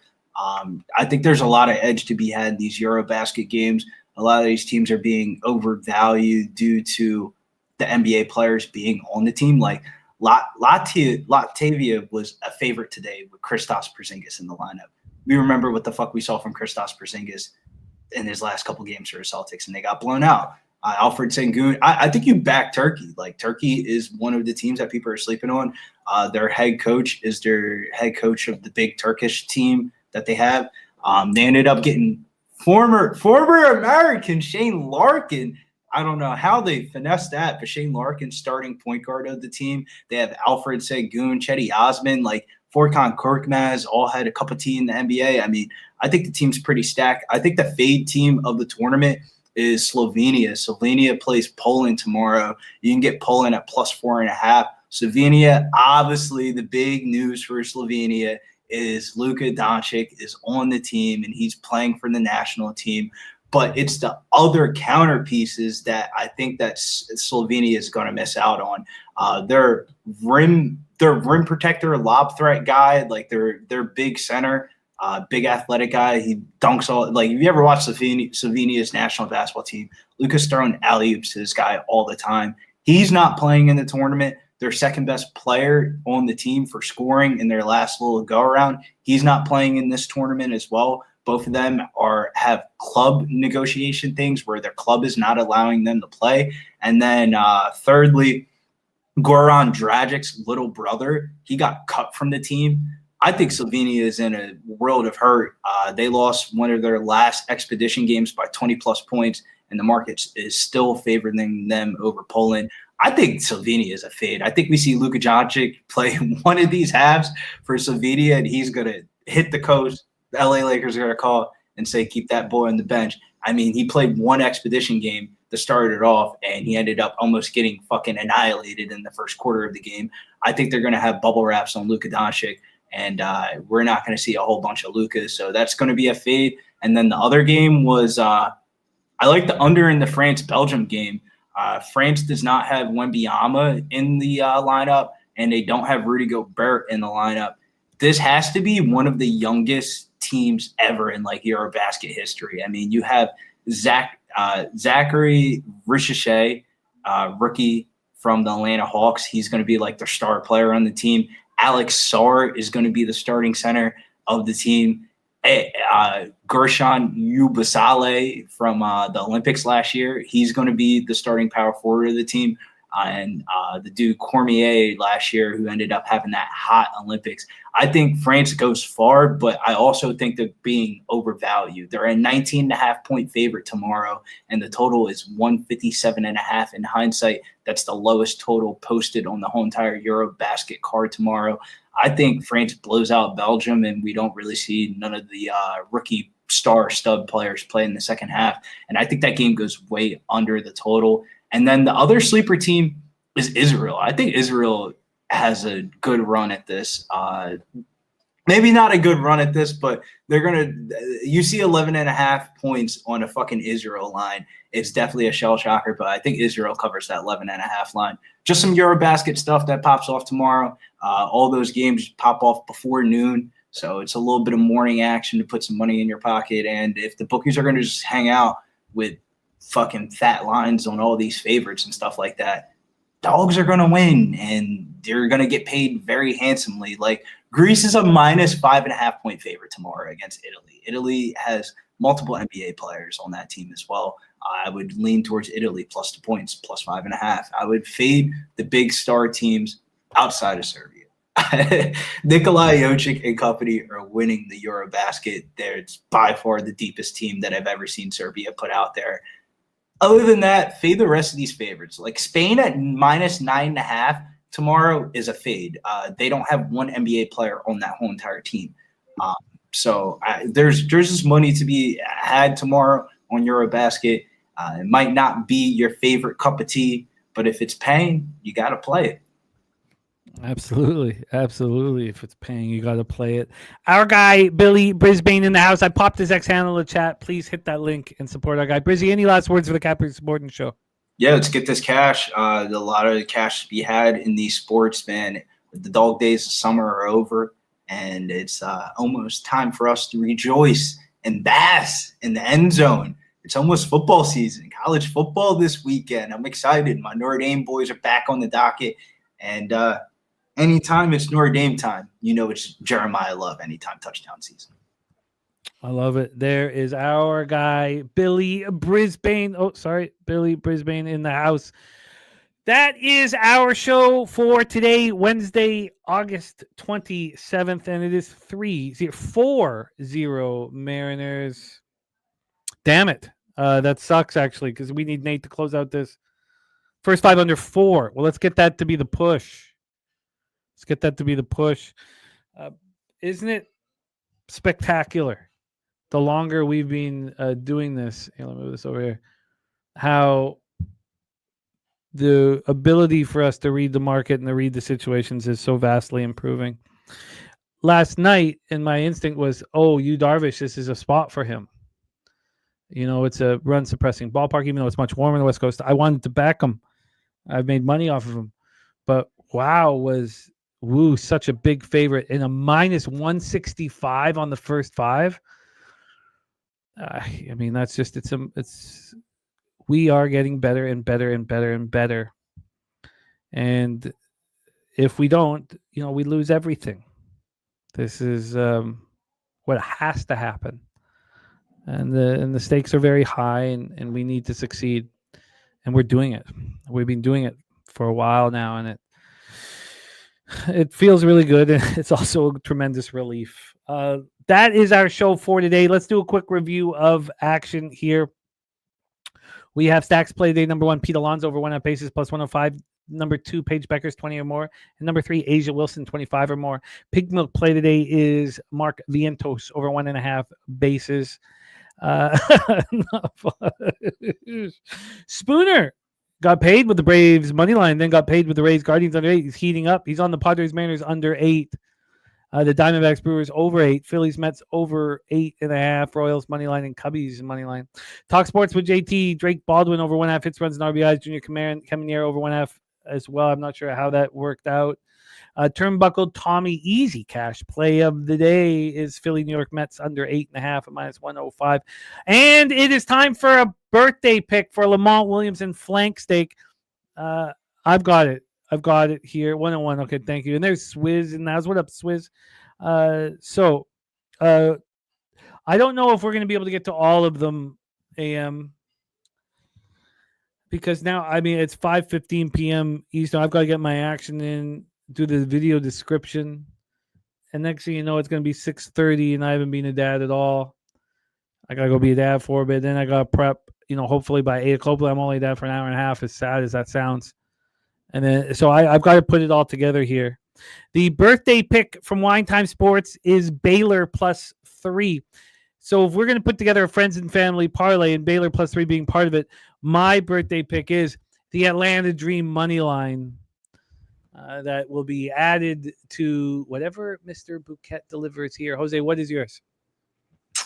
Funny enough, I bet the Atlanta Dream and this team in a money line parlay. Was thinking about doing it earlier. An absurdly favorited team today, the New York Metropolitans minus 150 money line. So that's an official play for me as well. Mets Dream money line parlay. Can't wait. Not Flush says Ella would be sitting in an office if they were in school waiting for a ride home. I'm only going to do morning. I'm only doing morning, so I don't have to worry about that this year with our show pushed back an hour. Mets money line, Dream money line, and Baylor plus 3 is the friends and family birthday. Is that Baylor game today? Sorry, is Baylor today? No. Okay. No, it is not. It is, but it still works. But no, it's not. Don't forget as well here. The taint play of the day is Minnesota Toronto under 9. That is the taint play of the day.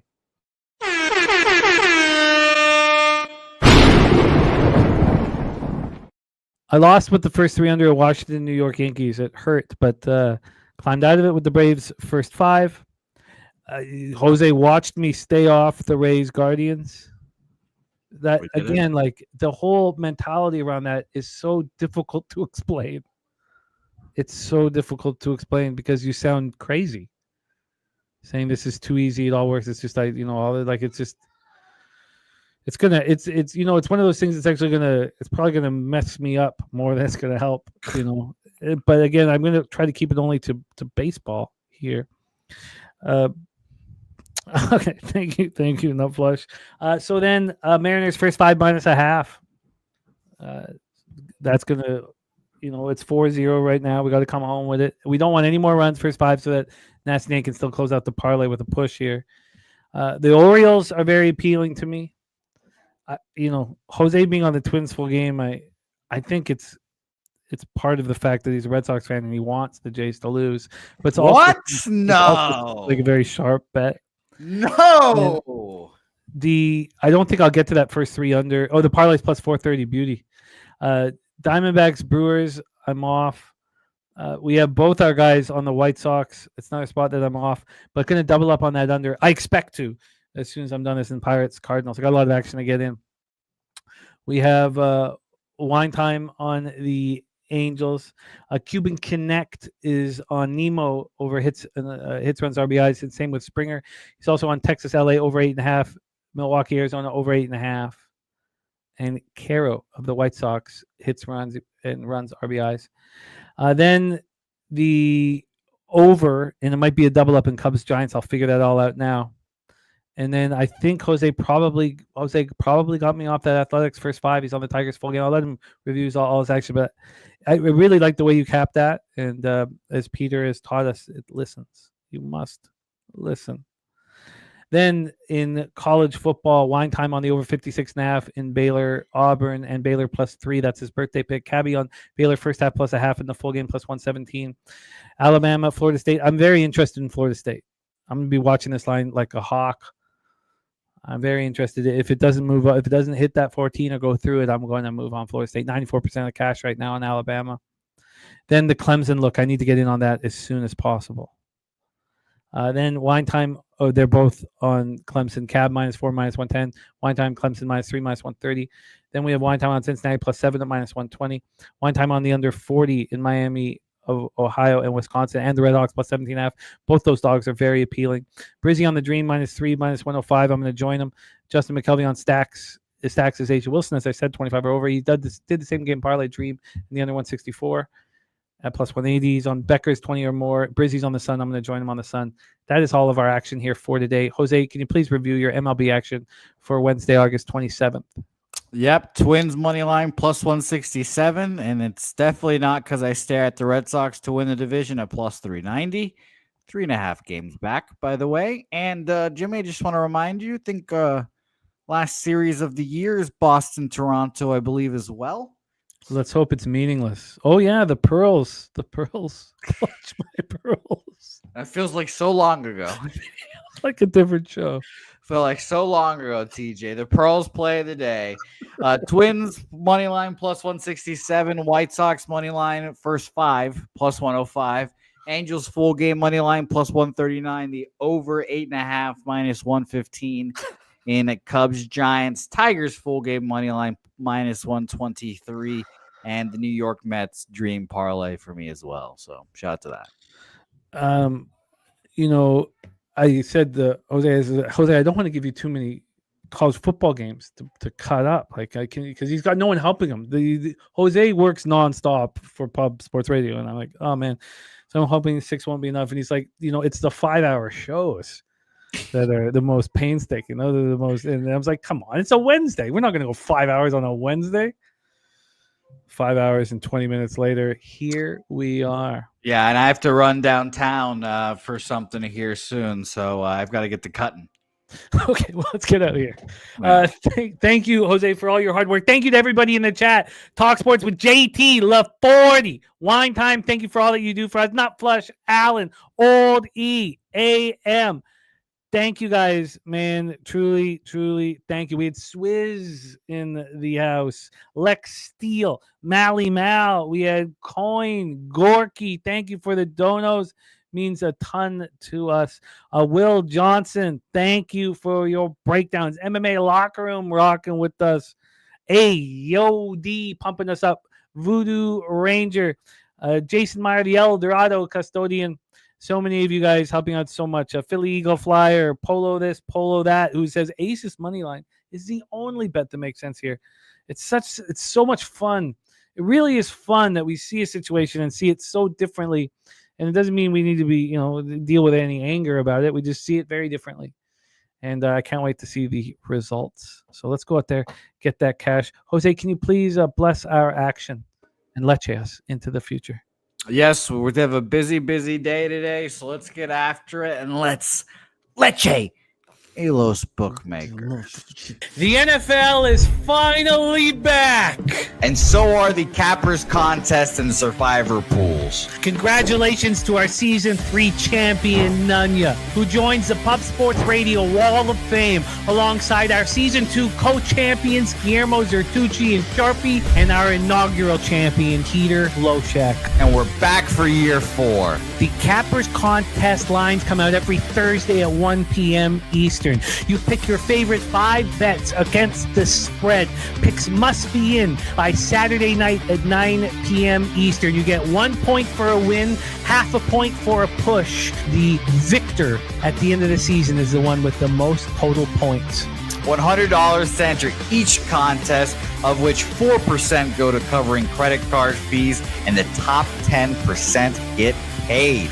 But there's more. The great people at Harbor Acres Cottages in beautiful Nova Scotia, Canada, have offered up $1,000 for the capper who accumulates the most perfect weeks throughout the duration of the regular season. $1,000 from Harbor Acres Cottages. May the greatest football capper reap all the rewards. Sign up right now at pubsportsradio.com.